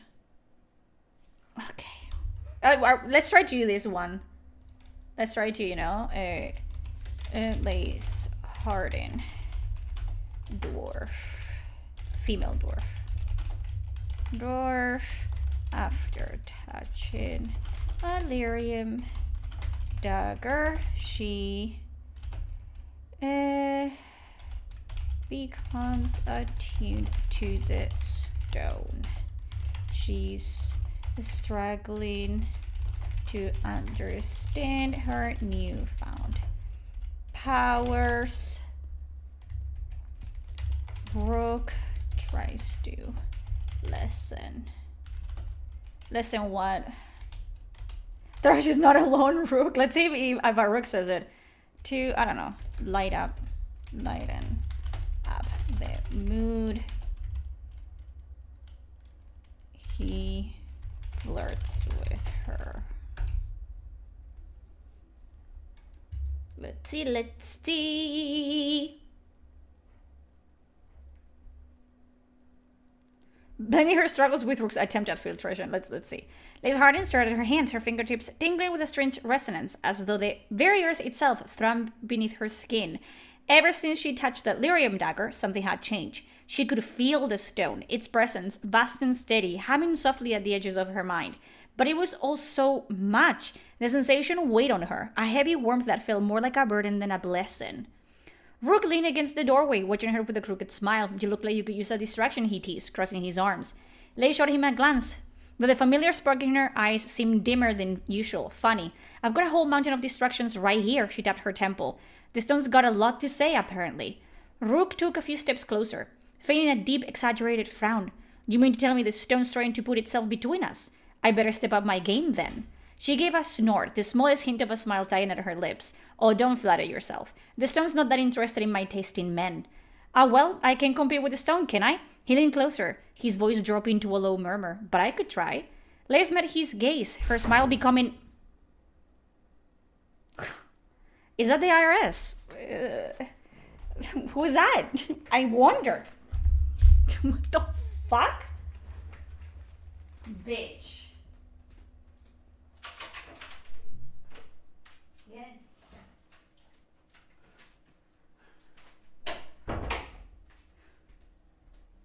She fucking... It's the buyer police. The IRS. I don't want to pay taxes.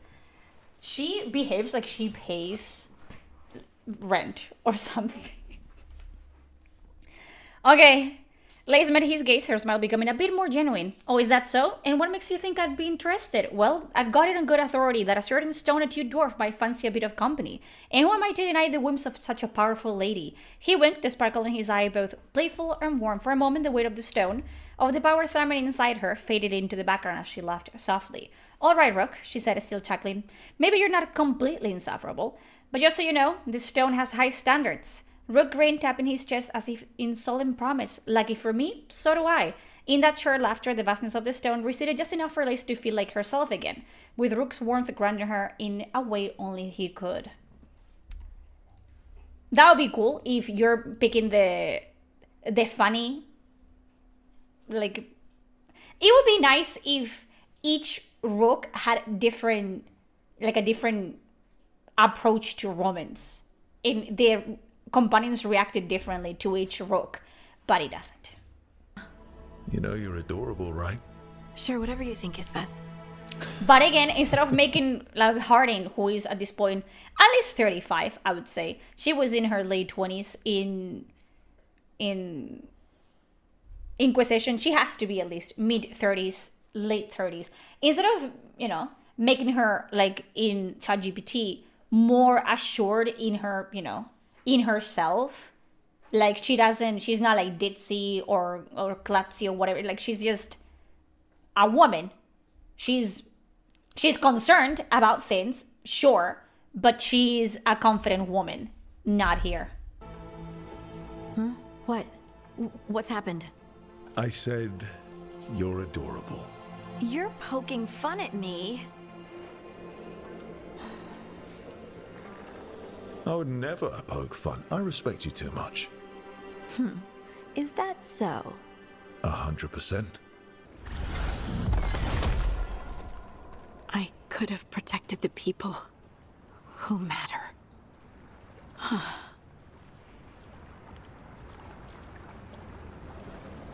I'm here for you if you want to, Ven. And make us both miserable? Let's not. I just want to enjoy the moment. Being around you makes me feel lighter somehow. Oh my god. Your hair is so bright in the sunlight. What? What? Feel lighter. I just want to enjoy the moment. Being around you makes me feel lighter. Your hair is so pretty. ¿Qué? What? You smell good.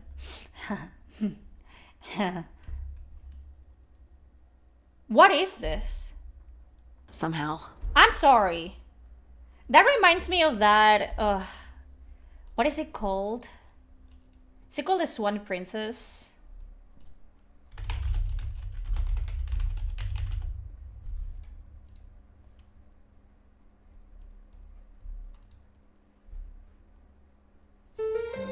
Reminds me of this movie.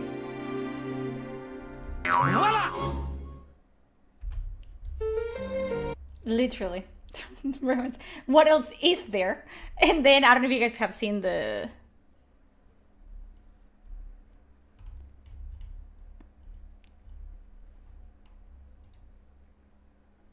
Hello, Princess Odette.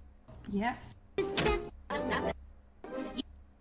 All that matters is there. Write a book. How to offend women in 5 syllables or less. That's from the Swan Princess. Really good movie, by the way. I watched it so much as a child. That's literally that. She's like, I wish I could have helped people. Your hair is pretty. What? I think, you know. No, the tree's pretty. Are you listening to me at all, Rook? No. Sorry. I was like, that's what that would happen. Like, you know. Like, she's talking about something serious. And he's not listening to a word she's saying. You know?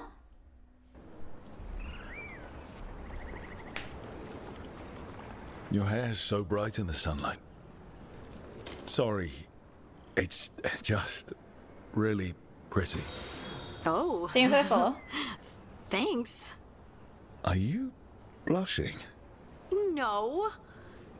I mean, yeah. You try moving rocks with your mind.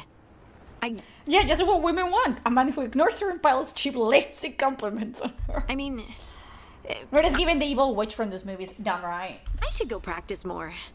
Should I? I should. It would make sense, wouldn't it? Volta. That was the Shaper's name. Maybe there are more like her down there. You're going to drag me down to the deep roads? I will absolutely drag you with me wherever I look for answers. Eh? What was that delivery? I'm sorry.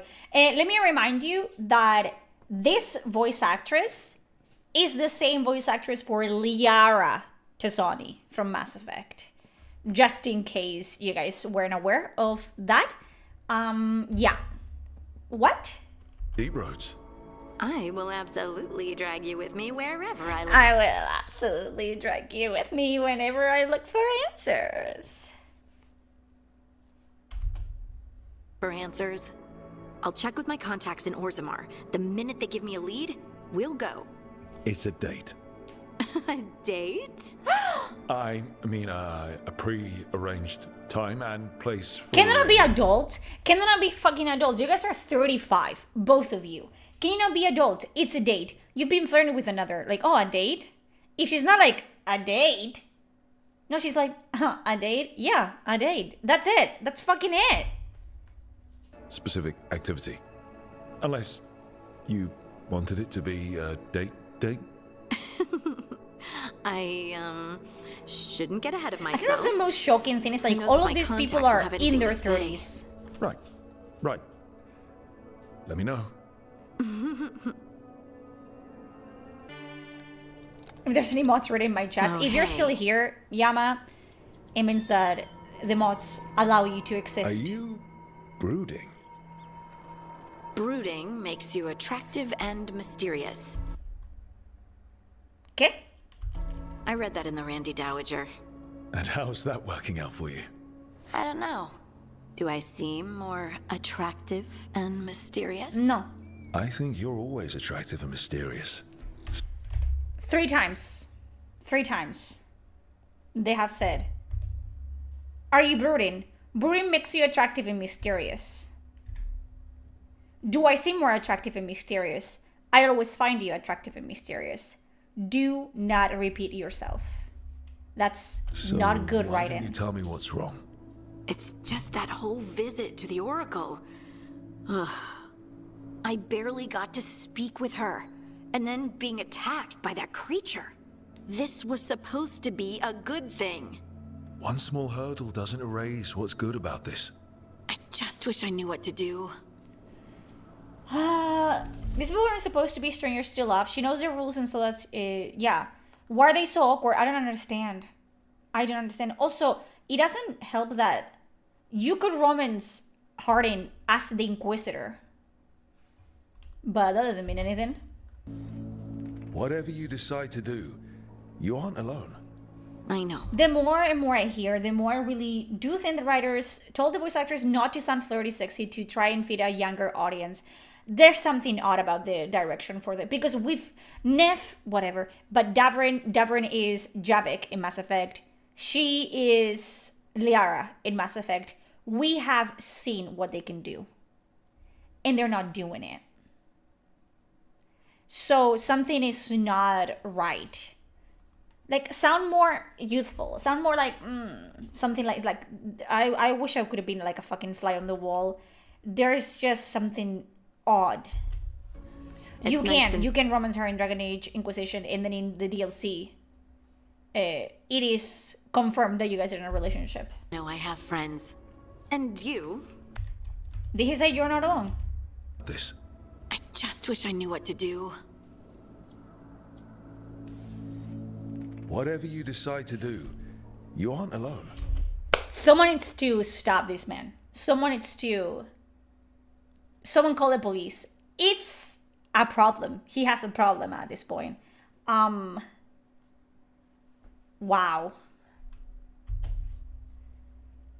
I mean, yeah, that's also another thing. It's like, maybe the voice actors... I wonder how many times this script was changed.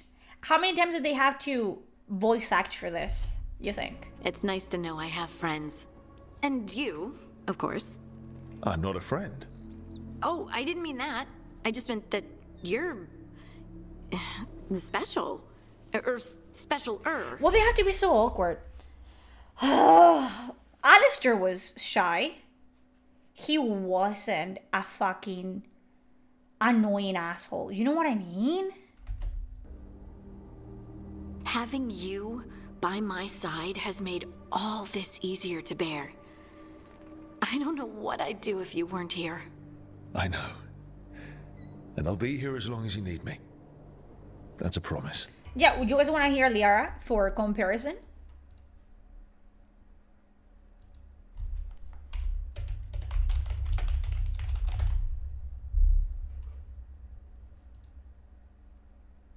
We're not gonna see the entire thing, obviously. Can you hear me out there? I'm trapped. I need help. Same voice actress. Liara Tassoni, I presume. Thank the goddess. I did not think anyone would come looking for me. Listen, this thing I'm in is a Prothean security device. I cannot move, so I need you to get me out of it, all right?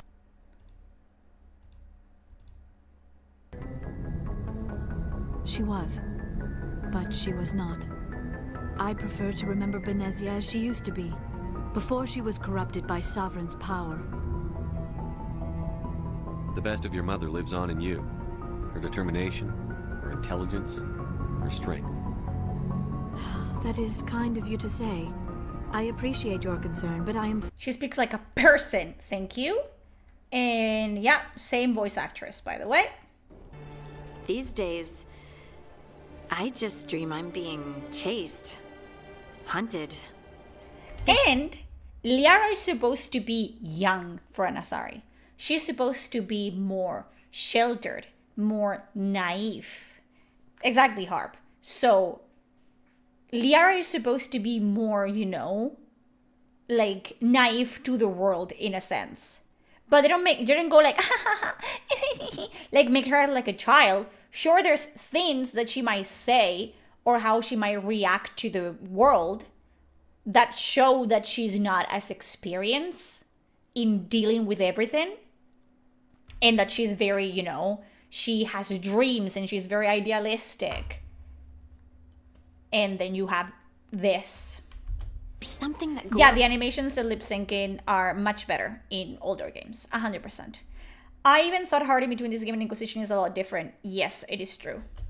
Those red. You can expect that the VA may go... No, I'm not blaming the voice actors at all. That's why I want to show that where they're coming from. Like, they can do better. Neff, the voice actress for Neff, is not even a voice actress. She's just, you know, an actress. Not even a good actress. She's just a B-list actor. But, you know... Liara, Hardin, Javik, Davrin, they're all voiced by the same people, and they have done amazing at this. It's just... out of my sight. And I know it's gonna get me, but I don't know how I know. They talk like anime characters.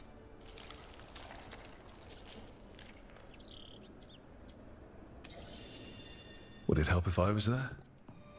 Oh, I couldn't bother you like that. Literally, Rook is like, you know, when you, like, those memes of, oh, I was in the shower without me. I mean, you should have called me. I would have rubbed your back, you know what I mean? Like, literally. Well, please do. You realize you just offered to be with me all night while I sleep. Well, yeah. I mean, bye-bye, yes, people. that is what I offered. But what if I was there? What would happen if I was there? What are you wearing? You go. Is there something happening between us? I'm not just imagining things, am I? I think there's something. And I kind of like it. Listen, I like shy men. I do. Obviously. This is not even being shy. This is just being weird. Like, you know, it's just, yeah, there's something there. It's just weird. I never wanted to say it because I didn't want things to get awkward. When she's whispering, she sounds better. She's not going over the top. Like, when she's, like, in this, like, hashed, that's just better. But... it's still pretty awkward. But we just need to keep at it until we push through to... Yeah, you cannot have your Rook be, you know, assertive. You cannot have him be, you know, submissive. You cannot have him being dominant. You cannot have him being this. It's always they're taking that choice from you. And that's why a lot of people just hate Rook. Because you don't see yourself in him. You don't feel like you are actually having any input in what it, you know, he says and how he behaves and how he interacts with people. So he doesn't have any confidence in himself. And there's nothing. Yeah, he was flirting with her just a minute ago, but all of a sudden he doesn't have any confidence in himself, and he's just like, you know, like all awkward and whatever. It's just there's no consistency because they have to make every single personality be canon. So it's just boring. The other side. Hey, guess what? I'm not thinking about my bad dreams anymore. Yeah, you cannot see yourself in Hawk or Shepard, but they're good characters. So you want to see yourself in them. And even though you cannot 100% be like, oh, Shepard is Shepard, Hawk is Hawk. But they react to the world and they do things that you tell them to do. Not Rook. Rook does whatever the fuck he wants.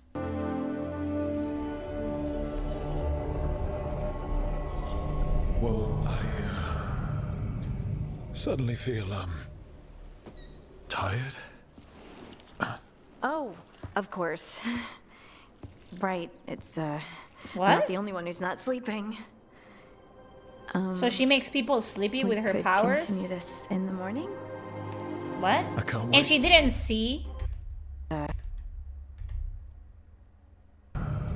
He's literally like veins glowing on his face? Suddenly feel, tired. Oh, of course. Right, it's, I'm not the only one who's yes, not sleeping. she's Rogue from X-Men, apparently. We could continue this in the morning. Why does she have a tent in her indoors? They said I could find you here. Good timing. I think I'm done for the day. The Lords of Fortune don't mess around, do they? Hey, thanks for the lessons. I'll be back. What are you talking to? I think I'm done for...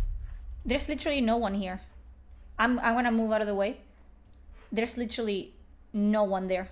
You see where I'm... She's looking this way. There's no one here. The only people are these two characters that are not even interacting with one another. And he's sitting. You see how he's sitting? This is facing this way. And he's sitting this way. His leg is going through. Okay. For the day? The Lords of Fortune don't mess around, do they? Who are you talking to? Hey, thanks for the lessons. I'll be back. I'm beat.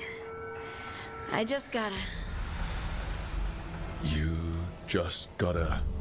Do you feel that? It's dark. And they're so afraid. So alone. Harding? What's happening? There's so many of them.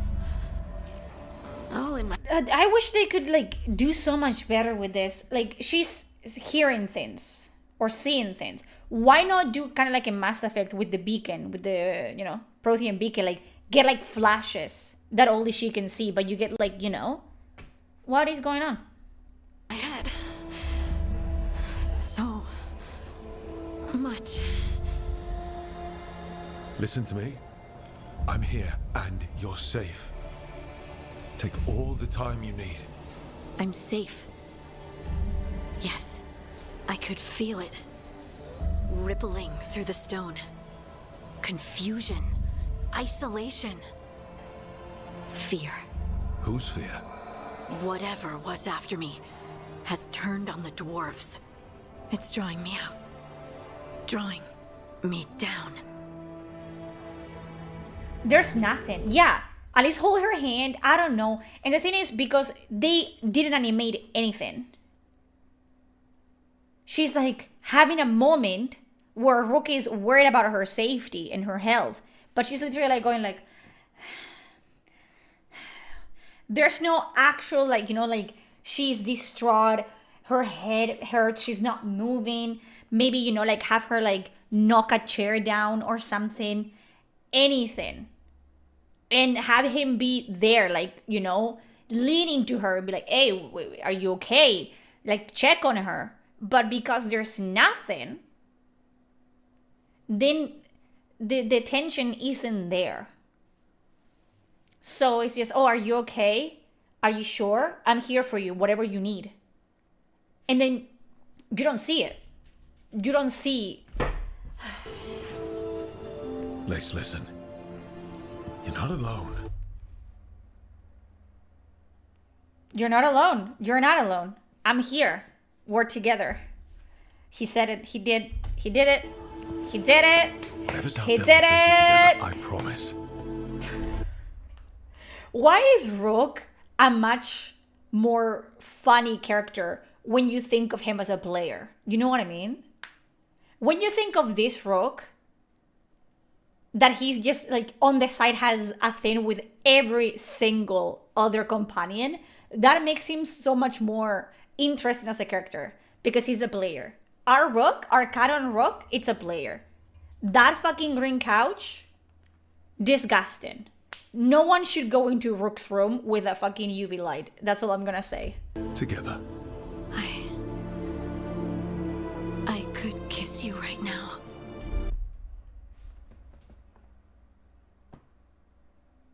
Okay, we're doing it again because that was like terrible. That was terrible. Okay. Lace is sitting in a table. She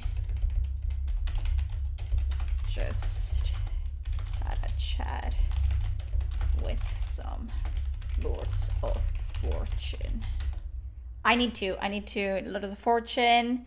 Rook comes in. She goes to. Yeah, you know, they talk. All of the sudden, she feels the fear and what? The fear and emotions of dwarfs living down below. Whatever was chasing her in the deep roots has targeted them. Okay. Rook comforts her. Let's see. Let us see.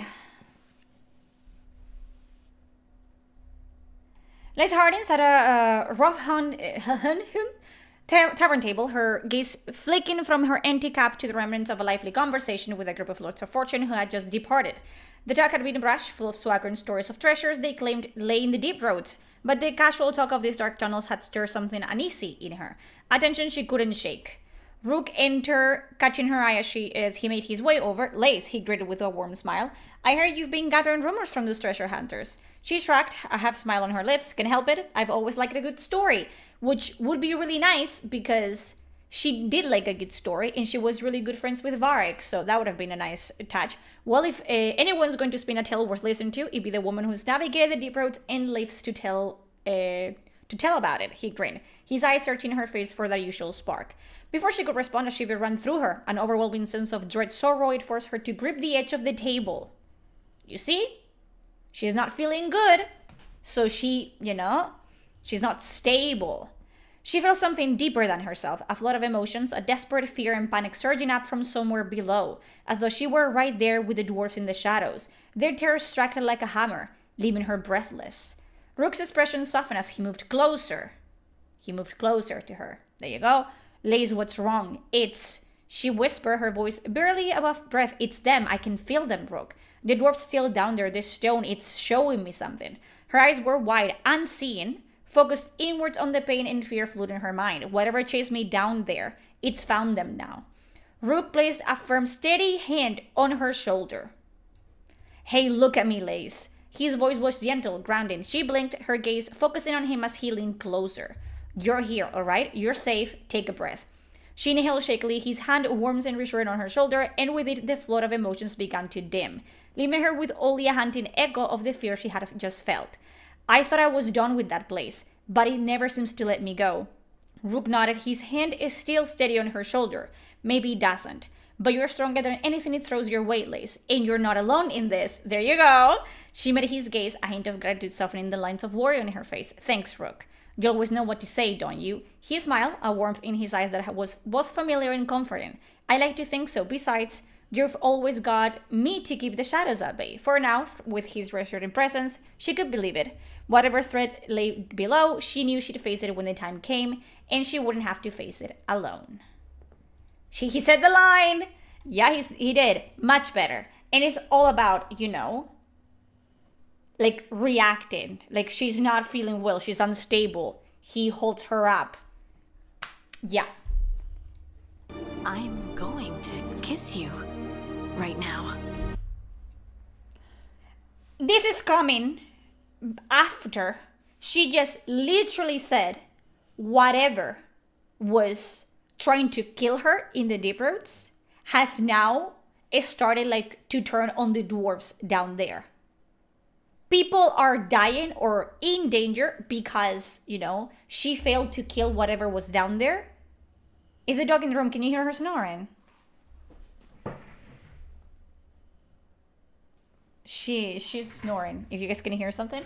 Yeah, if you guys can hear, that's my dog snoring.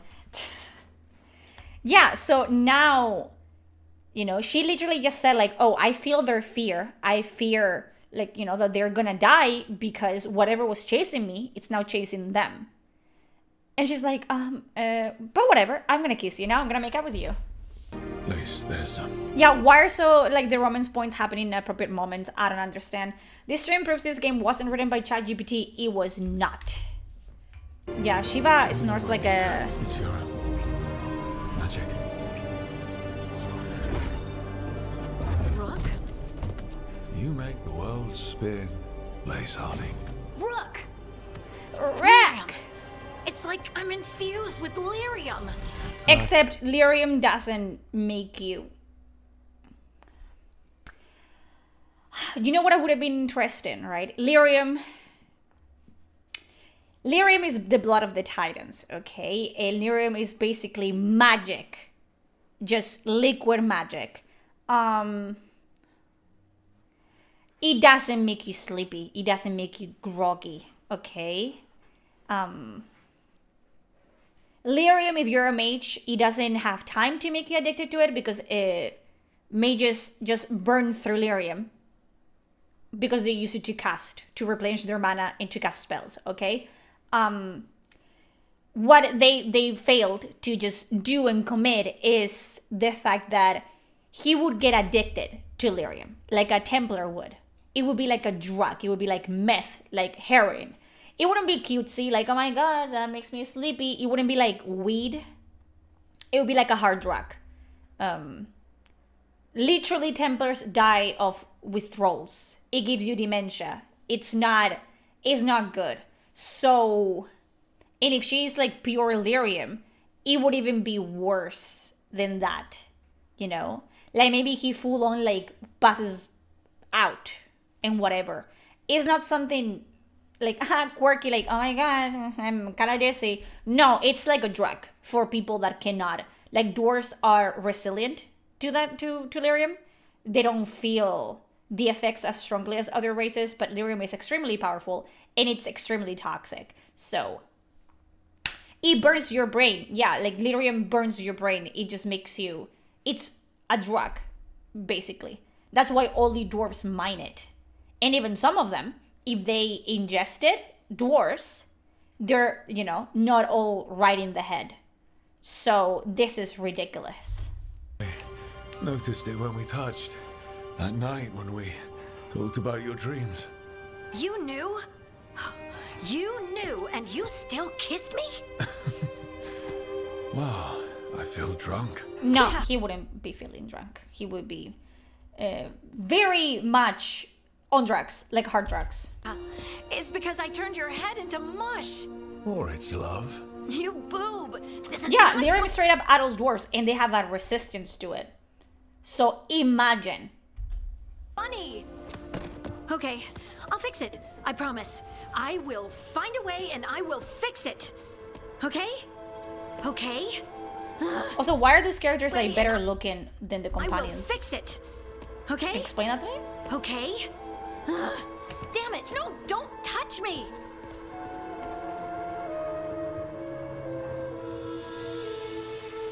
I want to believe that. Really, I do. But so many things could go wrong. I can't stop thinking. What if? What if one of us... What did he say? No way. Did I miss that? Wow. What did he say? Yeah, it's because I turned your head into mush. Or it's love. You boob. This is not... You boob? I didn't catch that. I'm very sorry. I did not. Yeah, that NPC was handsome. Okay, I'll fix it. I promise. That NPC is really handsome. I will find a way and I will fix it. Okay? Okay? You boob? Damn it! No, don't touch me. He's so concerned as well. Like, what the fuck is wrong with them? The fact that those fucking... That really obsessed me. These NPCs have more animation. Okay. Damn it. No, don't touch me.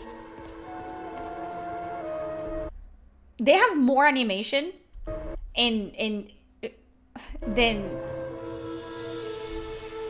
I want to believe that. Really, I do.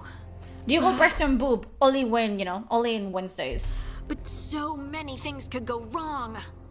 I can't... What happened to her mouth there? But so many things could go wrong. I can't... Wrong and what? Can't stop thinking. What if? What if one of us... dies? There are an endless number of what-ifs. You can't let them distract you. We have a team, and we have a plan. Most of all, we have each other. That's what I try to remember. Oh, Rook. We're still standing. There's still hope. We're together in this. Let's focus on us. For now. Just us. What does she look? 59 years old? I don't know, man. Maybe she is. Who knows? We lost so many people that day. I know. You're not alone. I never gave up on you. I knew. It's you coming. were still out there. It's coming.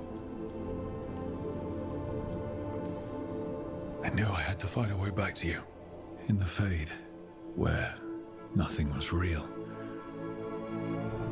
You were my rock. You get it? Because she's a dwarf? Yeah. You're my rock too.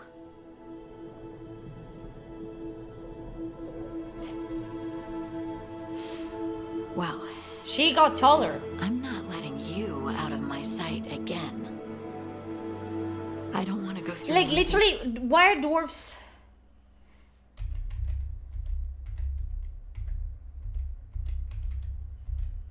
Is there a moment where they're like around here? She got taller. He's short. But it's around here, right? Or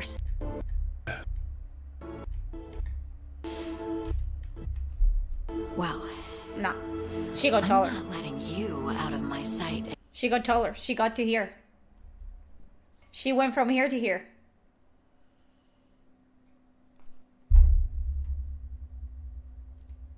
Again. You literally have to get on your knees in Origins. No. She got taller. She was here. And she's here now. I don't want to go through losing you another time. I can't. I wonder what happens if Rook is a Kunari. There's a box under her feet that we saw. Put your feet down. Put that foot down. Put that foot down. Put it down.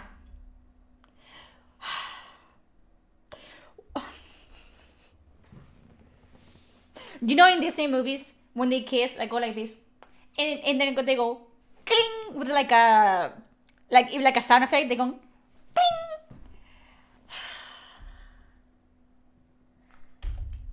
Put it down. Put it down. Who does that?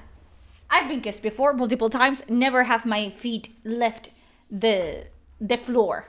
You know?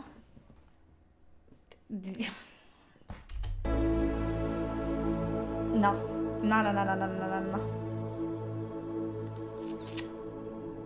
And again, sitting sideways. Oh. Rook's other lovers are waiting to, like, no, he has like a whole schedule planned out, so they never meet each other. He has a whole schedule. What are you gonna hear fireworks every time? Depends on what we're doing. So, you know. Josephine is cute. Thinking? Also, she's a noble. She's like literally like a Disney princess. Josephine was. I'm thinking nasty as I could be happy Papa like couch this again. Forever. Forever's a really long time. I know. Woo. If you just see her like this, she looks like a man.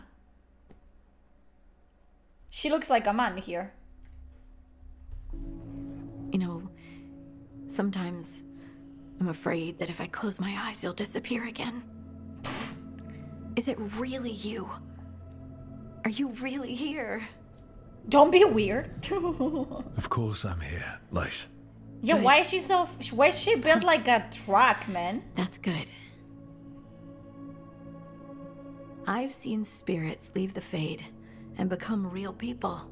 You think I could be a spirit in disguise? It isn't malicious. They're just the Abby body type, drawn bro. to strong emotion.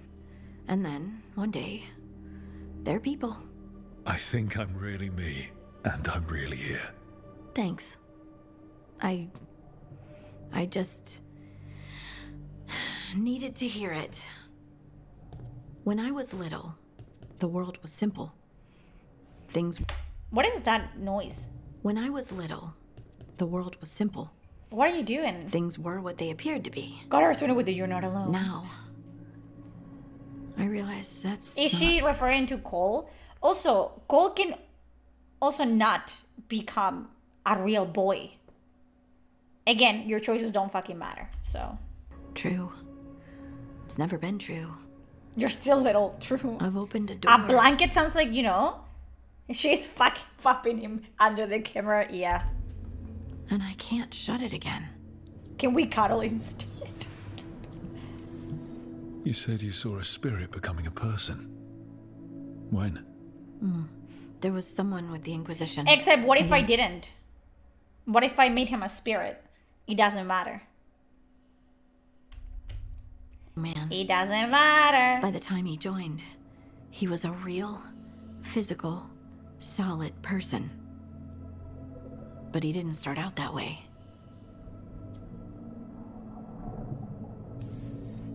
Would you shut the door? Even if you could? Sometimes. Did he go? Bro. I wish I was He wasn't really carefree physical, again. not all the time. Nope.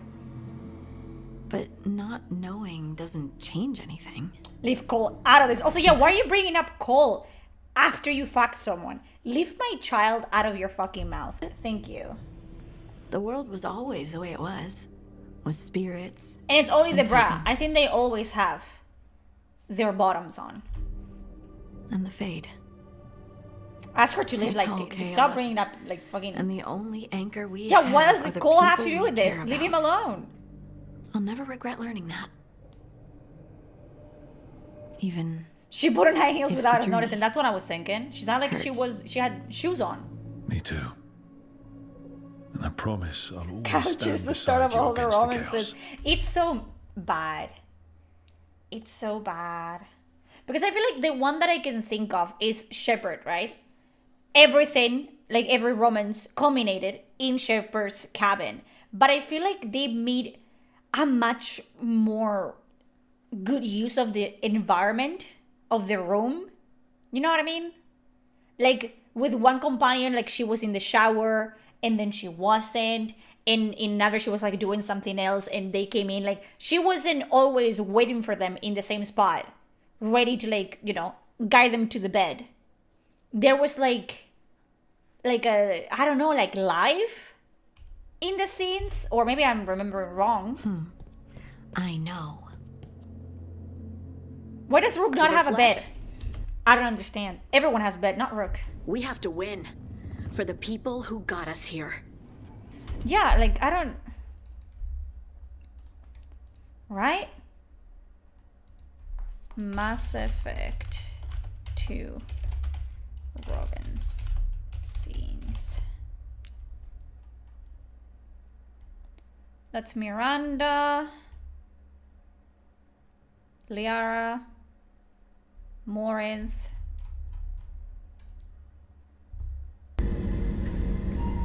Shepard, I find myself in the unpleasant position. Silence.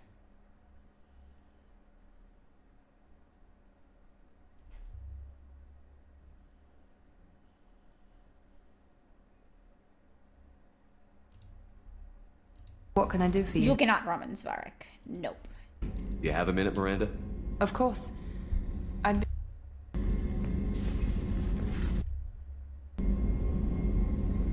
I wanted to apologize. I didn't fully believe you'd be up to the task, and it seems I was wrong. Frankly, based on what I've going off steam or... I care about you, Miranda. And I think you care about me. This is no time for emotional entanglement. You and I know more about the Collectors than anyone. We know how unlikely it is that we're coming back alive. What idiotic bunch of hormones thought that now was a great time for love? Who said anything about love? I'm just trying to get you into bed. You ass. Come on, Miranda. You want this. Yeah, I do. So don't die. You promised me, damn it. I died once already. No, you boob. I don't plan to do it again. Give me some time. When I'm ready, I'll come by, okay?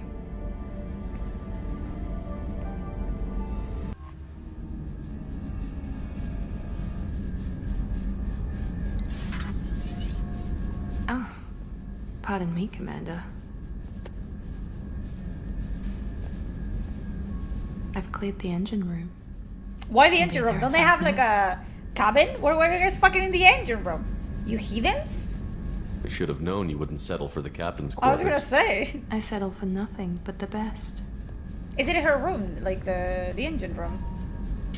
Adult romance. Would you look at this?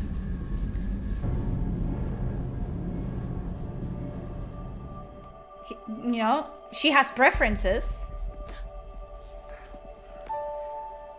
I can fix her. She doesn't need to be fixed. Like Tali is like, I guess I'm not working today.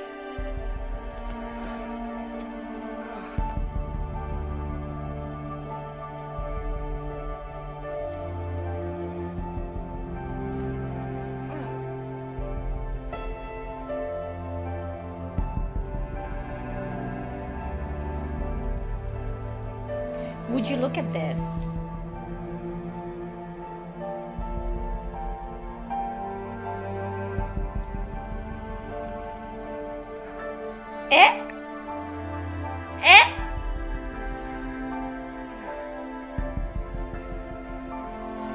The fucking door's wide open, like Garrus is like, what the fuck is going on there?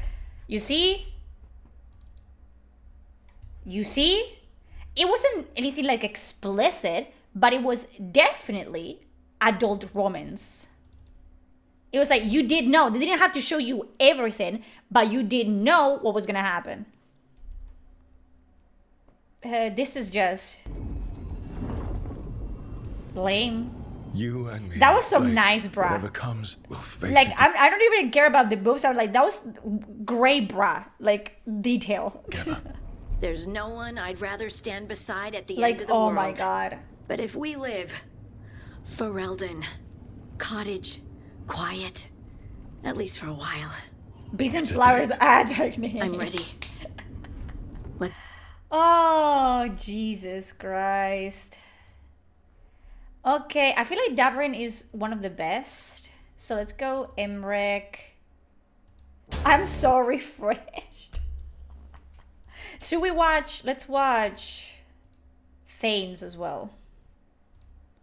I don't want to watch Garrus because I want to do that in my stream. Thane Romans. Mass Effect 2.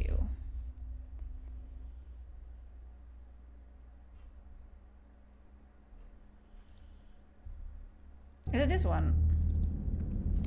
Does Thane have a kid, bruh? I'm not sure. See, You know how much I cry? You know how much I cried? I've always romance Garrus, okay? My second run, I romance Thane. Whatever, they get together. Like, Tali and Garrus, I'm like, I'm fine because I have Thane. I play Mass Effect 3, he fucking dies. I'm bawling my eyes out. I am crying in the club. I've known I will die for many years.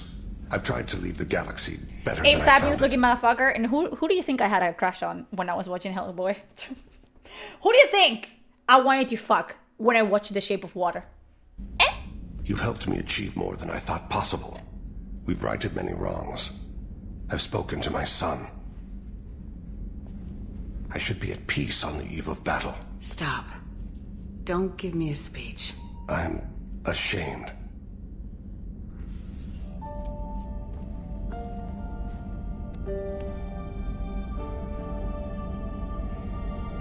He's crying.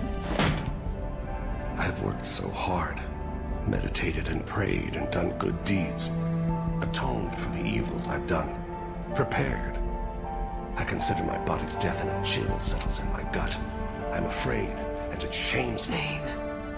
Be alive with me tonight. The Be Alive With Me Tonight, I was in shambles. Ah.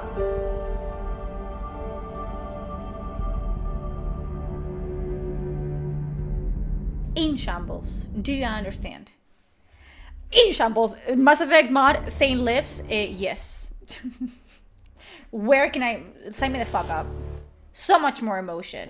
The fact that he's upset because his entire fucking bloodline is he's wrapping up everything. He's tying loose ends. And then Shepard appears. And, you know, everything unravels. Yes. Yes. What a fascinating place this lighthouse is. No. What do you make of it?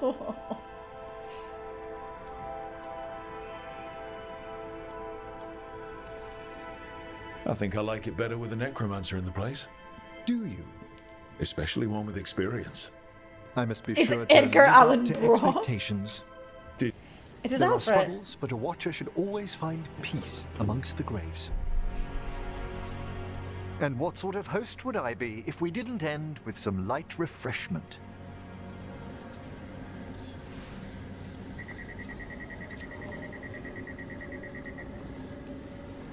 Did you set all this up to make a good impression? Of course not. I was only... Because it's working. Then it's my pleasure to share the tranquility of this place with you. Thank you for the subs. For the Good to gifted chat. subs. I'll let you get back to your letter. Before you go, I wanted to thank you for your company in the Memorial Gardens. What is the fucking child in the room with them? There's another ceremony I have to perform there. If you'd like to visit again. Not yet, but soon.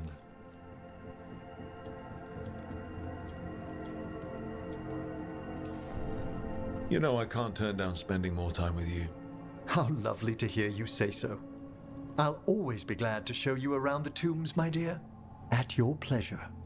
I'll take you up on that. Wonderful. Until then. I'm trying to get a feel for the story so I can...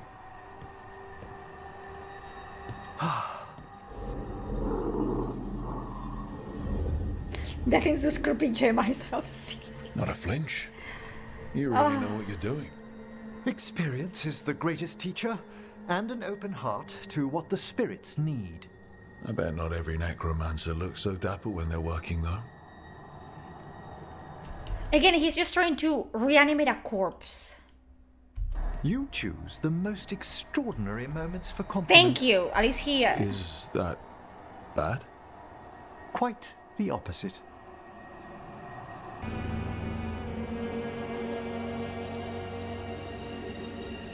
I like how passionate you are about your work. Death is one of the primordial forces. It breaks bonds as it lays the ground for the new. At times, there's something stirring about the elegance of it. That's quite a way of putting things.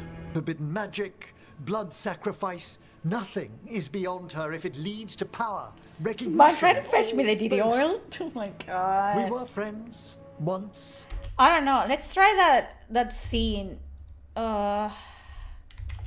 Is it Emmerich? Part of the Born Watch. Necromancer, older gentleman. He is performing a ritual to what? Reanimate a corpse. Rogue observes the process is, and he is like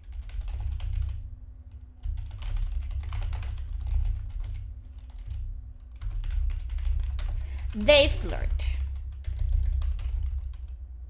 Let's see what, you know, what it comes up with. God, what a weird moment to flirt with him, but hey. Okay, let's see. Emmerich stood at the center of the ritual circle, his hands moving with practiced ease as he whispered the words of Samhain. The air around him thickened with the scent of Asian herbs and cold earth. His voice steady, causing the corpse on the floor to stir.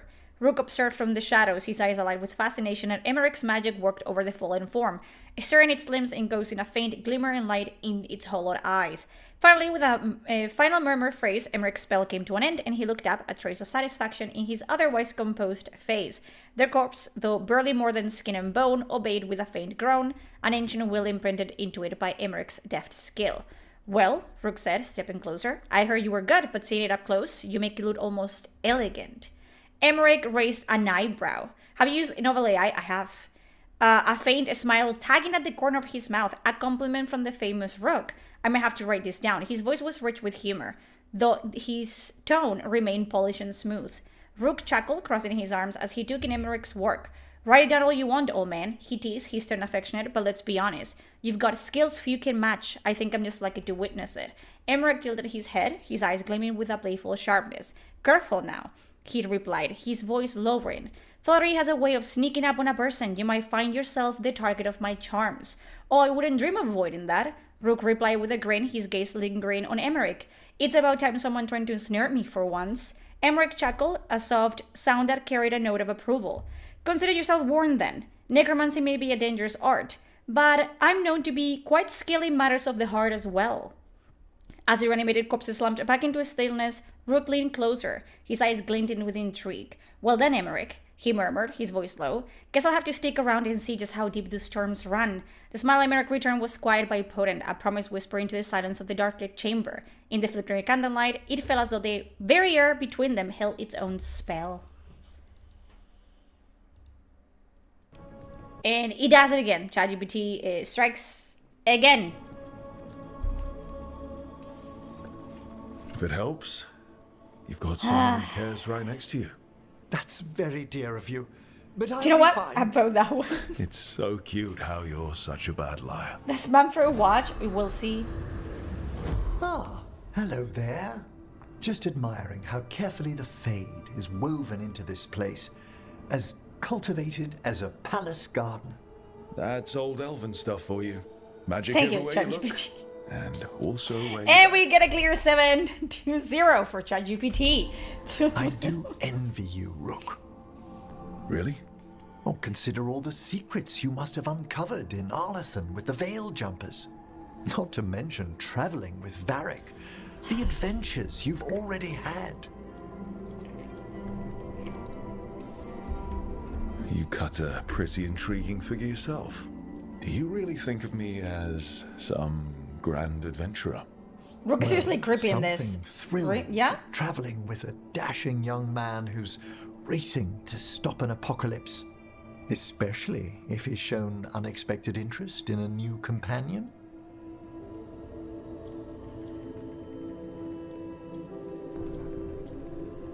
You're not alone. We'll see. We'll see if that happens. Extremely creepy. We'll see. Well, the distinguished looks don't hurt your chances. I'm fortunate you think so. Why are May I his show you something? hands? I'm gonna show you. Sorry. Is he wearing gloves? I don't think he is. Why are his hands really red? Is it his blood pressure already? Is he gonna die before he's left? Why are his hands so red? The greater Fade here. Go ahead. Necrosis. Close your eyes. Take a breath. Please say you're not alone. Please. He goes and makes Rookies the skull like mwah! Slow. Deep. It's not. It's his hand. He's not wearing gloves. On the great. Or is he? I don't know. Oh, I think it's like that's a very weird. Yeah, it's his. It's a weird glove. When I talk to the dead, their echoes abide with me. Thoughts and passions. They're having a sort of sex. It's a skin desires. This is literally like Nev. With the wisps are about. Why are all the fucking companions just like 5 foot tall?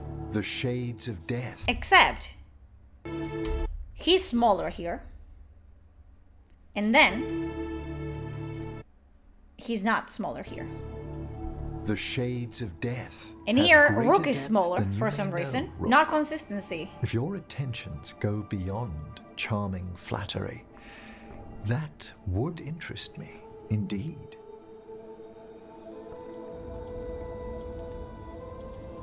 The camera angles are very weird. I think they already... You finished the Hey, he got that from Taash and me. That's what I do when I'm, I'm horny. I say to my boyfriend, hey, and it works every time. Agent, excellent work. For everyone that's joining now and they don't know what the fuck I'm talking about, tend to this, but I'd be delighted if we found each other later. Just run with it.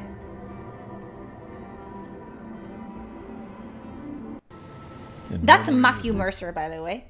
That fucking like lame skeleton looking thing. That's Matthew Mercer. Gotta stop! I can only get so red. Sexy growls. Second best room is automatically. After I became a watcher, sorry, I can stick around for this. erected a You're proper shrine to fine. my parents. Thanks, man, When I for come to interrupting talk, that. I The like to sexy think they listen. growl. Just reminds over that person's skull. Yeah. Well, that was a person once. The disrespect. Did they Shy, consent? Introduce yourself. You cute weirdo. Bitch. Rook, it's a pleasure. Do you remember your parents? Some memories are bright. Others are akin to those dim, early morning dreams one gets sometimes. Lately, I wondered what they'd think of our current course. He has fucking... Do you guys have time for this? Do you guys have time for, like... To be around? Like, visiting your parents' tombs? What is this? The choices ahead. Bye-bye, nerdy. We have one more. What We would have they have Davrin, wanted and then me I'm to be? out.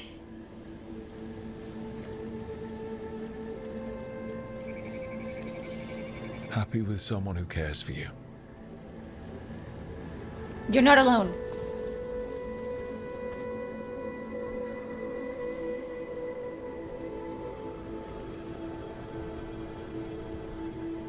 What are they? What are they walking like that? Why is Rook walking like a bitch? Look at Rook. Shroud's kiss. I've always loved the I know legend Matthew around this Mercer also voices one of the They say Venatori. it grows on lovers' graves, and that one moves closer to the fade simply by inhaling its fragrance. Is that true? It is when I will it, my dear. And now Rook is shorter than Emmerich. But he wasn't before. What else?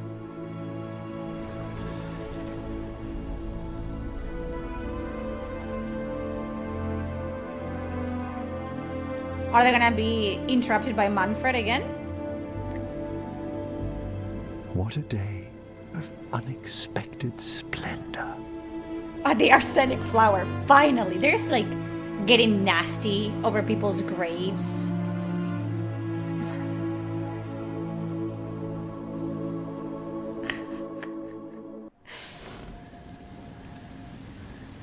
How did you find everything? Why? What's with the skulls of people? Like, I understand that you're a necromancer, but isn't the whole point that like, why are you eating next to people's skulls?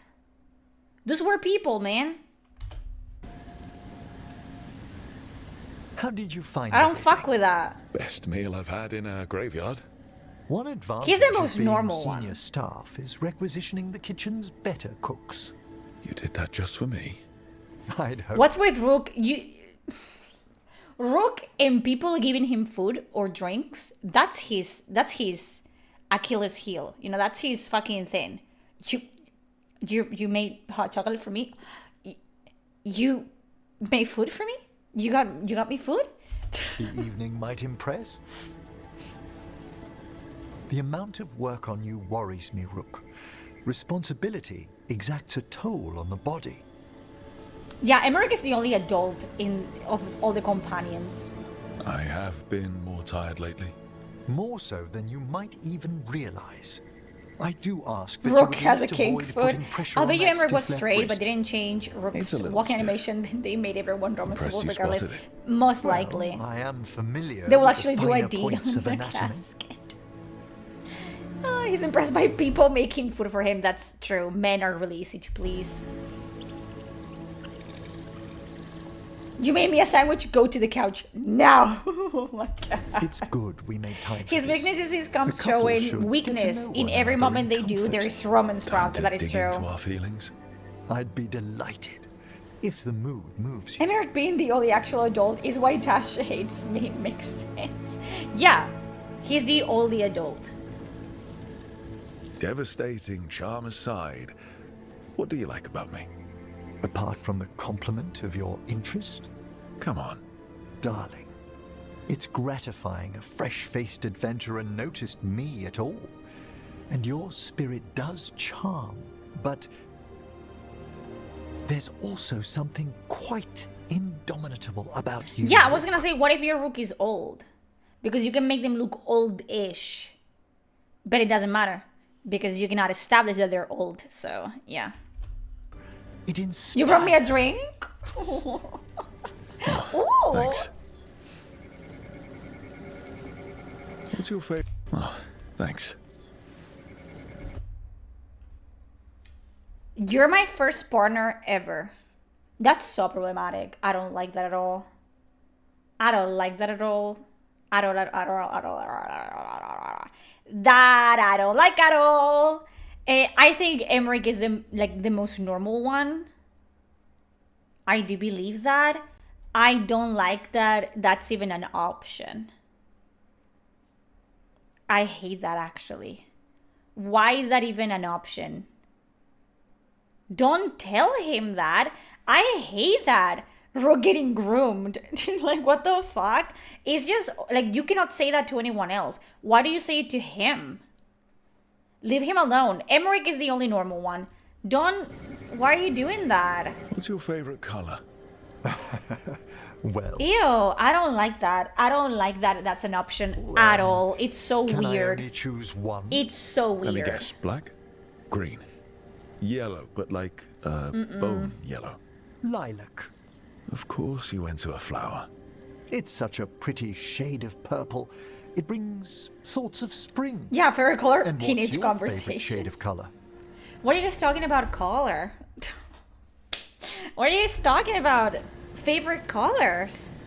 Gold. Not the coins. I mean, just the way the light hits it. The king of metals. The Watchers wear grave gold in acknowledgement of our own deaths. I noticed. Hard to miss. Of course it's purple. Yeah, of course. This is one of the more romantic dates I've been on. How wonderful. I was afraid I'd lost my touch. No, they didn't Between pick the work and grooming one. research and teaching Manfred, there hasn't been time lately. He's for more company. animated, Oh, Emmerich. No one's serious for a few years. Apart from that, I'd prefer we leave the past be. It's smart. All right. Not bringing up Stay past. a man of mystery. No, why? Who wants to know about your partner's like partners? I don't want to know.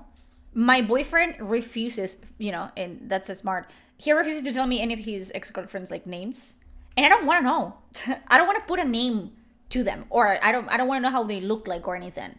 I don't want to know. What's the point? Anyway, should we enjoy the garden? This guy is part of the Certainly. team. Yeah, the most normal one. I think him and Davarin are the most normal companions. Double standards? I don't want to know.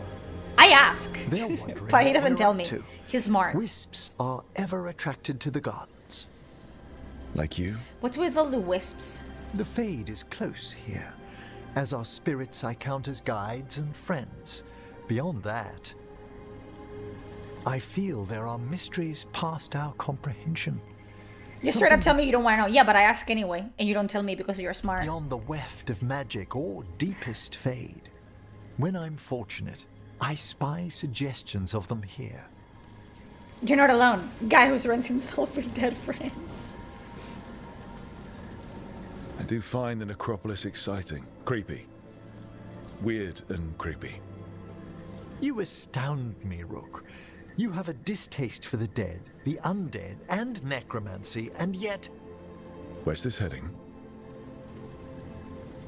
He's gonna talk about his There's no kinks. shame in a little attraction to the forbidden. I don't like that. Why are you guys talking? You just literally talk like, you know, necromancy. Why are you guys talking about? You know, there's not a little shame in attraction to the forbidden. You're just not talking about the forbidden. You're gonna start talking about dead people. I understand, you know, hey, I'm a Astarion girly. I fucked that man on his grave, okay?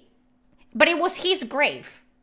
It wasn't anyone else's graves. It was in Karlach's parents' graves. You know what I mean? But what do you mean that you find the necropolis exciting? What do you find exciting about it? The dead people in it? I don't... Darling. You know what I mean? What?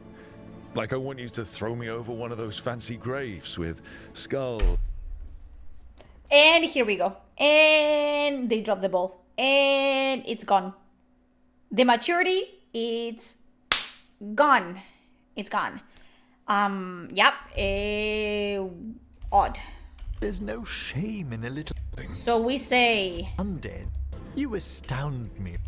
And yet, there's no shame in a little attraction to the forbidden, my darling. What?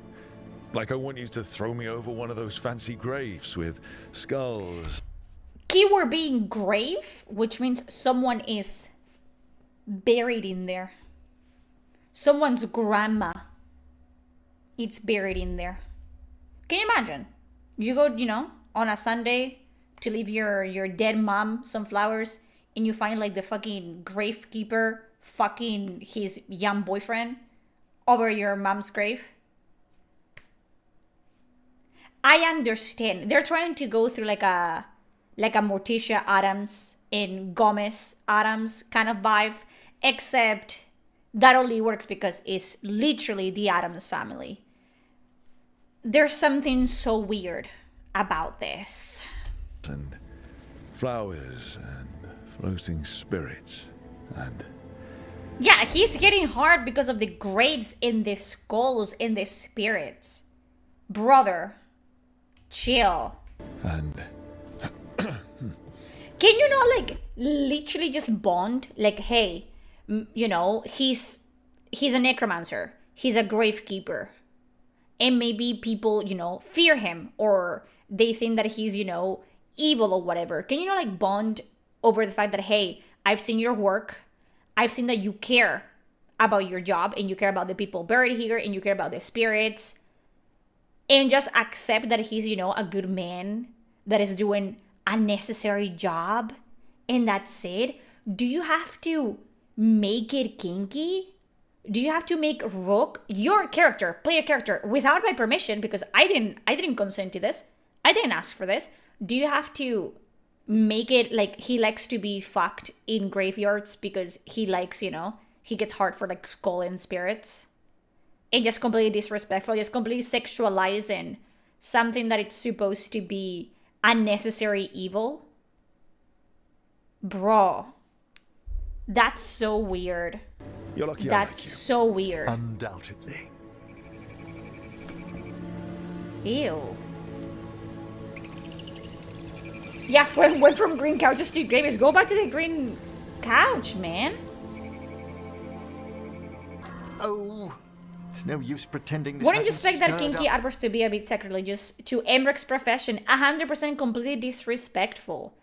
I feel like Emmerich would be a man that takes his job seriously. I'm not saying that the old man doesn't have his freaky deaky side, you know what I mean?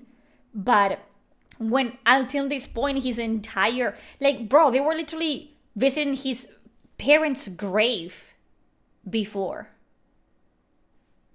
What?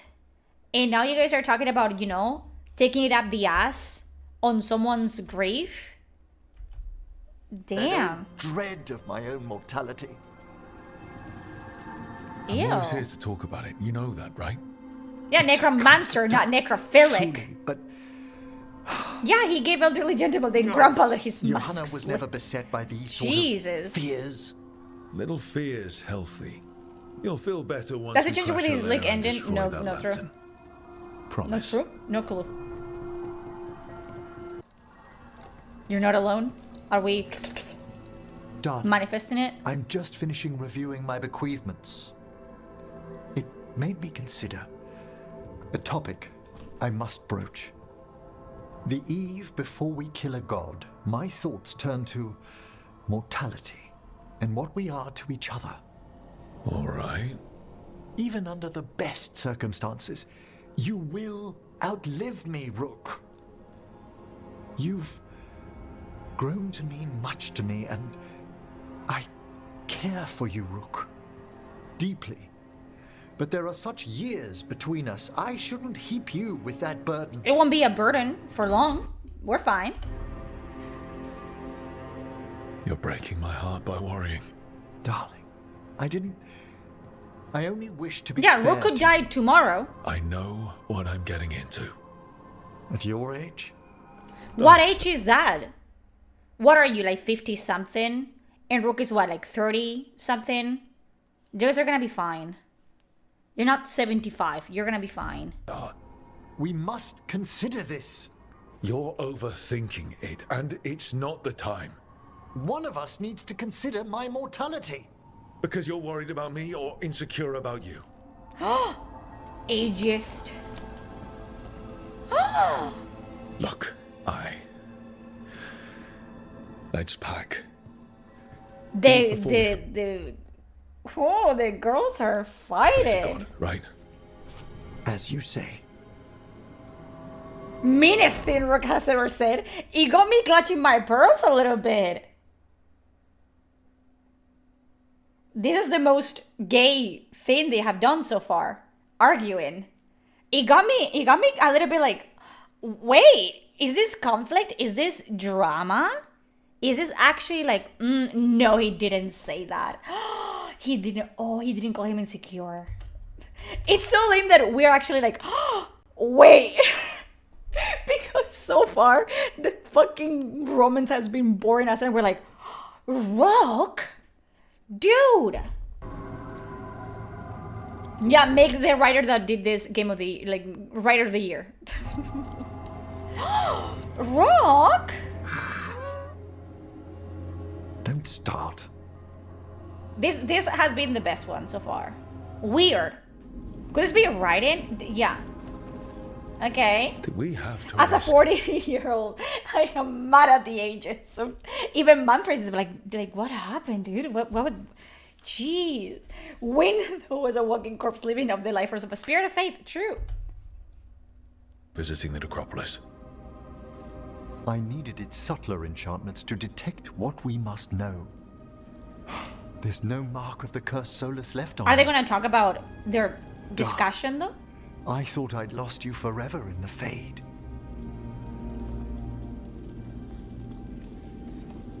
I thought so too. It was... I don't know what that was. A dream. A reflexive curse you overcame with your own reflection. I'm still not sure how I got out or how you all heard me. There are things in the Fade we cannot circumscribe. I'm grateful it I'm waiting returned for them what's to drop the ball again. I'm most dear waiting. to me.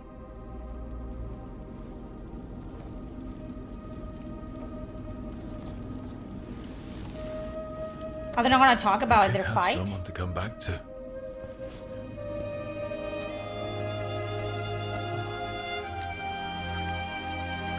This one is the best one, eh? Doesn't make it great, but it's the best one. It's the most normal and natural out of all of them. Oh.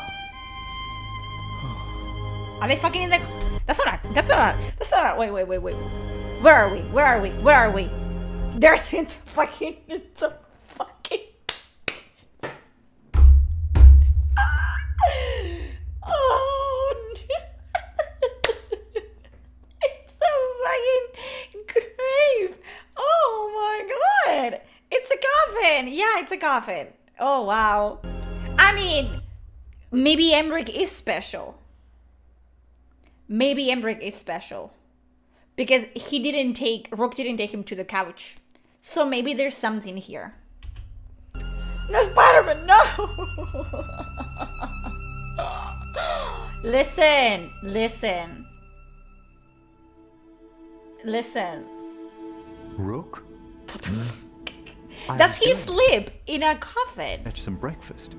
Would you like anything? I think he sleeps there. I think Emmerich sleeps in a coffin. This one is the most... What time is it? It's nearly dawn. I've been up for an hour. I spent the night in the necropolis. Inside a tomb. You fucked in a tomb. What are you trying to say with this? You fucked in a tomb. What do you care if you slept in the tomb? You did worse things inside the... You did worse things in it. I didn't want to wake you. This one is the best. Despite all your protestations So far. over necromancy and the dead, darling. I wouldn't, you start the game, and if you push through it, I don't think you look at the fucking elderly men, and you're like, nah. I don't think you think he's gonna be the best Romans. I think you're becoming more accustomed to... It's too early for this. Peaceful down here. You could almost pretend nothing's wrong up top. When I'm with you, it feels as if there isn't. How about more kissing? We could stay here just a little longer. Yeah, this looks like this. What are you... Why are they so...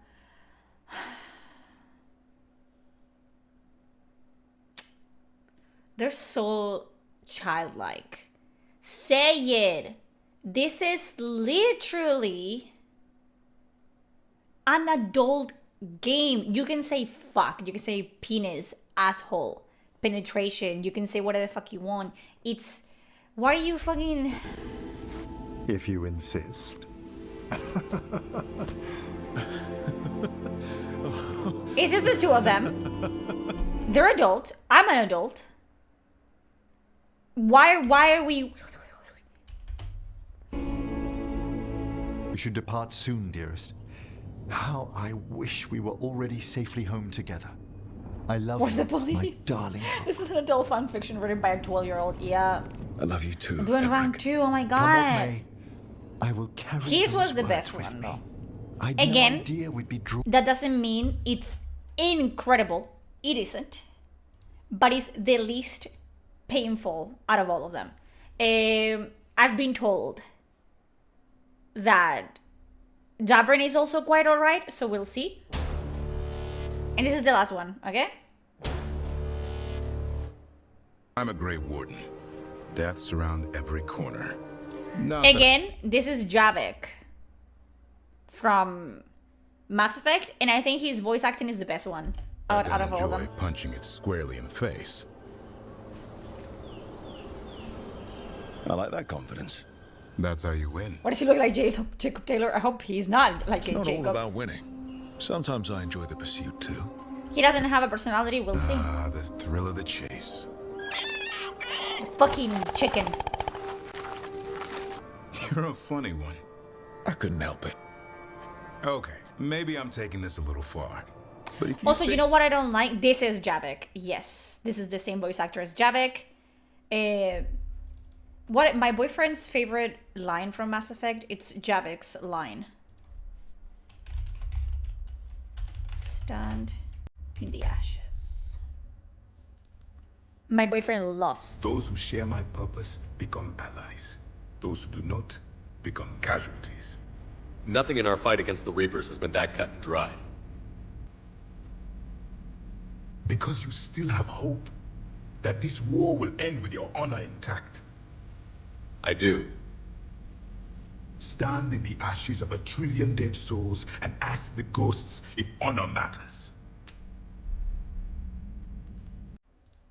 This silence is your answer. This silence is your answer. Yeah, it's the same voice actor. Javik Gomez win! Exactly. I'm happy that he's kind of in love with Bellara. Show me some expertise. I like her. I was gonna say, I don't like that they made, because they're giving, these companions, they're giving them things that don't really belong to them.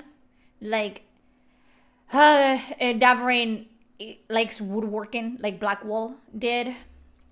I don't like that. Bellara is kind of like Mariel, but also Cassandra.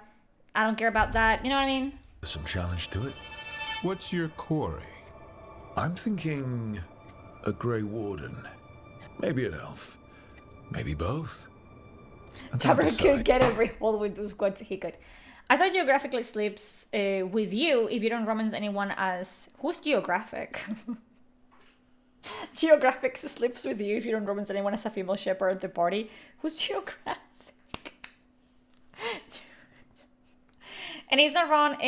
What does morally matter to extinction? True. Jesus had correct. Who's geographic? Slavy? That too much to handle? It's best if you keep them guessing. Well, you'll need special bait to lure that sort out. Doesn't just fall for anything. Noted. He'll have to. Javik? Elkanon and Gillenane won't play by his rules. The National Geographic sleeps with you, the entire team. Man doesn't have much imagination. Even the right sort. The rest literally recycle interest. They did. Geographic Javik. Javik? I don't know. I always romance Garrus, so I don't know. No one's born a hero. Stop with the hero. Selling it. It gets better. When Darkspawn threaten a village, when innocent people are in danger, then we swoop in, swords held high, armor gleaming, while 100 faces look to us for salvation. And they all live to see the sunrise because of what we... Except, you really wouldn't have experienced that, though. Because the last Blight happened, what? It's been 10 years since Inquisition. And it was 10 years from Inquisition to Dragon Age Origins. So, 20 years since the last Blight and the last time that Darkspawn have been, you know, seen just walking around, okay? There are some small, what do you call it? Like groups that show up from time to time, but Darkspawn don't just like what's around when the Blight is over. They are in the Deep Roads.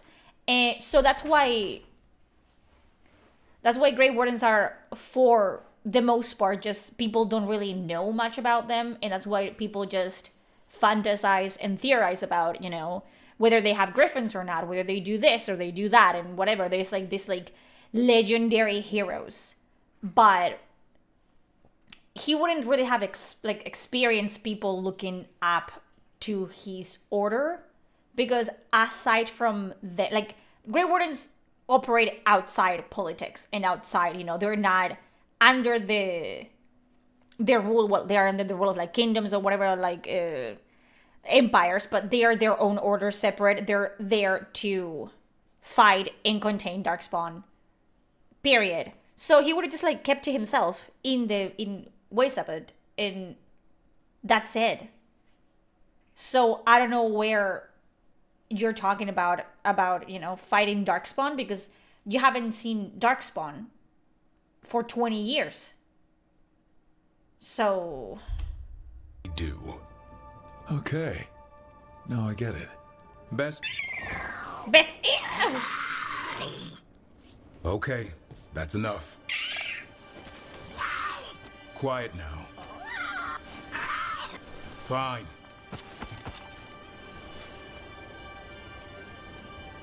Me?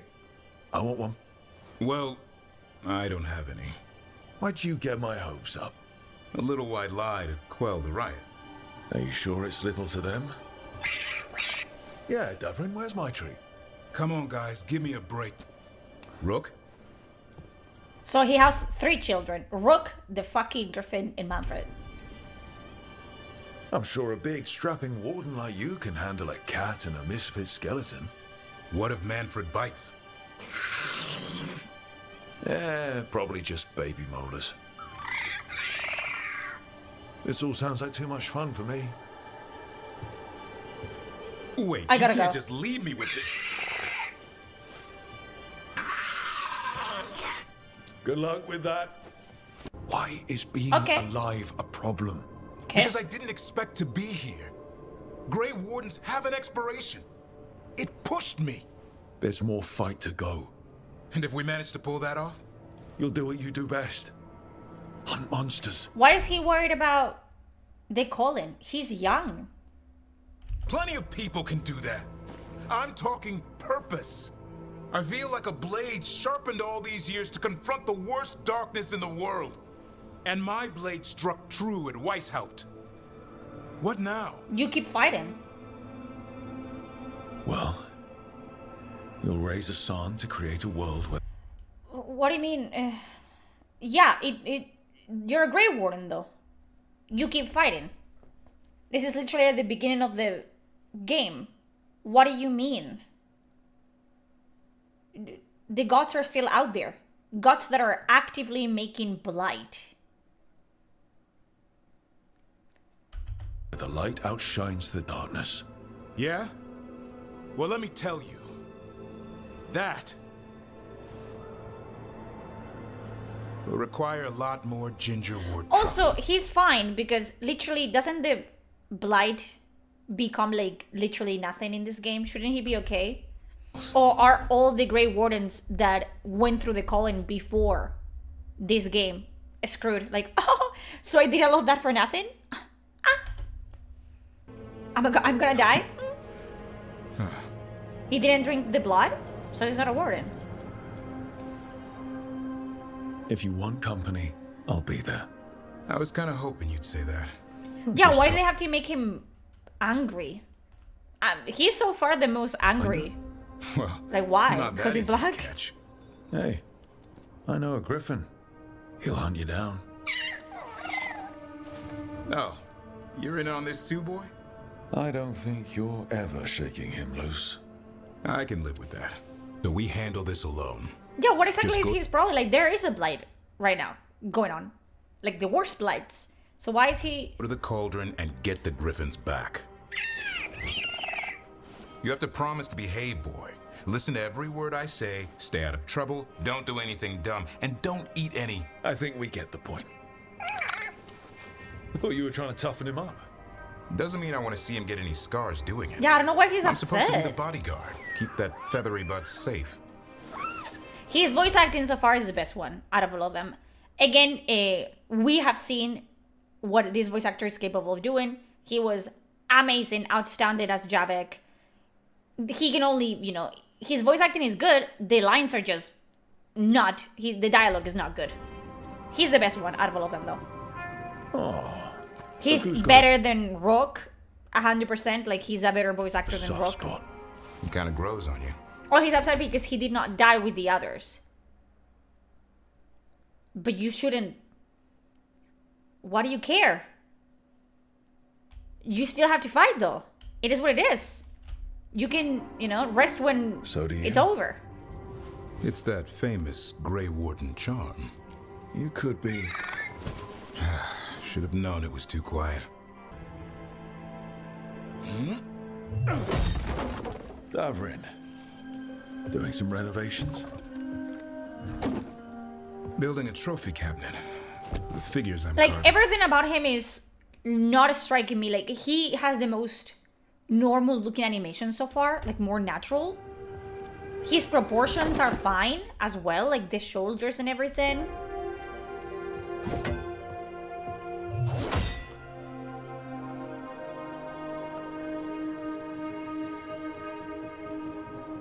So far, anyone ever tell you you're a very talented nothing man? to shit fucking rainbows about, but... But I like hearing it from you the most. Do you? Listen, Rook. A warden has to figure out what they want in their life. Yeah, I think that they're, you know, they put a lot of effort into him. Or maybe the writer for his is, you know, better. Do you see us headed anywhere together?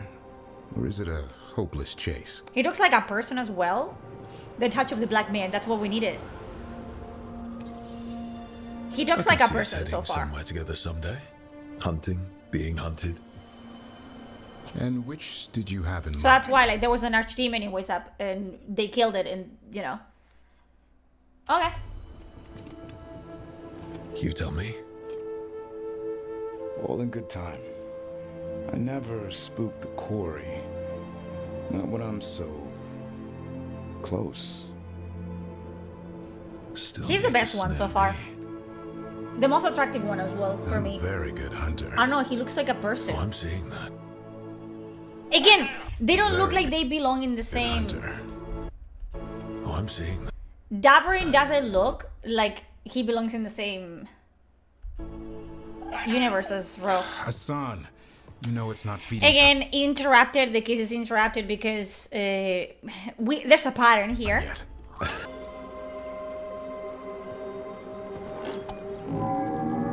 Yeah, did he deliver the finishing blow? What was that? Oh, it was Hassan. What?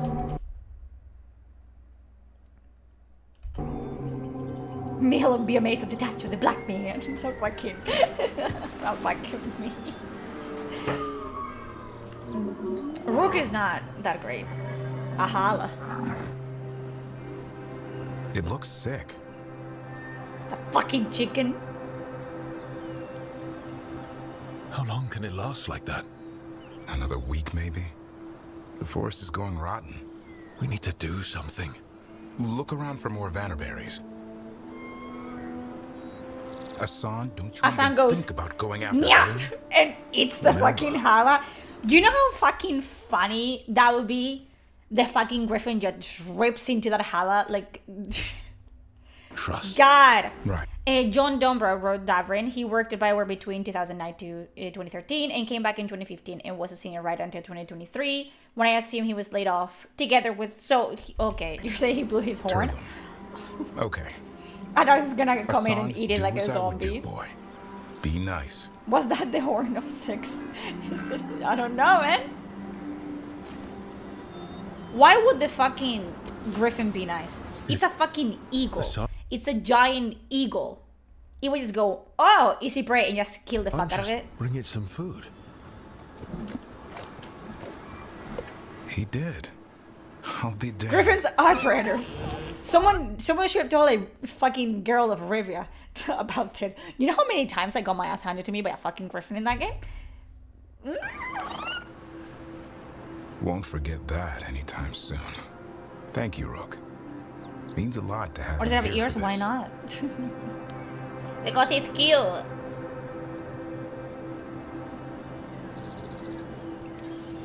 I wouldn't want to be with anyone else. Does this mean you decided to take the bait? I've got some ideas about the whole hunter. And, You were saying? He's the most normal. I don't like Rook in this. Rook is pissing me off. Davarin is the most normal so far within, like, you know. And Rook is just there. I hate Rook. Close your mouth. We had the same idea. Rook is the weird one here. Yep. He's so odd. You know, being with me means being with him. It's part of the charm. This is the line of, you know, voice acting they should have gone with. He's the most, like, he's the best voice actor in this entire game. Roar of a lion. But maybe the heart of a holla. I'd say you found your Turlum. Yeah, we did.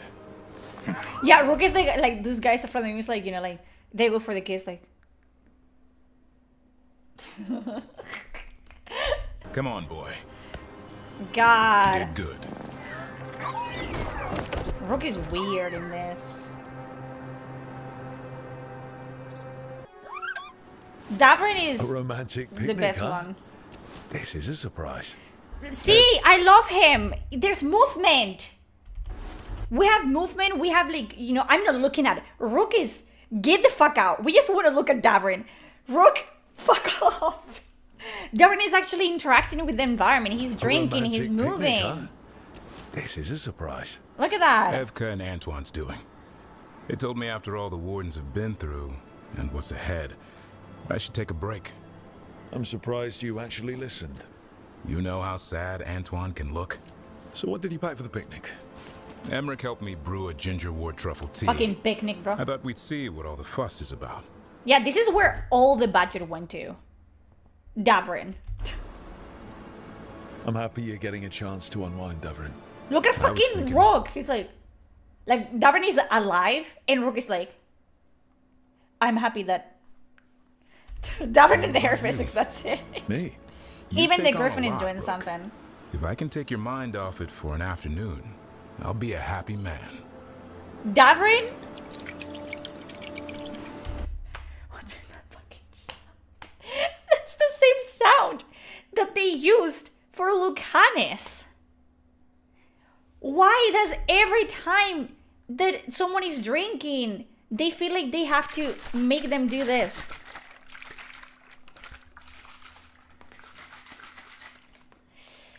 Yeah, water?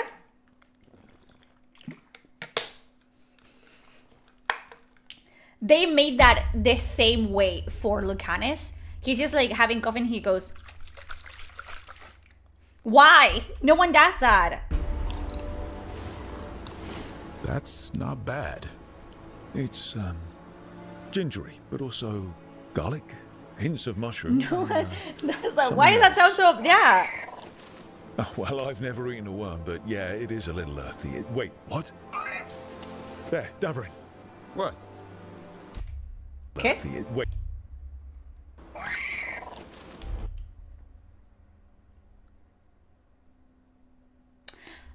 Pause.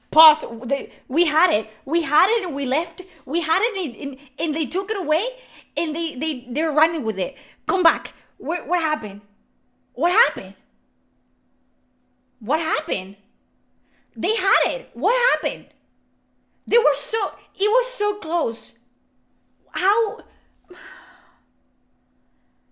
We were there. I was rooting for you, BioWare. I was rooting for you. No, maybe it's the mushrooms. Maybe they drank some mushrooms and they're hearing things. No. Well, I've never eaten a worm. Maybe they're having hallucinations. Wait. There, Davrin. What? Wait. Hassan just talked to me. Huh? What did he say? No, not that. What you said before. Emmerich said ginger wort might have some kind of magical properties. More than mine. Maybe it affects some people more than others. You all right, Rook? Wait. I think whatever this is will pass. And I thought this would be a break. It's the company that's important. Okay, at least he's not like speaking in full sentences. I'll take worms, okay? Okay. Better with you around. It's not that he can speak, it's that the shrooms that they're drinking have, some magical properties so he can understand that he wants worms. Okay. I feel the same way. Then it's a strange picnic, but a good date. Okay. That's for Weishaupt. They're careful with it. That's for the Griffins. Hey, what's going on? Blowing off steam. About what? Nothing. Everything. You.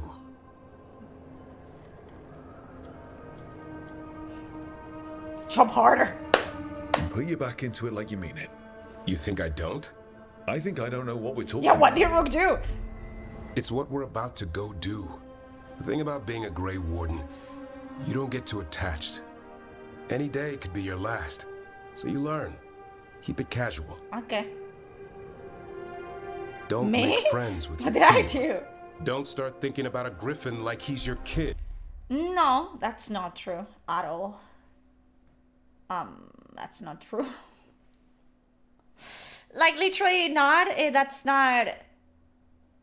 Sure, they're, maybe marrying someone outside the order. It's not recommended because you are going to die young and Grey Wardens cannot have kids.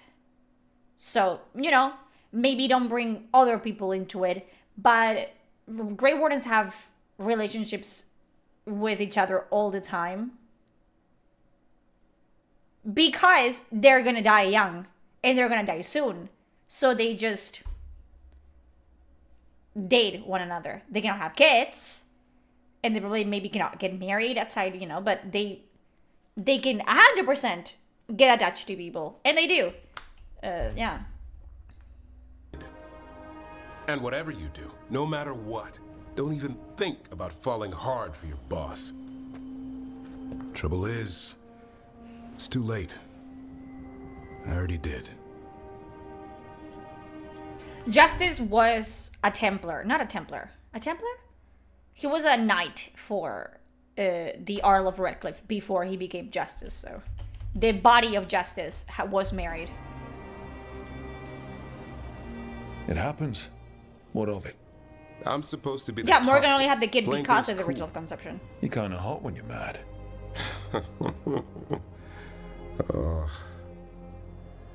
What if one of us doesn't come back? I actually let myself imagine the future. Had Rook shut the Our fuck up. future. What we could be. Lazan, por favor, eh? And him too. Our None of his half-bird, companions are Chantry affiliated now. half-cat kid. I want all that. Then make it happen. Save that energy for the fight. Ogren has a You wife. have to come back But again, too. Ogren had a wife before he joined the... See if I don't. But it's not forbidden. Like, no one is gonna be like, now you're gonna see your wife and kid. Actually, no. Now you got my hopes up. I swear, Rook. If you go out there and get yourself killed, I'm gonna... Chop some more wood. The most chemistry Rook has ever had with anyone so far? Half cat, half bird, he said. So... Or we both come back and have some fun the good old He's a horny bastard. Down. Down. You're on.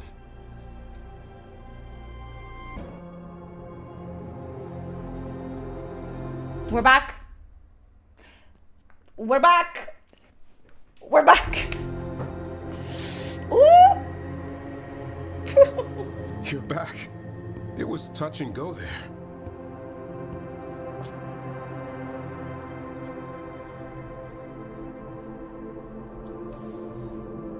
I've still got unfinished business. With the world or me? Both. But, you're more fun. Then what are we waiting for? Oh, we're going in. We're going clipping. We're so starved that it's not enough to touch him. You have to be inside him. Oh, it's a massage. Perfect. Just warming up.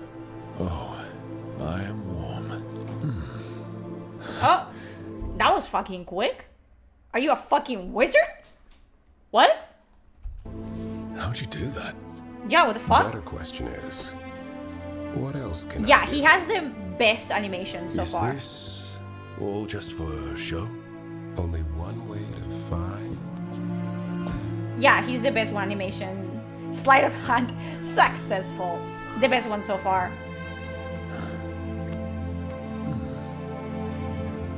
Yeah, wow, I don't know how he did that. Like, wow, what the fuck? No prisoners for the Emperor! Yeah, so far he has the best animations. Like even the foley in the food, like going woohoo! Yeah. The best one is his. So far. Yeah. I need a moment. Me too. Tell me what you're thinking in the meanwhile. This is a Jacob animation. I've never lost track of time like that. Me neither. We better keep whatever we have here going. Oh, definitely. So all that worry about one of us not coming back almost happened. Yeah, they're pretty great. I don't know what happened with the other ones. Like... And that talk about our future. Do you still mean? Fiona was a Grey Warden and was able to have Alistair, but it was probably because of the theory and yeah. They have dragon blood. Yes, yes, yes. Of course I do. Who had the lead? Emmerich. So I think it's Davrin, Emmerich, Neff, then Lucanis, Harding, and at the bottom, Bellara. Bellara was so bad. And the question Bellara is, was terrible. what sort of future? I see us settling down. Taash, I forgot about Taash. Taash was so bad.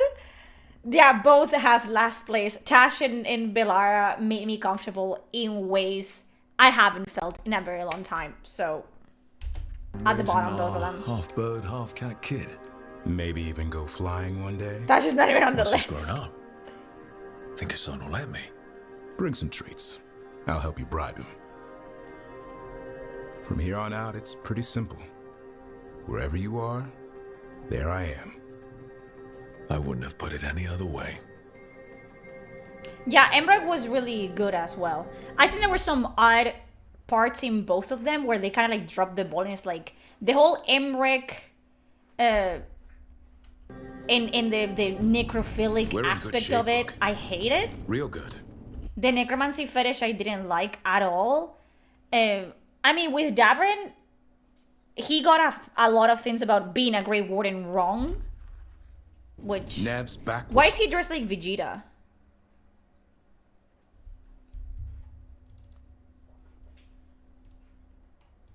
I'm sorry.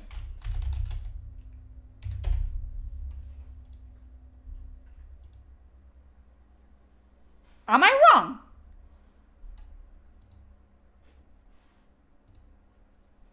I'm not wrong. Why is he dressed like Vegeta? What? The fuck? Okay. She belongs. I'm almost certain that some scenes were only made with female animations in mind, 100%. In these games, when it's so much romance heavy, the men, like the male body animations, are always an afterthought. Solus doesn't know Because we're onto the him. main audience for this are women. And we've gotten past Elgernon's main forces. The tide's turning, and the hunt's almost done. Yeah, that's a Vegeta. I'm the person the old saying. That's what I'm saying. I'll keep sharp out there. But when we kill Elgernon and stop Solus, can't wait to see the look on their faces. Afterwards, though, I've got to get Hassan's brothers and sisters back. We'll find them, Davrin. Be nice to bring something good into the world after all this. But listen, I wanted to say something. I'm glad we decided to see how we work together. That's why I like romances in classic RPGs, where there's no animation because the fucking companions and the dark, you know, and that is much more fluid. That's Vegeta right there. Yeah, surprisingly, his was the best one. Not surprisingly, because he was pushed a lot at the beginning of the, you know, the promotions. Why make him an elf instead? Because they have to make him more of a minority. It's not enough. Davrin's, you know, thing is not that he's black, is that he's an elf, which is not good. No bueno. Yeah.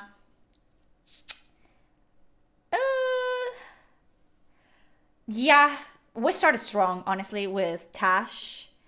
Is it ever explained how Fiona cured herself? I don't think so. They just said that she had to leave the Grey Wardens because with the whole pregnancy thing, she just wasn't blighted anymore. But it's theorized that it's because Marek has dragon blood, and one of the main things is that, you know, the archdemons are dragons, this and that, and it nullified the blight. So that's why. Yeah. That was interesting, honestly. The romances were much worse than I thought it was gonna be. Especially Bellara and Taash were terrible. The other ones were just really bad. And then it kind of looked not up, but it was not as bad with Emmerich and Davrin. Harden was very cringe. Yeah, that was the romances, honestly. It's supposed to be one of the most redeeming qualities of the game. I don't see it. Yeah, Lucanis was completely underwhelming for a character that it has a demon. He's possessed by a demon, you know, and it's just really safe. I think that's the thing. Like all the romances are safe, and the whole thing with them saying, "Oh, it's steamy sex scenes." We've seen all of them, and they're not. They're not steamy. There was barely any intimacy, exactly, and it's just they were there. Honestly, you wanna play a game for the romance, even the smut. Rogue Trader, which is a classic isometric RPG, has better sex scenes than this. Literally, it's because they have to write them better, because they don't have any animations for it. It's all in your imagination. Or Baldur's Gate 3, obviously, if you want actual sex scenes, adult, mature sex scenes for adults. And the main issue, I mean, there's a lot of issues with this game, but from a writer's point of view, it's just the fact that they had to mingle their romance with the main storyline, because they shot themselves in the foot and absolutely just didn't allow you to talk to your companions at camp in the lighthouse. They didn't allow you to talk to your companions on your own between missions. It's all about the main story or the companion story. They only talk to you in very specific circumstances, so you don't have time to actually get to know them and flirt with them, like, you know, outside work, basically. So there's that. That's why it feels so shoehorned and so weird as well. Like Rook just flirts with the companions in the worst possible moments. When one is grieving their dead mom, another one is, you know, just finding out that people are dying because of them, and this and that. It's just like, okay, now I'm gonna shoot my shot though. Really weird. And yeah, some writers for these companions obviously are more mentally insane than others. Taash and Bellara are the worst offenders for me. Bellara was literally, like, I know, and we all know that she's a 30-year-old woman. It felt like Rook was grooming a child. It was really uncomfortable all around. And with Taash, it was just hilarious in a way, because it just felt like a joke the entire time. Yeah, like another teenager. Going out with a whimper is correct. I've said that multiple times. It's just going out with a whimper. It's gone out with a whimper. It's dead. It was dead the day it came out, and it didn't break 100,000 concurrent players. And it's not gonna break it now that people are just like hounding on it, because it's not a good game. And there's so many things about it that are not good. It's not just, you know, that it's lackluster as a Dragon Age game. It doesn't even measure to be a Dragon Age game. I think there's milestones that you have to reach before anyone, like, in the community can say, okay, that's a Dragon Age game. And I think one of those things is the companions. 100%. The companions have to be solid.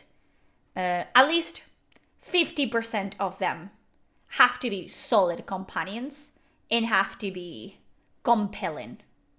And in this one, literally, what, like 2? 2 out of what? 2 out of 7? 2 out of... They're not good.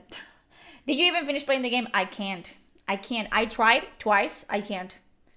It physically makes me so upset that I can't. It does feel like a parody. It's just terrible. Another thing is the choices and consequences, and that's just not there at all either. It just feels like Rook is its own character, and he just does whatever he wants, and he says whatever he wants, and he behaves and reacts to the environment and the dialogue however he wants. So you're just sitting there. Hello? You're just sitting there and you're just like, why am I even here? Like, what's the point? What? Can you... She's a sweepy. Yeah, honestly, Whatever. They gave me to whatever. Stop blocking through the start of the show. I'm not blocking her. She's right there. Look at her. Oh, here. What is it? Are you hot? Yeah. Pet. She can be pet. Yeah, I'm gonna leave you guys. She's so soft. How do you know she's soft? But yeah, did Bioware do anything for N7? No, they did not. I how they don't even paraphrase the choices. They just tell you you're gonna choose something, and then Rook says something completely different. 100%. Shiva had enough of Veilguard romances for today. Yes, she did. Yeah, that was something. That was something that we watched, and I think again it just helps cement, at least my opinion, that this game is really bad. Mass Effect TV show on Amazon. I have heard of it, and you know what? I might do. I think I can do that. If you have Prime, you can do an Amazon watch party, like on stream, I think. So if I can figure that out, we might watch the stream, like the show on stream. It has to be through Amazon though, otherwise I'm gonna get copyright striked. Yeah, it's gonna be bad. It's gonna be bad. I'm telling you right now. It's gonna be. I'm calling it right now. It's gonna be female shepherd dating like Liara, and Liara is gonna go by they them pronouns or something stupid like that. So you know. Anyways, guys, thank you so much for watching. That was a fix the camera. It's right here. What the? Why? Did you guys complain? Ear. Yeah, it's just gonna be that. So, yeah, thank you so much for watching. I love you guys. That was something. I'm glad that we ended up in like not a sour note with Davrin. At least it was a neutral note. I wouldn't say good, but neutral. And see you tomorrow. Tomorrow we're gonna play Origins. I'm gonna do a schedule. I should do a schedule on Twitch so you guys can see when streams start. But it's gonna be tomorrow at this usual time, and it's gonna be Origins. Okay. Have a good night, day, whatever you're having, and bye bye. Have a good one. Bye. Say bye. Bye.